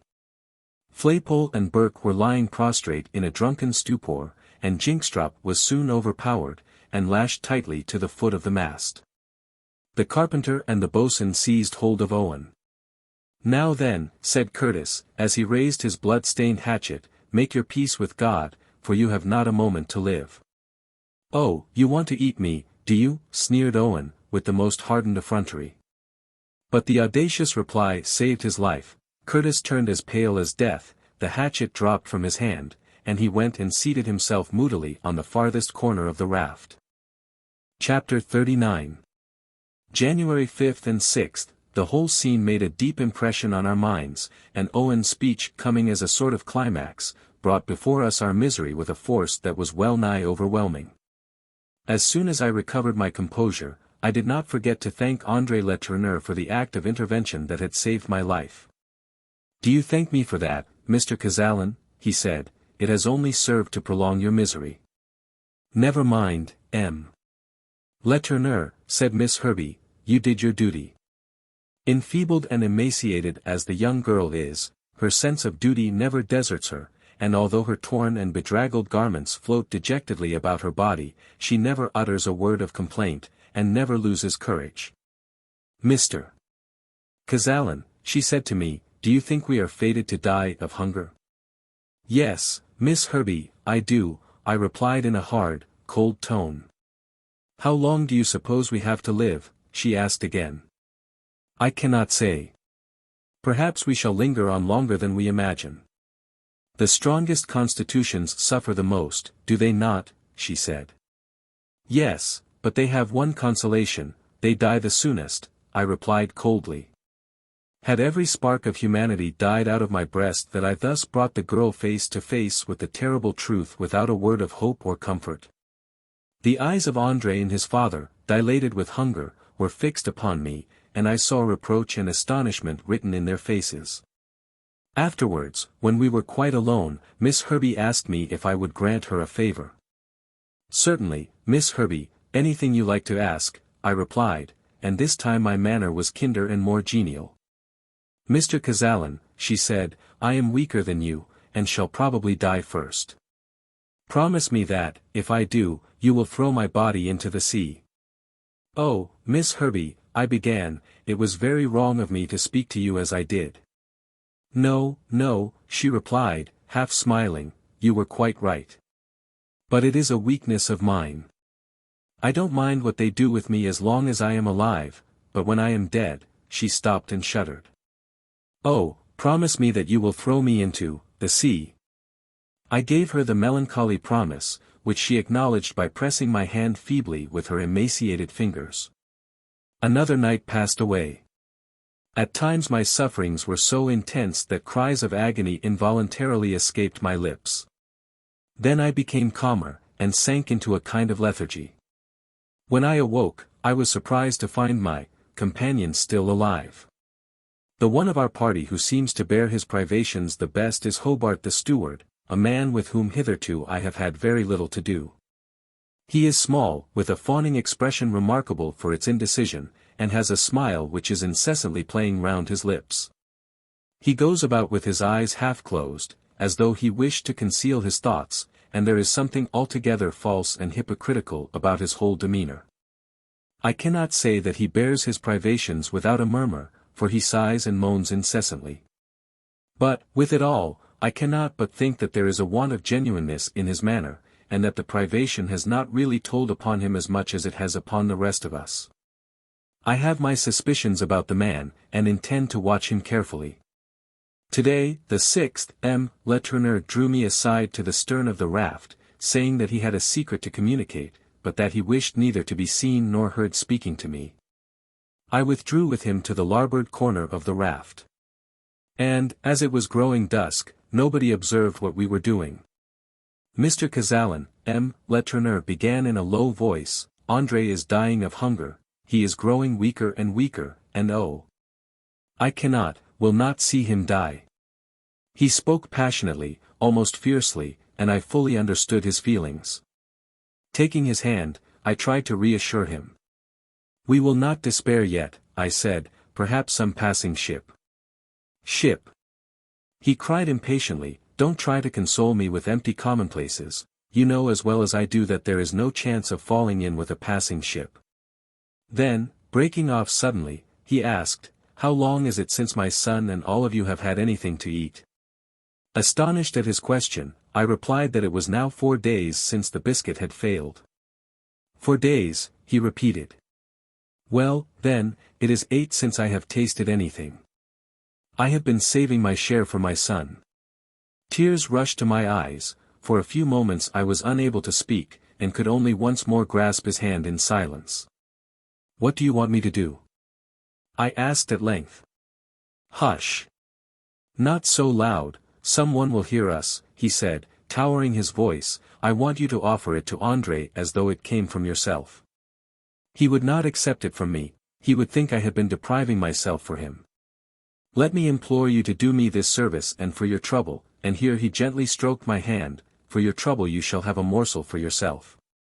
I trembled like a child as I listened to the poor father's words, and my heart was ready to burst when I felt a tiny piece of biscuit slipped into my hand. Give it him, Letourneur went on under his breath, give it him. But do not let anyone see you, the monsters would murder you if they knew it. This is only for today, I will give you some more tomorrow.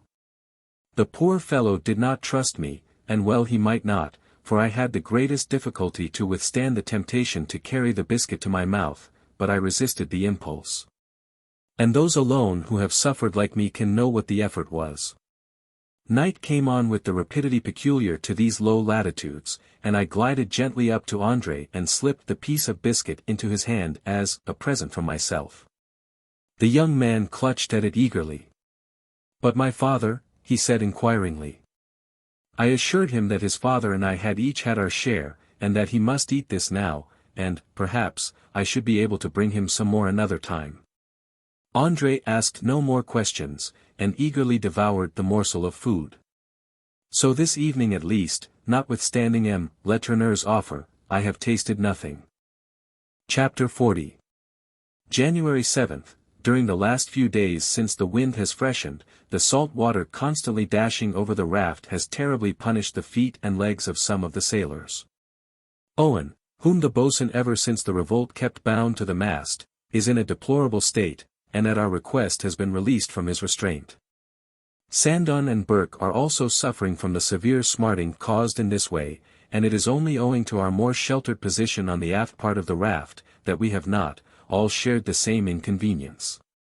Today the boatswain, maddened by starvation, laid hands upon everything that met his voracious eyes, and I could hear the grating of his teeth as he gnawed at fragments of sails and bits of wood. Instinctively endeavoring to fill his stomach by putting the mucus into circulation at length, by dint of an eager search, he came upon a piece of leather hanging to one of the spars that supported the platform. He snatched it off and devoured it greedily, and as it was animal matter, it really seemed as though the absorption of the substance afforded him some temporary relief. Instantly we all followed his example. A leather hat, the rims of caps, in short, anything that contained any animal matter at all, were gnawed and sucked with the utmost avidity. Never shall I forget the scene. We were no longer human, the impulses and instincts of brute beasts seemed to actuate our every movement. For a moment the pangs of hunger were somewhat allayed. But some of us revolted against the loathsome food, and were seized either with violent nausea or absolute sickness. I must be pardoned for giving these distressing details, but how otherwise can I depict the misery, moral and physical, which we are enduring? And with it all, I dare not venture to hope that we have reached the climax of our sufferings. The conduct of Hobart during the scene that I have just described has only served to confirm my previous suspicions of him. He took no part in the almost fiendish energy with which we gnawed at our scraps of leather, and although by his conduct and perpetual groanings, he might be considered to be dying of inanition, yet to me he has the appearance of being singularly exempt from the tortures which we are all enduring.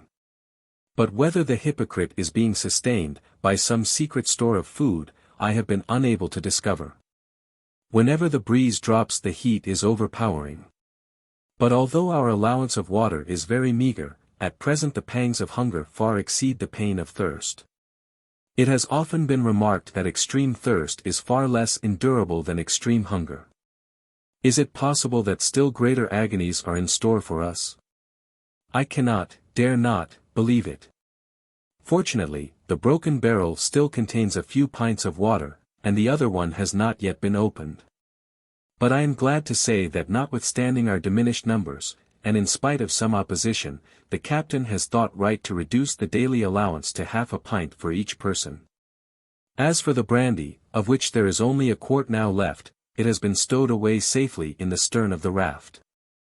This evening has ended the sufferings of another of our companions, making our number now only 14. My attentions and Miss Herbey's nursing could do nothing for Lieutenant Walter, and about 7:30 he expired in my arms. Before he died, in a few broken words he thanked Miss Herbey and myself for the kindness we had shown him. A crumpled letter fell from his hand, and in a voice that was scarcely audible from weakness, he said, "It is my mother's letter, the last I had from her. She was expecting me home, but she will never see me more. Oh, put it to my lips, let me kiss it before I die. Mother! Mother! Oh my God!" I placed the letter in his cold hand, and raised it to his lips. His eye lighted for a moment, we heard the faint sound of a kiss, and all was over. Chapter 41. January 8th, all night I remained by the side of the poor fellow's corpse, and several times Miss Herbie joined me in my mournful watch. Before daylight dawned the body was quite cold, and as I knew there must be no delay in throwing it overboard, I asked Curtis to assist me in the sad office. The body was frightfully emaciated, and I had every hope that it would not float. As soon as it was quite light, taking every precaution that no one should see what we were about, Curtis and I proceeded to our melancholy task. We took a few articles from the lieutenant's pockets, which we purposed, if either of us should survive, to remit to his mother. But as we wrapped him in his tattered garments that would have to suffice for his winding sheet, I started back with a thrill of horror. The right foot had gone, leaving the leg a bleeding stump. No doubt that, overcome by fatigue, I must have fallen asleep for an interval during the night, and someone had taken advantage of my slumber to mutilate the corpse. But who could have been guilty of so foul a deed? Curtis looked around with anger flashing in his eye, but all seemed as usual, and the silence was only broken by a few groans of agony. But there was no time to be lost. Perhaps we were already observed, and more horrible scenes might be likely to occur. Curtis said a few short prayers, and we cast the body into the sea. It sank immediately. "They are feeding the sharks well, and no mistake," said a voice behind me. I turned round quickly, and found that it was Jinkstrop who had spoken. As the boatswain now approached, I asked him whether he thought it possible that any of the wretched men could have taken the dead man's foot. "Oh yes, I dare say," he replied, in a significant tone, "and perhaps they thought they were right."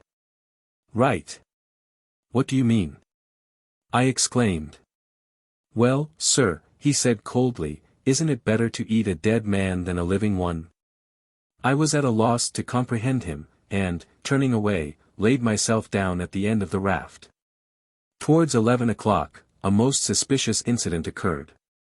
The boatswain, who had cast his lines early in the morning, caught 3 large cod, each more than 30 inches long, of the species which, when dried, is known by the name of stockfish. Scarcely had he hauled them on board, when the sailors made a dash at them, and it was with the utmost difficulty that Curtis, Falsten, and myself could restore order, so that we might divide the fish into equal portions. 3 cod were not much amongst 14 starving persons, but, small as the quantity was, it was allotted in strictly equal shares. Most of us devoured the food raw, almost I might say, alive. Only Curtis, Andre, and Miss Herbie having the patience to wait until their allowance had been boiled at a fire which they made with a few scraps of wood. For myself, I confess that I swallowed my portion of fish just as it was, raw and bleeding. Letourneur followed my example. The poor man devoured his food like a famished wolf, and it is only a wonder to me how, after his lengthened fast, he came to be alive at all. The boatswain's delight at his success was excessive, and amounted almost to delirium. I went up to him, and encouraged him to repeat his attempt. "Oh, yes," he said, "I'll try again. I'll try again." "And why not try at once?" I asked. "Not now," he said evasively, "the night is the best time for catching large fish. Besides, I must manage to get some bait, for we have been improvident enough not to save a single scrap." "But you have succeeded once without bait. Why may you not succeed again?" "Oh, I had some very good bait last night," he said. I stared at him in amazement. He steadily returned my gaze, but said nothing. "Have you none left?" at last I asked. "Yes." He almost whispered and left me without another word. Our meal, meager as it had been, served to rally our shattered energies. Our hopes were slightly raised. There was no reason why the boatswain should not have the same good luck again. One evidence of the degree to which our spirits were revived was that our minds were no longer fixed upon the miserable present and hopeless future, but we began to recall and discuss the past, and Letourneur, Andre Mr. Falsten, and I held a long conversation with the captain about the various incidents of our eventful voyage, speaking of our lost companions, of the fire, of the stranding of the ship, of our sojourn on Ham Rock, of the springing of the leak. Of our terrible voyage in the topmasts, of the construction of the raft, and of the storm. All these things seemed to have happened so long ago, and yet we were living still. Living, did I say? Aye, if such an existence as ours could be called a life, 14 of us were living still. Who would be the next to go? We should then be 13. An unlucky number, said André with a mournful smile. During the night the boatswain cast his lines from the stern of the raft, and, unwilling to trust them to any one else, remained watching them himself. In the morning I went to ascertain what success had attended his patience. It was scarcely light, and with eager eyes he was peering down into the water. He had neither seen nor heard me coming. "Well, boatswain," I said, touching him on the shoulder. He turned round quickly. "Those villainous sharks have eaten every morsel of my bait," he said, in a desponding voice. "And you have no more left?" I asked. "No more," he said. Then grasping my arm he added, "And that only shows me that it is no good doing things by halves."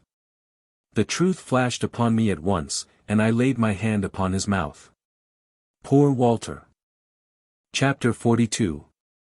January 9th and 10th. On the 9th the wind dropped, and there was a dead calm, not a ripple disturbed the surface of the long undulations as they rose and fell beneath us. And if it were not for the slight current which is carrying us we know not whither, the raft would be absolutely stationary. The heat was intolerable, our thirst more intolerable still. And now it was that for the first time I fully realized how the insufficiency of drink could cause torture more unendurable than the pangs of hunger.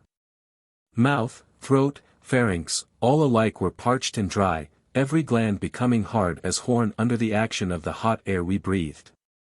At my urgent solicitation the captain was for once induced to double our allowance of water. And this relaxation of the ordinary rule enabled us to attempt to slake our thirst 4 times in the day, instead of only twice. I use the word attempt advisedly. For the water at the bottom of the barrel, though kept covered by a sail, became so warm that it was perfectly flat and unrefreshing. It was a most trying day, and the sailors relapsed into a condition of deep despondency. The moon was nearly full, but when she rose the breeze did not return.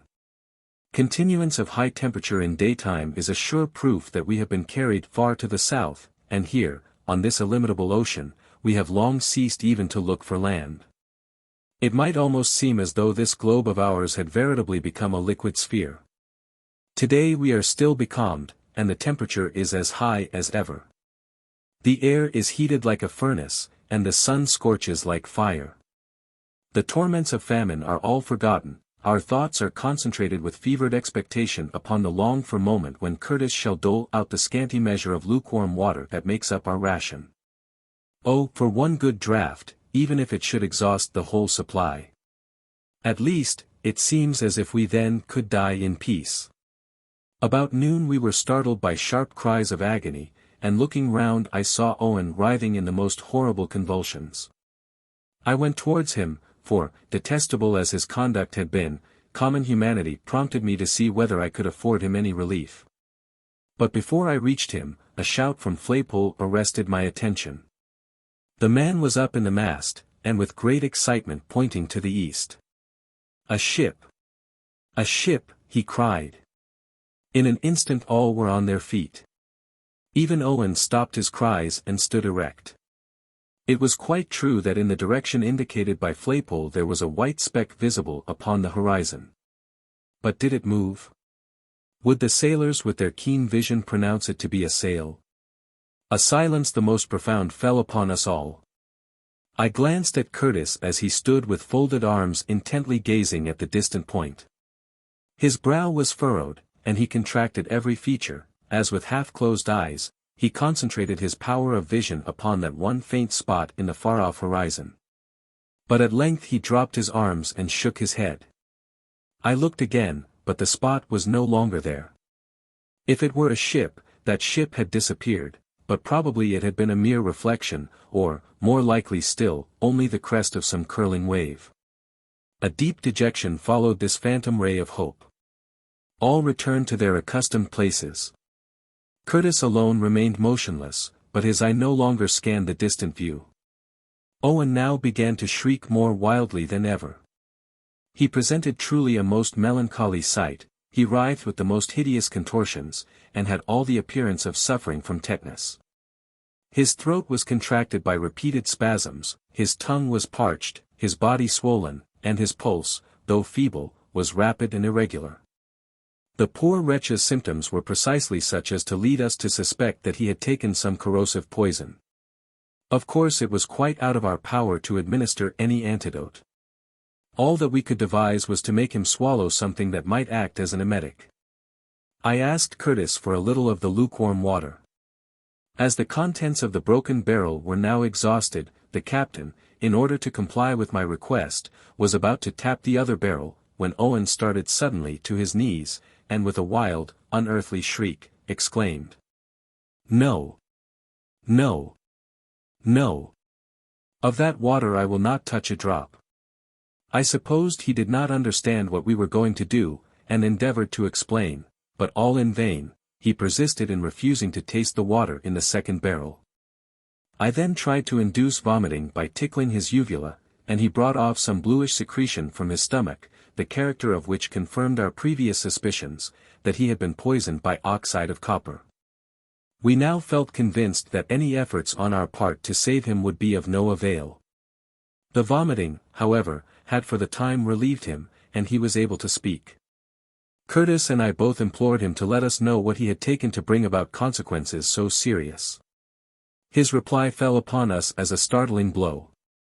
The ill-fated wretch had stolen several pints of water from the barrel that had been untouched, and that water had poisoned him. Chapter 43. January 11th to 14th, Owen's convulsions returned with increased violence, and in the course of the night he expired in terrible agony. His body was thrown overboard almost directly.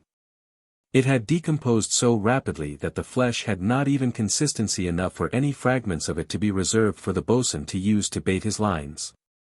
A plague the man had been to us in his life, in his death he was now of no service. And now, perhaps, still more than ever, did the horror of our situation stare us in the face. There was no doubt that the poisoned barrel had at some time or other contained copperas. But what strange fatality had converted it into a water cask, or what fatality, stranger still, had caused it to be brought on board the raft, was a problem that none could solve. Little, however, did it matter now, the fact was evident. The barrel was poisoned, and of water we had not a drop. One and all, we fell into the gloomiest silence. We were too irritable to bear the sound of each other's voices. And it did not require a word, a mere look or gesture was enough, to provoke us to anger that was little short of madness. How it was that we did not all become raving maniacs, I cannot tell. Throughout the 12th no drain of moisture crossed our lips, and not a cloud arose to warrant the expectation of a passing shower. In the shade, if shade it might be called, the thermometer would have registered at least 100 degrees. And, perhaps, considerably more. No change next day. The salt water began to chafe my legs, but although the smarting was at times severe, it was an inconvenience to which I gave little heed. Others who had suffered from the same trouble had become no worse. Oh! If this water that surrounds us could be reduced to vapor or to ice, its particles of salt extracted, it would be available for drink. But no! We have no appliances, and we must suffer on. At the risk of being devoured by the sharks, the boatswain and 2 sailors took a morning bath, and as their plunge seemed to refresh them, I and 3 of my companions resolved to follow their example. We had never learnt to swim, and had to be fastened to the end of a rope and lowered into the water, while Curtis during the half-hour of our bath, kept a sharp lookout to give warning of any danger from approaching sharks. No recommendation, however, on our part, nor any representation of the benefit we felt we had derived, could induce Miss Herbey to allay her sufferings in the same way. At about 11 o'clock, the captain came up to me, and whispered in my ear. "Don't say a word, Mr. Kazallon, I do not want to raise false hopes, but I think I see a ship." It was as well that the captain had warned me.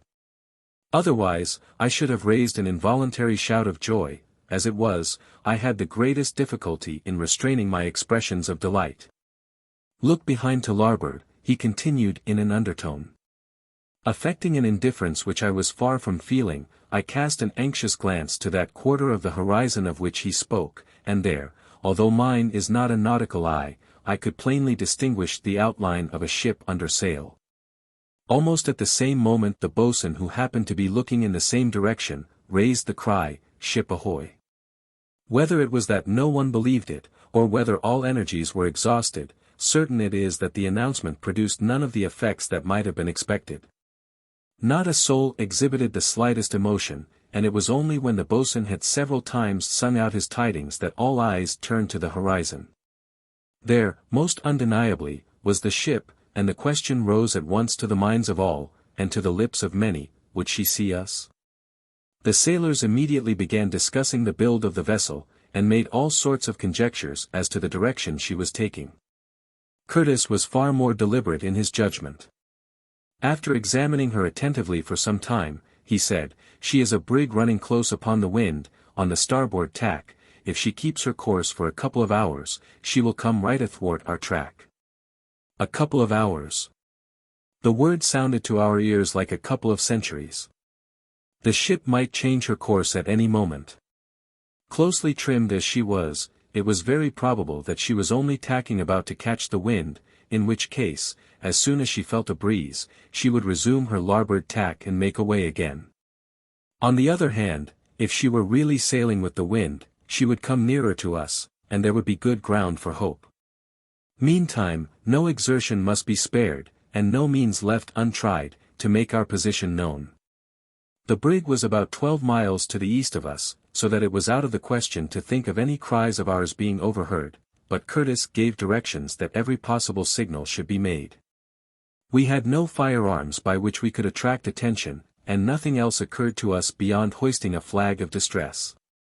Miss Herbey's red shawl, as being of a color most distinguishable against the background of sea and sky, was run up to the masthead, and was caught by the light breeze that just then was ruffling the surface of the water. As a drowning man clutches at a straw, so our hearts bounded with hope every time that our poor flag fluttered in the wind. For an hour our feelings alternated between hope and despair.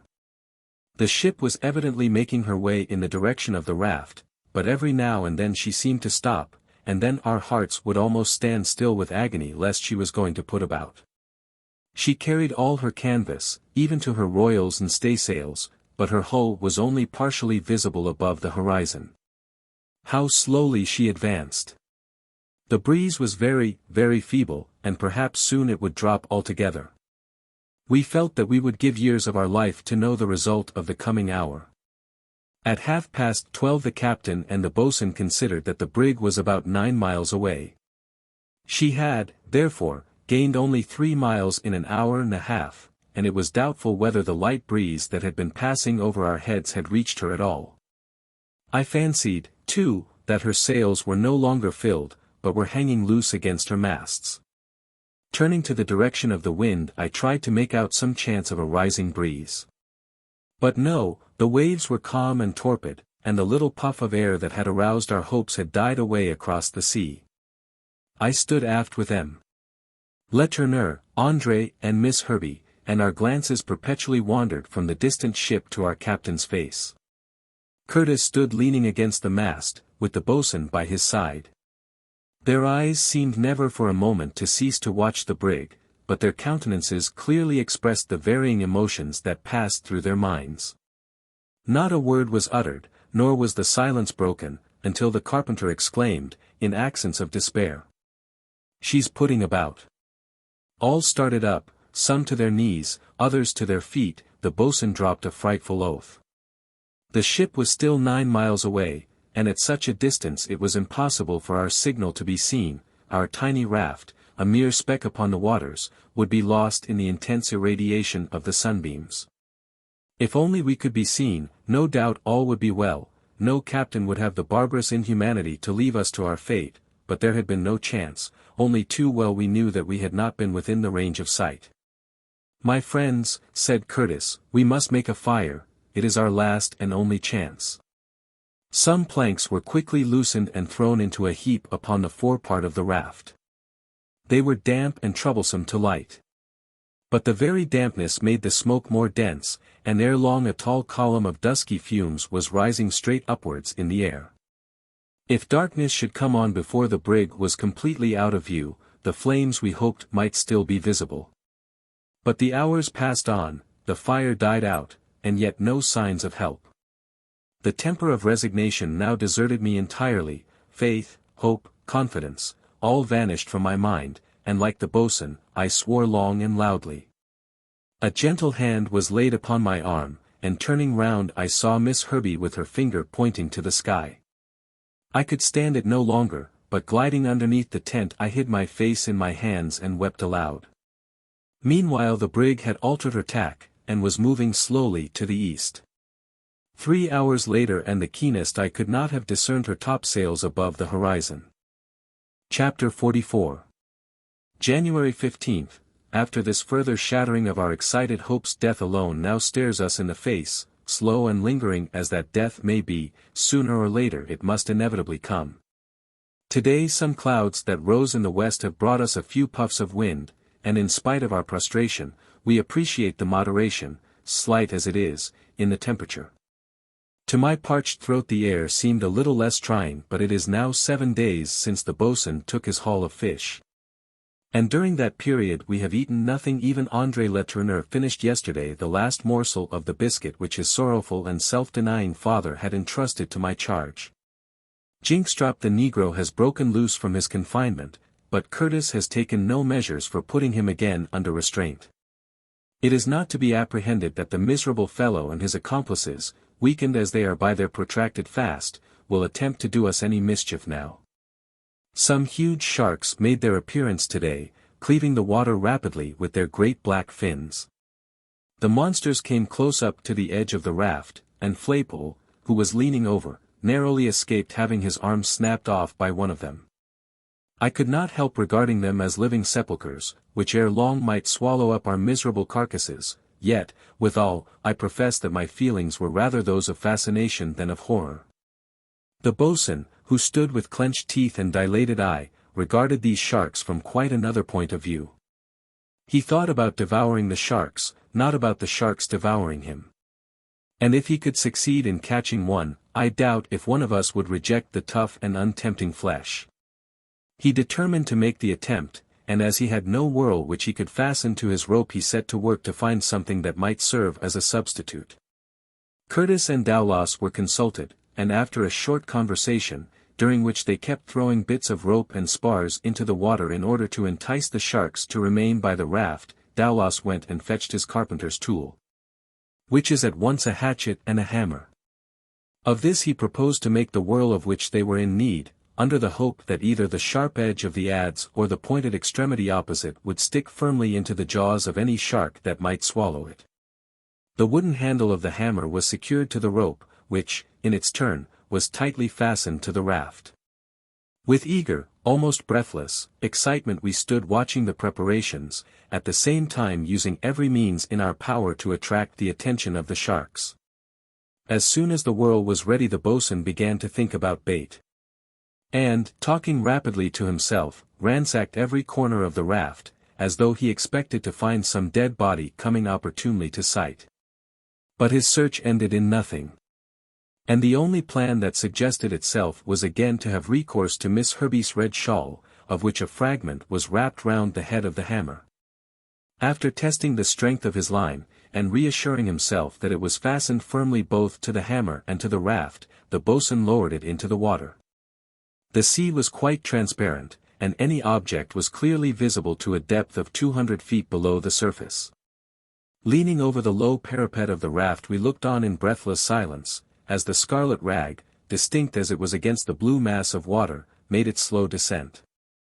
But one by one the sharks seemed to disappear. They could not, however, have gone far away, and it was not likely that anything in the shape of bait dropped near them would long escape their keen voracity.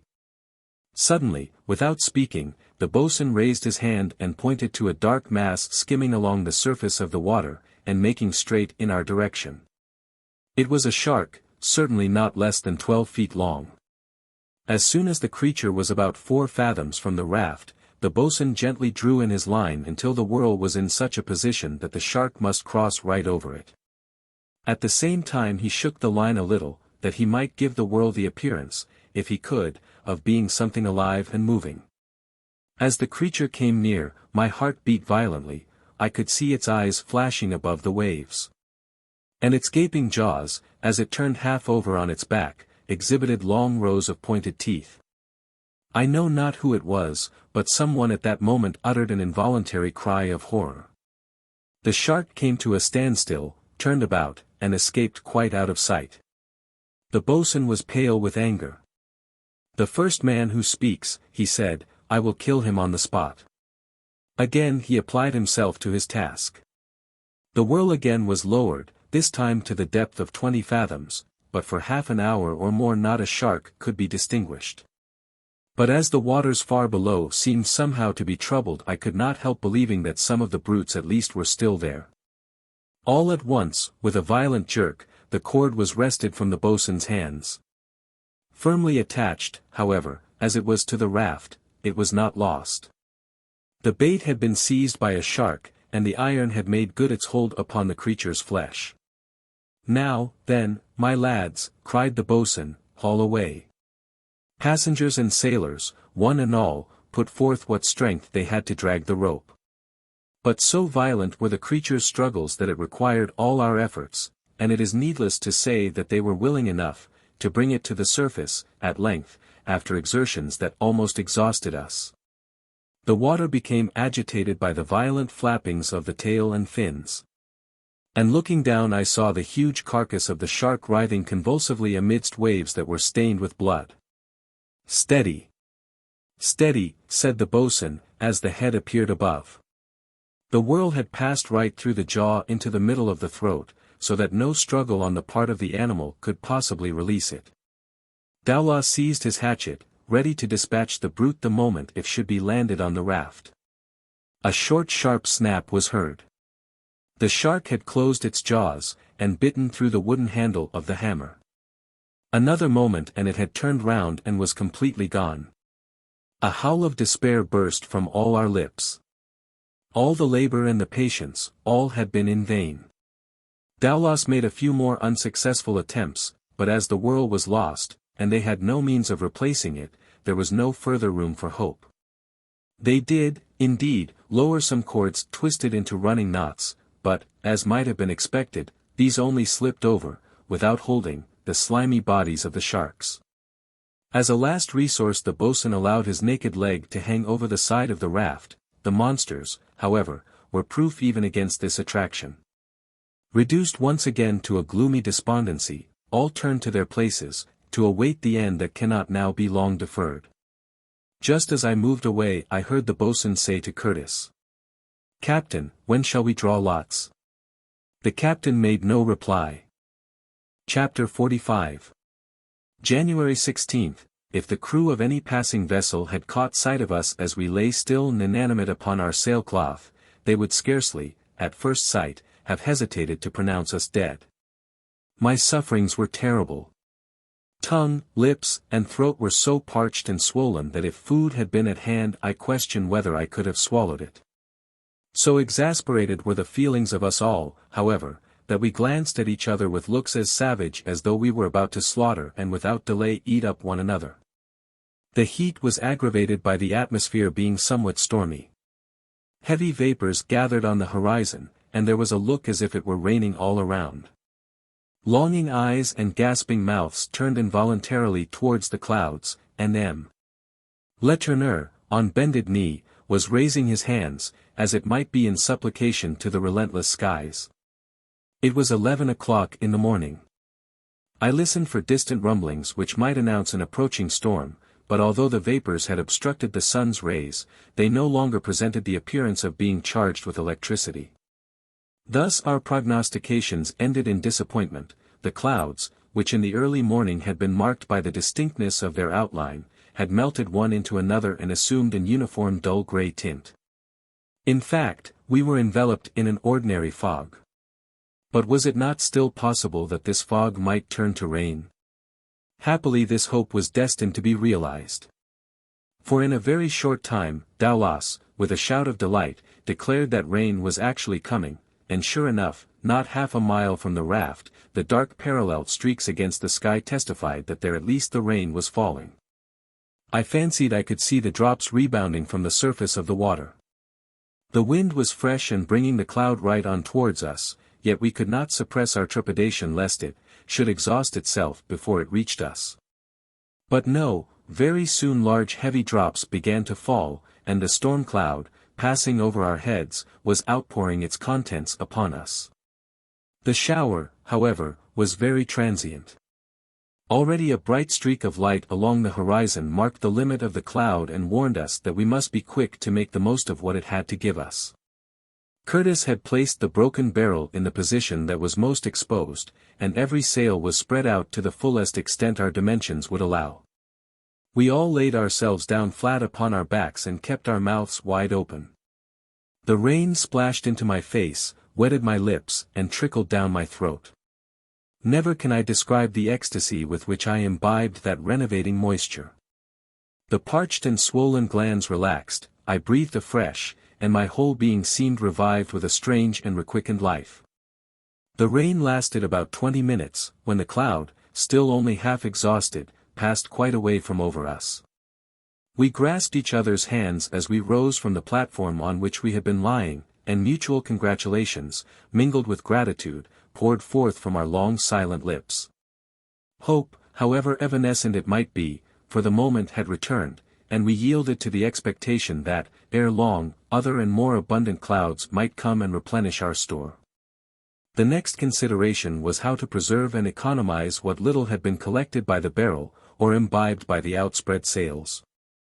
It was found that only a few pints of water had fallen into the barrel. To this small quantity the sailors were about to add what they could by wringing out the saturated sails, when Curtis made them desist from their intention. "Stop, stop," he said, "we must wait a moment, we must see whether this water from the sails is drinkable." I looked at him in amazement. Why should not this be as drinkable as the other? He squeezed a few drops out of one of the folds of a sail into the tin pot, and put it to his lips. To my surprise, he rejected it immediately, and upon tasting it for myself I found it not merely brackish, but briny as the sea itself.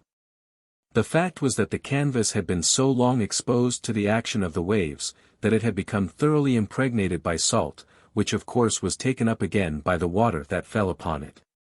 Disappointed we were. But with several pints of water in our possession, we were not only contented for the present, but sanguine in our prospect for the future. Chapter 46. January 17th, as a natural consequence of the alleviation of our thirst, the pangs of hunger returned more violently than ever. Although we had no bait, and even if we had we could not use it for want of a whirl, we could not help asking whether no possible means could be devised for securing one out of the many sharks that were still perpetually swarming about the raft. Armed with knives, like the Indians in the pearl fisheries, was it not practicable to attack the monsters in their own element? Curtis expressed his willingness personally to make the attempt, but so numerous were the sharks that we would not for one moment hear of his risking his life in a venture of which the danger was as great as the success was doubtful. By plunging into the sea, or by gnawing at a piece of metal, we could always, or at least often, do something that cheated us into believing that we were mitigating the pains of thirst, but with hunger it was different. The prospect, too, of rain seemed hopeful, whilst for getting food there appeared no chance, and, as we knew that nothing could compensate for the lack of nutritive matter, we were soon all cast down again. Shocking to confess, it would be untrue to deny that we surveyed each other with the eye of an eager longing, and I need hardly explain to what a degree of savageness the one idea that haunted us had reduced our feelings. Ever since the storm cloud brought us the too transient shower the sky has been tolerably clear, and although at that time the wind had slightly freshened, it has since dropped, and the sail hangs idly against our mast. Except for the trifling relief it brings by modifying the temperature we care little now for any breeze. Ignorant as we are as to what quarter of the Atlantic we have been carried by the currents, it matters very little to us from what direction the wind may blow if only it would bring, in rain or dew, the moisture of which we are so dreadfully in need. The moon was entering her last quarter, so that it was dark till nearly midnight, and the stars were misty, not glowing with that luster which is so often characteristic of cool nights. Half frantic with that sense of hunger which invariably returns with redoubled vigor at the close of every day, I threw myself, in a kind of frenzy, upon a bundle of sails that was lying on the starboard of the raft, and leaning over. I tried to get some measure of relief by inhaling the moist coolness that rarely fails to circulate just above the water. My brain was haunted by the most horrible nightmares, not that I suppose I was in any way more distressed than my companions, who were lying in their usual places, vainly endeavoring to forget their sufferings in sleep. After a time I fell into a restless, dreamy doze. I was neither asleep nor awake. How long I remained in that state of stupor I could hardly say, but at length a strange sensation half brought me to myself. Was I dreaming, or was there not really some unaccustomed odor floating in the air? My nostrils became distended, and I could scarcely suppress a cry of astonishment. But some instinct kept me quiet, and I laid myself down again with the puzzled sensation sometimes experienced when we have forgotten a word or name. Only a few minutes, however, had elapsed before another still more savory puff induced me to take several long inhalations. Suddenly, the truth seemed to dash across my mind. Surely, I muttered to myself, this must be cooked meat that I can smell. Again and again I sniffed and became more convinced than ever that my senses were not deceiving me. But from what part of the raft could the smell proceed? I rose to my knees, and having satisfied myself that the odor came from the front, I crept stealthily as a cat under the sails and between the spars in that direction. Following the promptings of my scent, rather than my vision, like a bloodhound in the track of his prey, I searched everywhere I could, now finding, now losing, the smell according to my change of position, or the dropping of the wind. At length I got the true scent, once for all, so that I could go straight to the object for which I was in search. Approaching the starboard angle of the raft, I came to the conclusion that the smell that had thus keenly excited my cravings was the smell of smoked bacon. The membranes of my tongue almost bristled with the intenseness of my longing. Crawling along a little farther, under a thick roll of sail cloth, I was not long in securing my prize. Forcing my arm below the roll, I felt my hand in contact with something wrapped up in paper. I clutched it up, and carried it off to a place where I could examine it by the help of the light of the moon that had now made its appearance above the horizon. I almost shrieked for joy. It was a piece of bacon. True, it did not weigh many ounces, but small as it was it would suffice to alleviate the pangs of hunger for one day at least. I was just on the point of raising it to my mouth, when a hand was laid upon my arm.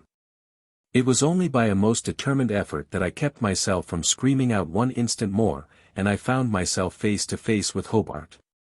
In a moment I understood all.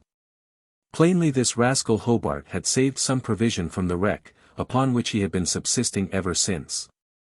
The steward had provided for himself, whilst all around him were dying of starvation. Detestable wretch! This accounts for the inconsistency of his well-to-do looks and his pitiable groans. Vile hypocrite! Yet why, it struck me, should I complain? Was not I reaping the benefit of that secret store that he, for himself, had saved? But Hobart had no idea of allowing me the peaceable possession of what he held to be his own. He made a dash at the fragment of bacon, and seemed determined to wrest it from my grasp. We struggled with each other, but although our wrestling was very violent, it was very noiseless. We were both of us aware that it was absolutely necessary that not one of those on board should know anything at all about the prize for which we were contending. Nor was my own determination lessened by hearing him groan out that it was his last, his only morsel. His. I thought, it shall be mine now. And still careful that no noise of commotion should arise, I threw him on his back, and grasping his throat so that it gurgled again, I held him down until, in rapid mouthfuls, I had swallowed up the last scrap of the food for which we had fought so hard. I released my prisoner, and quietly crept back to my own quarters. And not a soul is aware that I have broken my fast. Chapter 47. January 18th. After this excitement I awaited the approach of day with a strange anxiety. My conscience told me that Hobart had the right to denounce me in the presence of all my fellow passengers, yet my alarm was vain. The idea of my proceedings being exposed by him was quite absurd. In a moment he would himself be murdered without pity by the crew, if it should be revealed that, unknown to them, he had been living on some private store which, by clandestine cunning, he had reserved. But, in spite of my anxiety, I had a longing for day to come. The bit of food that I had thus stolen was very small. But small as it was, it had alleviated my hunger, and I was now tortured with remorse, because I had not shared the meager morsel with my fellow sufferers. Miss Herbie, Andre, his father, all had been forgotten, and from the bottom of my heart I repented of my cruel selfishness. Meantime the moon rose high in the heavens, and the first streaks of dawn appeared. There is no twilight in these low latitudes, and the full daylight came well nigh at once. I had not closed my eyes since my encounter with the steward, and ever since the first blush of day I had labored under the impression that I could see some unusual dark mass halfway up the mast. But although it again and again caught my eye, it hardly roused my curiosity, and I did not rise from the bundle of sails on which I was lying to ascertain what it really was. But no sooner did the rays of the sun fall full upon it than I saw at once that it was the body of a man, attached to a rope, and swinging to and fro with the motion of the raft. A horrible presentiment carried me to the foot of the mast, and, just as I had guessed, Hobart had hanged himself. I could not for a moment doubt that it was I myself that had impelled him to the suicide. A cry of horror had scarcely escaped my lips, when my fellow passengers were at my side, and the rope was cut. Then came the sailors. And what was it that made the group gather so eagerly around the body? Was it a humane desire to see whether any spark of life remained? No, indeed, the corpse was cold, and the limbs were rigid, there was no chance that animation should be restored. What then was it that kept them lingering so close around? It was only too apparent what they were about to do. But I could not, look. I refused to take part in the horrible repast that was proposed.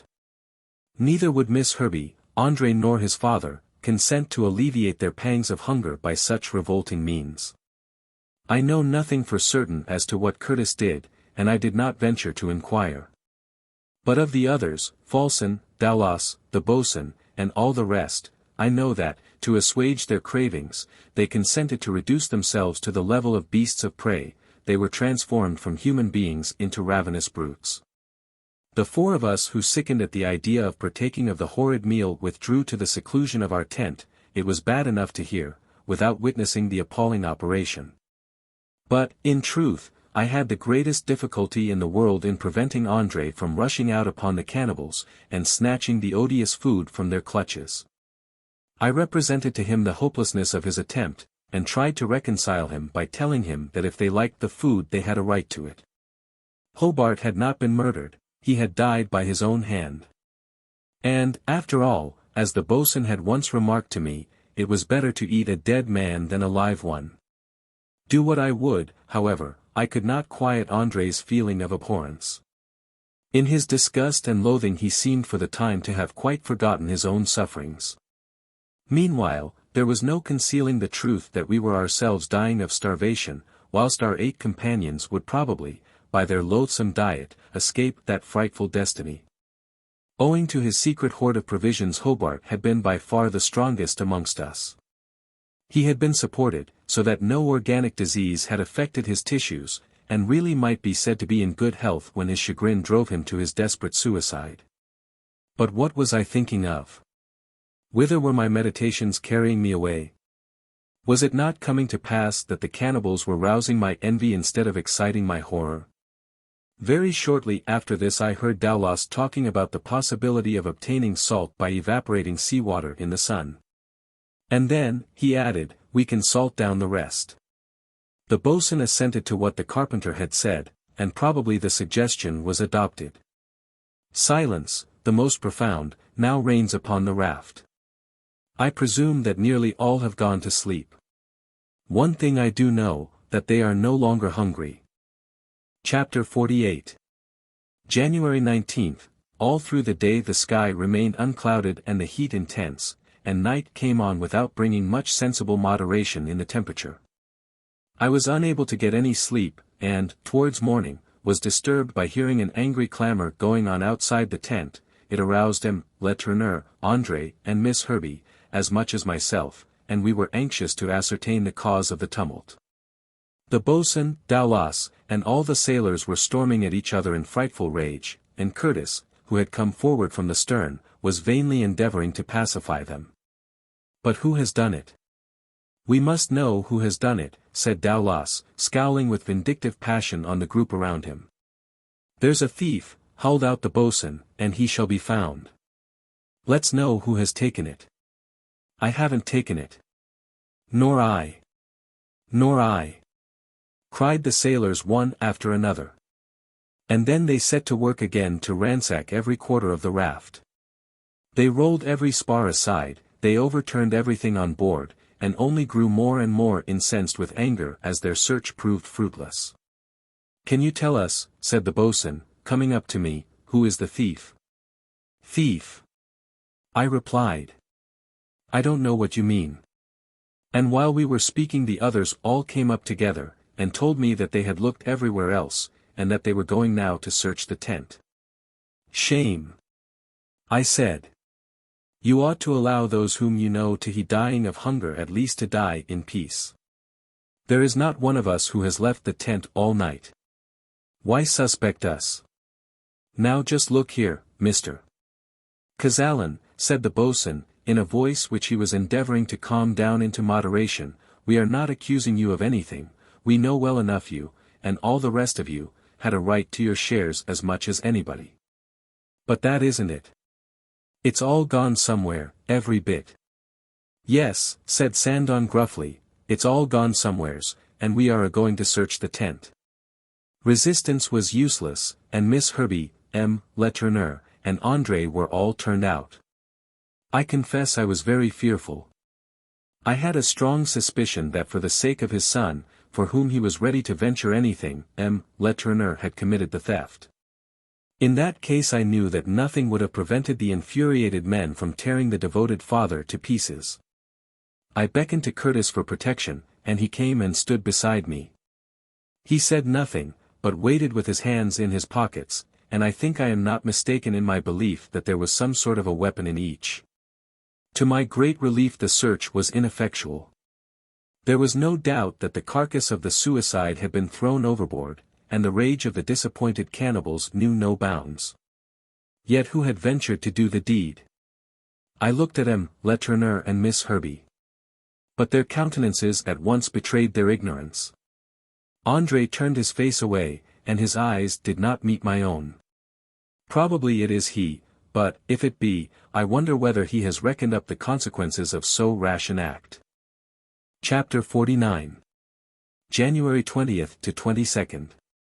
For the day or two after the horrible repast of the 18th those who had partaken of it appeared to suffer comparatively little either from hunger or thirst. But for the four of us who had tasted nothing, the agony of suffering grew more and more intense. It was enough to make us repine over the loss of the provision that had so mysteriously gone. And if any one of us should die, I doubt whether the survivors would a second time resist the temptation to assuage their pangs by tasting human flesh. Before long, all the cravings of hunger began to return to the sailors, and I could see their eyes greedily glancing upon us, starved as they knew us to be, as though they were reckoning our hours. And already were preparing to consume us as their prey. As is always the case with shipwrecked men, we were tormented by thirst far more than by hunger. And if, in the height of our sufferings, we had been offered our choice between a few drops of water and a few crumbs of biscuit, I do not doubt that we should, without exception, have preferred to take the water. And what a mockery to our condition did it seem that all this while there was water, nothing but water, everywhere around us. Again and again, incapable of comprehending how powerless it was to relieve me, I put a few drops within my lips, but only with the invariable result of bringing on a most trying nausea, and rendering my thirst more unendurable than before. 42 days had passed since we quitted the sinking Chancellor. There could be no hope now, all of us must die, and by the most deplorable of deaths. I was quite conscious that a mist was gathering over my brain. I felt my senses sinking into a condition of torpor. I made an effort, but all in vain, to master the delirium that I was aware was taking possession of my reason. It is out of my power to decide for how long I lost my consciousness. But when I came to myself I found that Miss Herbey had folded some wet bandages around my forehead. I am somewhat better, but I am weakened, mind and body, and I am conscious that I have not long to live. A frightful fatality occurred today. The scene was terrible. Jinkstrap the Negro went raving mad. Curtis and several of the men tried their utmost to control him, but in spite of everything he broke loose, and tore up and down the raft, uttering fearful yells. He had gained possession of a handspike, and rushed upon us all with the ferocity of an infuriated tiger. How we contrived to escape mischief from his attacks, I know not. All at once, by one of those unaccountable impulses of madness, his rage turned against himself. With his teeth and nails he gnawed and tore away at his own flesh. Dashing the blood into our faces, he shrieked out with a demoniacal grin, "Drink, drink," and flinging us gory morsels, kept saying, "Eat, eat." In the midst of his insane shrieks he made a sudden pause, then dashing back again from the stern to the front, he made a bound and disappeared beneath the waves. Falsten, Daulas, and the boatswain made a rush that at least they might secure the body, but it was too late. All that they could see was a crimson circle in the water, and some huge sharks disporting themselves around the spot. Chapter 50. January 23rd, only 11 of us now remain, and the probability is very great that every day must now carry off at least its one victim, and perhaps more. The end of the tragedy is rapidly approaching, and save for the chance, which is next to an impossibility, of our sighting land, or being picked up by a passing vessel. Ere another week has elapsed not a single survivor of the Chancellor will remain. The wind freshened considerably in the night, and it is now blowing pretty briskly from the northeast.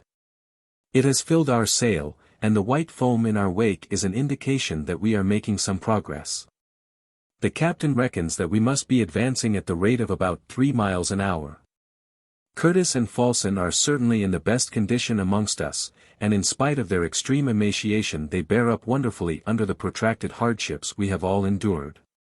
Words cannot describe the melancholy state to which poor Miss Herbey bodily is reduced. Her whole being seems absorbed into her soul, but that soul is brave and resolute as ever, living in heaven rather than on earth. The boatswain, strong, energetic man that he was, has shrunk into a mere shadow of his former self, and I doubt whether anyone would recognize him to be the same man. He keeps perpetually to one corner of the raft, his head dropped upon his chest, and his long, bony hands lying upon knees that project sharply from his worn-out trousers. Unlike Miss Herbey, his spirit seems to have sunk into apathy, and it is at times difficult to believe that he is living at all, so motionless and statue-like does he sit. Silence continues to reign upon the raft. Not a sound, not even a groan, escapes our lips. We do not exchange 10 words in the course of the day, and the few syllables that our parched tongue and swollen lips can pronounce are almost unintelligible. Wasted and bloodless, we are no longer human beings, we are specters. Chapter 51. January 24th. I have inquired more than once of Curtis if he has the faintest idea to what quarter of the Atlantic we have drifted, and each time he has been unable to give me a decided answer. Though from his general observation of the direction of the wind and currents he imagines that we have been carried westwards, that is to say, towards the land. Today the breeze has dropped entirely, but the heavy swell is still upon the sea, and is an unquestionable sign that a tempest has been raging at no great distance. The raft labors hard against the waves, and Curtis, Falsten, and the boatswain, employ the little energy that remains to them in strengthening the joints. Why do they give themselves such trouble? Why not let the few frail planks part asunder, and allow the ocean to terminate our miserable existence? Certain it seems that our sufferings must have reached their utmost limit, and nothing could exceed the torture that we are enduring. The sky pours down upon us a heat like that of molten lead, and the sweat that saturates the tattered clothes that hang about our bodies goes far to aggravate the agonies of our thirst. No words of mine can describe this dire distress. These sufferings are beyond human estimate. Even bathing, the only means of refreshment that we possessed, has now become impossible, for ever since Jynxstrop's death the sharks have hung about the raft in shoals. Today I tried to gain a few drops of fresh water by evaporation, but even with the exercise of the greatest patience, it was with the utmost difficulty that I obtained enough to moisten a little scrap of linen. And the only kettle that we had was so old and battered, that it would not bear the fire, so that I was obliged to give up the attempt in despair. Falson is now almost exhausted, and if he survives us at all, it can only be for a few days. Whenever I raised my head I always failed to see him, but he was probably lying sheltered somewhere beneath the sails. Curtis was the only man who remained on his feet, but with indomitable pluck he continued to stand on the front of the raft, waiting, watching, hoping. To look at him, with his unflagging energy, almost tempted me to imagine that he did well to hope, but I dared nor entertain one sanguine thought, and there I lay, waiting, nay, longing for death. How many hours passed away thus I cannot tell, but after a time a loud peal of laughter burst upon my ear. Someone else, then, was going mad, I thought, but the idea did not rouse me in the least. The laughter was repeated with greater vehemence, but I never raised my head. Presently I caught a few incoherent words. Fields, fields, gardens and trees. Look, there's an inn under the trees. Quick, quick. Brandy, gin, water. A guinea a drop. I'll pay for it. I've lots of money. Lots. Lots. Poor deluded wretch. I thought again, the wealth of a nation could not buy a drop of water here. There was silence for a minute, when all of a sudden I heard the shout of land. Land. The words acted upon me like an electric shock, and, with a frantic effort, I started to my feet. No land, indeed, was visible, but Flaypole, laughing, singing, and gesticulating, was raging up and down the raft. Sight, taste and hearing, all were gone. But the cerebral derangements supplied their place, and in imagination the maniac was conversing with absent friends, inviting them into the George Inn at Cardiff, offering them gin, whiskey, and, above all, water. Stumbling at every step, and singing in a cracked, discordant voice, he staggered about amongst us like an intoxicated man. With the loss of his senses all his sufferings had vanished, and his thirst was appeased. It was hard not to wish to be a partaker of his hallucination. Dowlas, Falson, and the boatswain, seemed to think that the unfortunate wretch would, like Jynxstrop, put an end to himself by leaping into the sea. But, determined this time to preserve the body, that it might serve a better purpose than merely feeding the sharks, they rose and followed the madman everywhere he went, keeping a strict eye upon his every movement. But the matter did not end as they expected. As though he were really intoxicated by the stimulants of which he had been raving, Flaypole at last sank down in a heap in a corner of the raft, where he lay lost in a heavy slumber. Chapter 52. January 25th, last night was very misty, and for some unaccountable reason, one of the hottest that can be imagined. The atmosphere was really so stifling, that it seemed as if it only required a spark to set it alight. The raft was not only quite stationary, but did not even rise and fall with any motion of the waves. During the night I tried to count how many there were now on board, but I was utterly unable to collect my ideas sufficiently to make the enumeration. Sometimes I counted 10, sometimes 12, and although I knew that 11, since Jynxstrop was dead, was the correct number, I could never bring my reckoning right. Of one thing I felt quite sure, and that was that the number would very soon be 10. I was convinced that I could myself last but very little longer. All the events and associations of my life passed rapidly through my brain, my country, my friends, and my family all appeared as it were in a vision, and seemed as though they had come to bid me a last farewell. Towards morning I woke from my sleep, if the languid stupor into which I had fallen was worthy of that name. One fixed idea had taken possession of my brain. I would put an end to myself, and I felt a sort of pleasure as I gloated over the power that I had to terminate my sufferings. I told Curtis, with the utmost composure, of my intention, and he received the intelligence as calmly as it was delivered. "Of course you will do as you please," he said. "For my own part, I shall not abandon my post. It is my duty to remain here, and unless death comes to carry me away, I shall stay where I am to the very last." The dull grey fog still hung heavily over the ocean, but the sun was evidently shining above the mist, and would, in course of time, dispel the vapour. Towards 7 o'clock I fancied I heard the cries of birds above my head.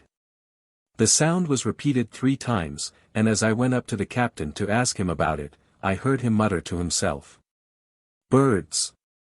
Why, that looks as if land were not far off." But although Curtis might still cling to the hope of reaching land, I knew not what it was to have one sanguine thought.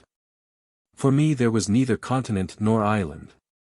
The world was one fluid sphere, uniform, monotonous, as in the most primitive period of its formation. Nevertheless it must be owned that it was with a certain amount of impatience that I awaited the rising of the mist, for I was anxious to shake off the phantom fallacies that Curtis's words had suggested to my mind. Not till 11 o'clock did the fog begin to break, and as it rolled in heavy folds along the surface of the water, I could every now and then catch glimpses of a clear blue sky beyond. Fierce sunbeams pierced the cloud rifts, scorching and burning our bodies like red-hot iron, but it was only above our heads that there was any sunlight to condense the vapor. The horizon was still quite invisible. There was no wind, and for half an hour longer the fog hung heavily round the raft, whilst Curtis, leaning against the side, strove to penetrate the obscurity. At length the sun burst forth in full power, and, sweeping the surface of the ocean, dispelled the fog, and left the horizon open to our eyes. There, exactly as we had seen it for the last 6 weeks, was the circle that bounded sea and sky, unbroken, definite, distinct as ever. Curtis gazed with intensest scrutiny, but did not speak a word. I pitied him sincerely, for he alone of us all felt that he had not the right to put an end to his misery. For myself I had fully determined that if I lived till the following day, I would die by my own hand. Whether my companions were still alive, I hardly cared to know. It seemed as though days had passed since I had seen them. Night drew on, but I could not sleep for a moment. Towards 2 o'clock in the morning my thirst was so intense that I was unable to suppress loud cries of agony. Was there nothing that would serve to quench the fire that was burning within me? What if instead of drinking the blood of others I were to drink my own? It would be all unavailing, I was well aware, but scarcely had the thought crossed my mind, than I proceeded to put it into execution. I unclasped my knife, and, stripping my arm, with a steady thrust I opened a small vein. The blood oozed out slowly, drop by drop, and as I eagerly swallowed the source of my very life, I felt that for a moment my torments were relieved, but only for a moment. All energy had failed my pulses, and almost immediately the blood had ceased to flow. How long it seemed before the morning dawned. And when that morning came it brought another fog, heavy as before that again shut out the horizon. The fog was hot as the burning steam that issues from a boiler. It was to be my last day upon earth, and I felt that I would like to press the hand of a friend before I died. Curtis was standing near, and crawling up to him, I took his hand in my own. He seemed to know that I was taking my farewell, and with one last lingering hope he endeavored to restrain me. But all in vain, my mind was finally made up. I should have liked to speak once again to M. Letourneur, André, and Miss Herbey, but my courage failed me. I knew that the young girl would read my resolution in my eyes, and that she would speak to me of duty and of God, and of eternity, and I dared not meet her gaze. And I would not run the risk of being persuaded to wait until a lingering death should overtake me. I returned to the back of the raft, and after making several efforts, I managed to get on to my feet. I cast one long look at the pitiless ocean and the unbroken horizon. If a sail or the outline of a coast bad broken on my view, I believe that I should only have deemed myself the victim of an illusion. But nothing of the kind appeared, and the sea was dreary as a desert. It was 10 o'clock in the morning. The pangs of hunger and the torments of thirst were racking me with redoubled vigor. All instinct of self-preservation had left me, and I felt that the hour had come when I must cease to suffer. Just as I was on the point of casting myself headlong into the sea, a voice, which I recognized as Dowlas's, broke upon my ear. "Captain," he said, "we are going to draw lots." Involuntarily I paused. I did not take my plunge, but returned to my place upon the raft. Chapter 53. January 26th, all heard and understood the proposition. In fact, it had been in contemplation for several days, but no one had ventured to put the idea into words. However, it was done now. Lots were to be drawn, and to each would be assigned his share of the body of the one ordained by fate to be the victim. For my own part, I professed that I was quite resigned for the lot to fall upon myself. I thought I heard André Letourneur beg for an exception to be made in favor of Miss Herbey, but the sailors raised a murmur of dissent. As there were 11 of us on board, there were 10 chances to 1 in each one's favor, a proportion which would be diminished if Miss Herbey were excluded, so that the young lady was forced to take her chance among the rest. It was then 10:30, and the boatswain, who had been roused from his lethargy by what the carpenter had said, insisted that the drawing should take place immediately. There was no reason for postponing the fatal lottery. There was not one of us that clung in the least to life, and we knew that at the worst, whoever should be doomed to die, would only precede the rest by a few days, or even hours. All that we desired was just once to slake our raging thirst and moderate our gnawing hunger. How all the names found their way to the bottom of a hat I cannot tell. Very likely Falson wrote them upon a leaf torn from his memorandum book. But be that as it may, the 11 names were there, and it was unanimously agreed that the last name drawn should be the victim. But who would draw the names? There was hesitation for a moment, then, "I will," said a voice behind me. Turning round, I beheld him, Letourneur, standing with outstretched hand, and with his long white hair falling over his thin livid face that was almost sublime in its calmness. I divined at once the reason of this voluntary offer. I knew that it was the father's devotion in self-sacrifice that led him to undertake the office. "As soon as you please," said the boatswain, and handed him the hat. M.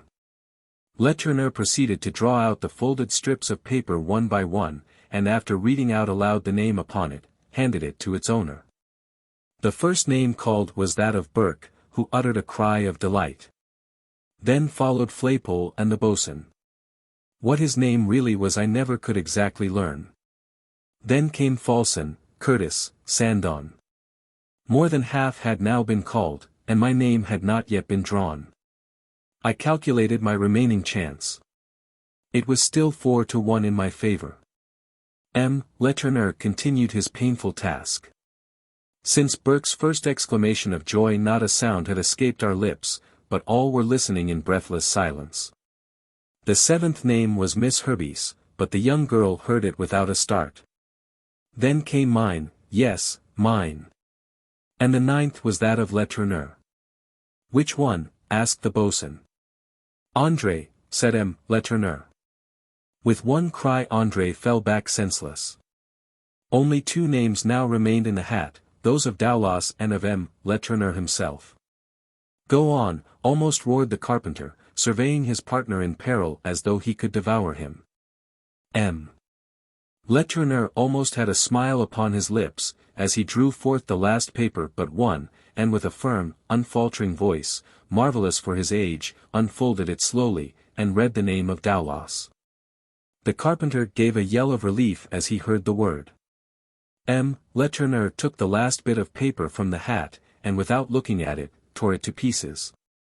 But, unperceived by all but myself, one little fragment flew into a corner of the raft. I crawled towards it and picked it up. On one side of it was written André, the rest of the word was torn away. M. Letourneur saw what I had done, and rushing towards me, snatched the paper from my hands, and flung it into the sea. Chapter 54. January 26th, I understood it all, the devoted father having nothing more to give, had given his life for his son. Letourneur was no longer a human being in the eyes of the famished creatures who were now yearning to see him sacrificed to their cravings. At the very sight of the victim thus provided, all the tortures of hunger returned with redoubled violence. With lips distended, and teeth displayed, they waited like a herd of carnivora until they could attack their prey with brutal voracity. It seemed almost doubtful whether they would not fall upon him while he was still alive. It seemed impossible that any appeal to their humanity could, at such a moment, have any weight. Nevertheless, the appeal was made, and, incredible as it may seem, prevailed. Just as the boatswain was about to act the part of butcher, and Dowlas stood, hatchet in hand, ready to complete the barbarous work, Miss Herbey advanced, or rather crawled, towards them. "My friends," she pleaded, "will you not wait just one more day? If no land or ship is in sight tomorrow, then I suppose our poor companion must become your victim. But allow him one more day, in the name of mercy I entreat, I implore you." My heart bounded as she made her pitiful appeal. It seemed to me as though the noble girl had spoken with an inspiration on her lips, and I fancied that, perhaps, in supernatural vision she had viewed the coast or the ship of which she spoke. And one more day was not much to us who had already suffered so long, and endured so much. Curtis and Fulson agreed with me, and we all united to support Miss Herbey's merciful petition. The sailors did not utter a murmur, and the boatswain in a smothered voice said, "Very well, we will wait till daybreak tomorrow," and threw down his hatchet. "Tomorrow, then, unless land or a sail appear, the horrible sacrifice will be accomplished." Stifling their sufferings by a strenuous effort, all returned to their places. The sailors crouched beneath the sails, caring nothing about scanning the ocean. Food was in store for them tomorrow, and that was enough for them. As soon as André Letourneur came to his senses, his first thought was for his father, and I saw him count the passengers on the raft. He looked puzzled. When he lost consciousness there had been only 2 names left in the hat, those of his father and the carpenter, and yet Letourneur and Dowlas were both there still. Miss Herbey went up to him and told him quietly that the drawing of the lots had not yet been finished. André asked no further question, but took his father's hand. Letoureur's countenance was calm and serene. He seemed to be conscious of nothing except that the life of his son was spared, and as the two sat conversing in an undertone at the back of the raft, their whole existence seemed bound up in each other. Meantime, I could not disabuse my mind of the impression caused by Miss Herbey's intervention. Something told me that help was near at hand, and that we were approaching the termination of our suspense and misery. The chimeras that were floating through my brain resolved themselves into realities, so that nothing appeared to me more certain than that either land or sail, be they miles away, would be discovered somewhere to leeward. I imparted my convictions to Letourneur and his son. André was as sanguine as myself, poor boy. He little thinks what a loss there is in store for him tomorrow. His father listened gravely to all we said, and whatever he might think in his own mind, he did not give us any discouragement. Heaven, he said, he was sure would still spare the survivors of the Chancellor, and then he lavished on his son caresses which he deemed to be his last. Some time afterwards, when I was alone with him, Letourneur whispered in my ear, "Mr. Kazallon, I commend my boy to your care, and mark you, he must never know." His voice was choked with tears, and he could not finish his sentence. But I was full of hope, and, without a moment's intermission, I kept my eyes fixed upon the unbroken horizon. Curtis, Miss Herbey, Fulson, and even the boatswain, were also eagerly scanning the broad expanse of sea. Night has come on. But I have still a profound conviction that through the darkness some ship will approach, and that at daybreak our raft will be observed. Chapter 55. January 27th, I did not close my eyes all night, and was keenly alive to the faintest sounds, and every ripple of the water, and every murmur of the waves, broke distinctly on my ear.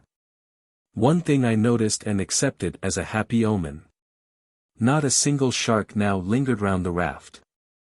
The waning moon rose at 1:45, and through the feeble glimmer which she cast across the ocean, many and many a time I fancied I caught sight of the longed-for sail, lying only a few cables' lengths away. But when morning came, the sun rose once again upon a desert ocean, and my hopes began to fade. Neither ship nor shore had appeared, and as the shocking hour of execution drew near, my dreams of deliverance melted away. I shuddered in my very soul as I was brought face to face with the stern reality. I dared not look upon the victim, and whenever his eyes, so full of calmness and resignation, met my own, I turned away my head. I felt choked with horror, and my brain reeled as though I were intoxicated. It was now 6 o'clock, and all hope had vanished from my breast. My heart beat rapidly, and a cold sweat of agony broke out all over me. Curtis and the boatswain stood by the mast attentively scanning the horizon. The boatswain's countenance was terrible to look upon. One could see that although he would not forestall the hour, he was determined not to wait a moment after it arrived. As for the captain, it was impossible to tell what really passed within his mind. His face was livid, and his whole existence seemed concentrated in the exercise of his power of vision.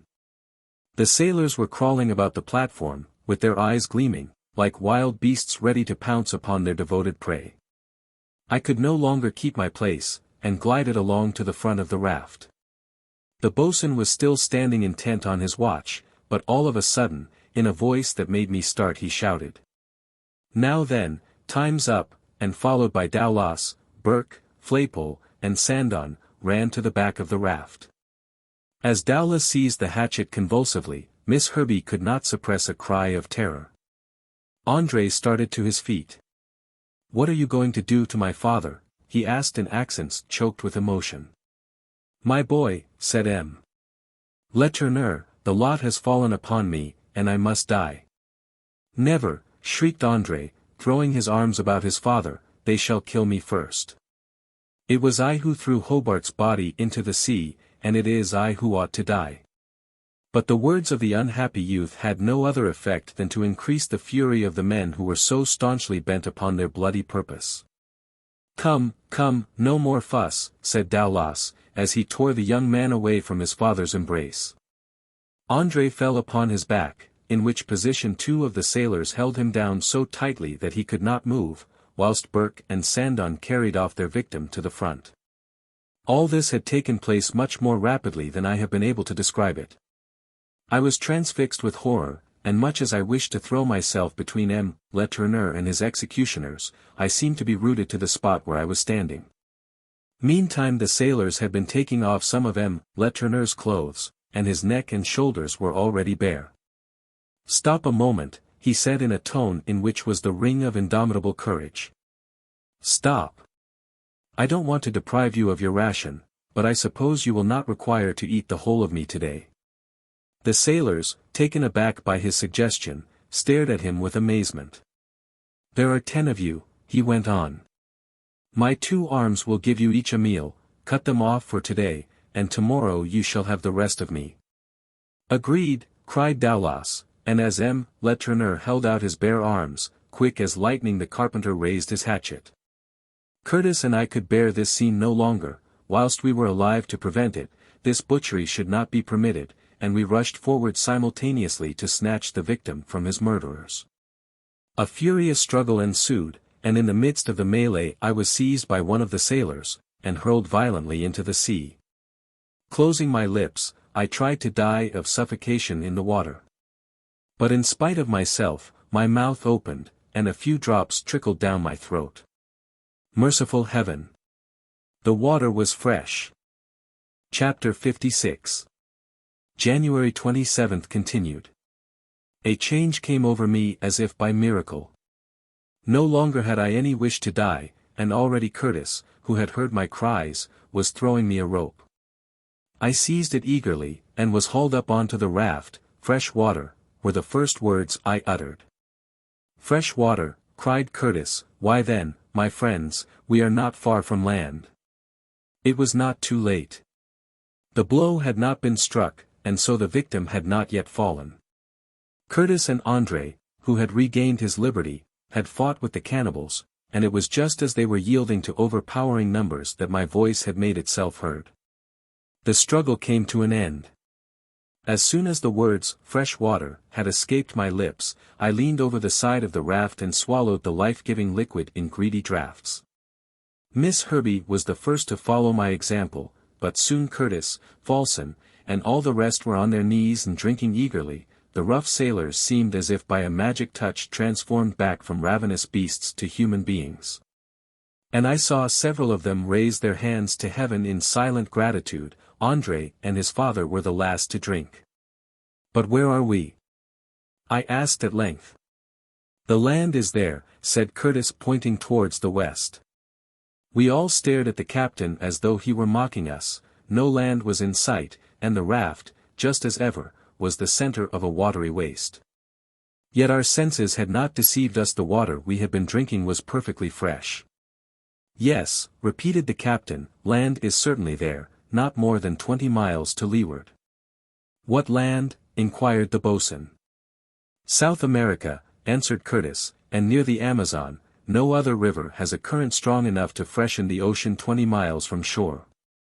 Chapter 57. January 27th continued. Curtis, no doubt, was right. The discharge from the mouth of the Amazon is enormously large, but we had probably drifted into the only spot in the Atlantic where we could find fresh water so far from land. Yet land, undoubtedly, was there, and the breeze was carrying us onward slowly but surely to our deliverance. Miss Herbey's voice was heard pouring out fervent praise to heaven, and we were all glad to unite our thanksgivings with hers. Then the whole of us, with the exception of André and his father, who remained by themselves together at the stern, clustered in a group, and kept our expectant gaze upon the horizon. We had not long to wait. Before an hour had passed, Curtis leaped in ecstasy and raised the joyous shout of "Land ahoy!" My journal has come to a close. I have only to relate, as briefly as possible, the circumstances that finally brought us to our destination. A few hours after we first sighted land, the raft was off Cape Magori, on the island of Marajo, and was observed by some fishermen who, with kind-hearted alacrity, picked us up, and tended us most carefully. They conveyed us to Para, where we became the objects of unbounded sympathy. The raft was brought to land in lat. 0 degrees 12 minutes N, so that since we abandoned the Chancellor, we had drifted at least 15 degrees to the southwest. Except for the influence of the Gulf Stream, we must have been carried far, far to the south, and in that case we should never have reached the mouth of the Amazon, and must inevitably have been lost. Of the 32 souls, 9 passengers, and 23 seamen, who left Charleston on board the ship, only 5 passengers and 6 seamen remain. 11 of us alone survive. An official account of our rescue was drawn up by the Brazilian authorities. Those who signed were Miss Herbey, J.R. Kazallon, M. Letourneur, André Letourneur, Mr. Falsten, the boatswain, Daulas, Burke, Flaypole, Sandon, and last, though not least, Robert Curtis, Captain. At Para we soon found facilities for continuing our homeward route. A vessel took us to Cayenne, where we secured a passage on board one of the steamers of the French transatlantic Aspinwall line, the Ville de Saint-Nazaire, which conveyed us to Europe. After all the dangers and privations which we have undergone together, it is scarcely necessary to say that there has arisen between the surviving passengers of the Chancellor a bond of friendship too indissoluble, I believe, for either time or circumstance to destroy. Curtis must ever remain the honored and valued friend of those whose welfare he consulted so faithfully in their misfortunes. His conduct was beyond all praise. When we were fairly on our homeward way, Miss Herbey by chance intimated to us her intention of retiring from the world and devoting the remainder of her life to the care of the sick and suffering. "Then why not come and look after my son," said M. Letourneur, adding, "he is an invalid, and requires, as he deserves, the best of nursing." Miss Herbey, after some deliberation, consented to become a member of their family, and finds in M. Letourneur a father, and in André a brother. A brother, I say, but may we not hope that she may be united by a dearer and a closer tie, and that the noble-hearted girl may experience the happiness that so richly she deserves?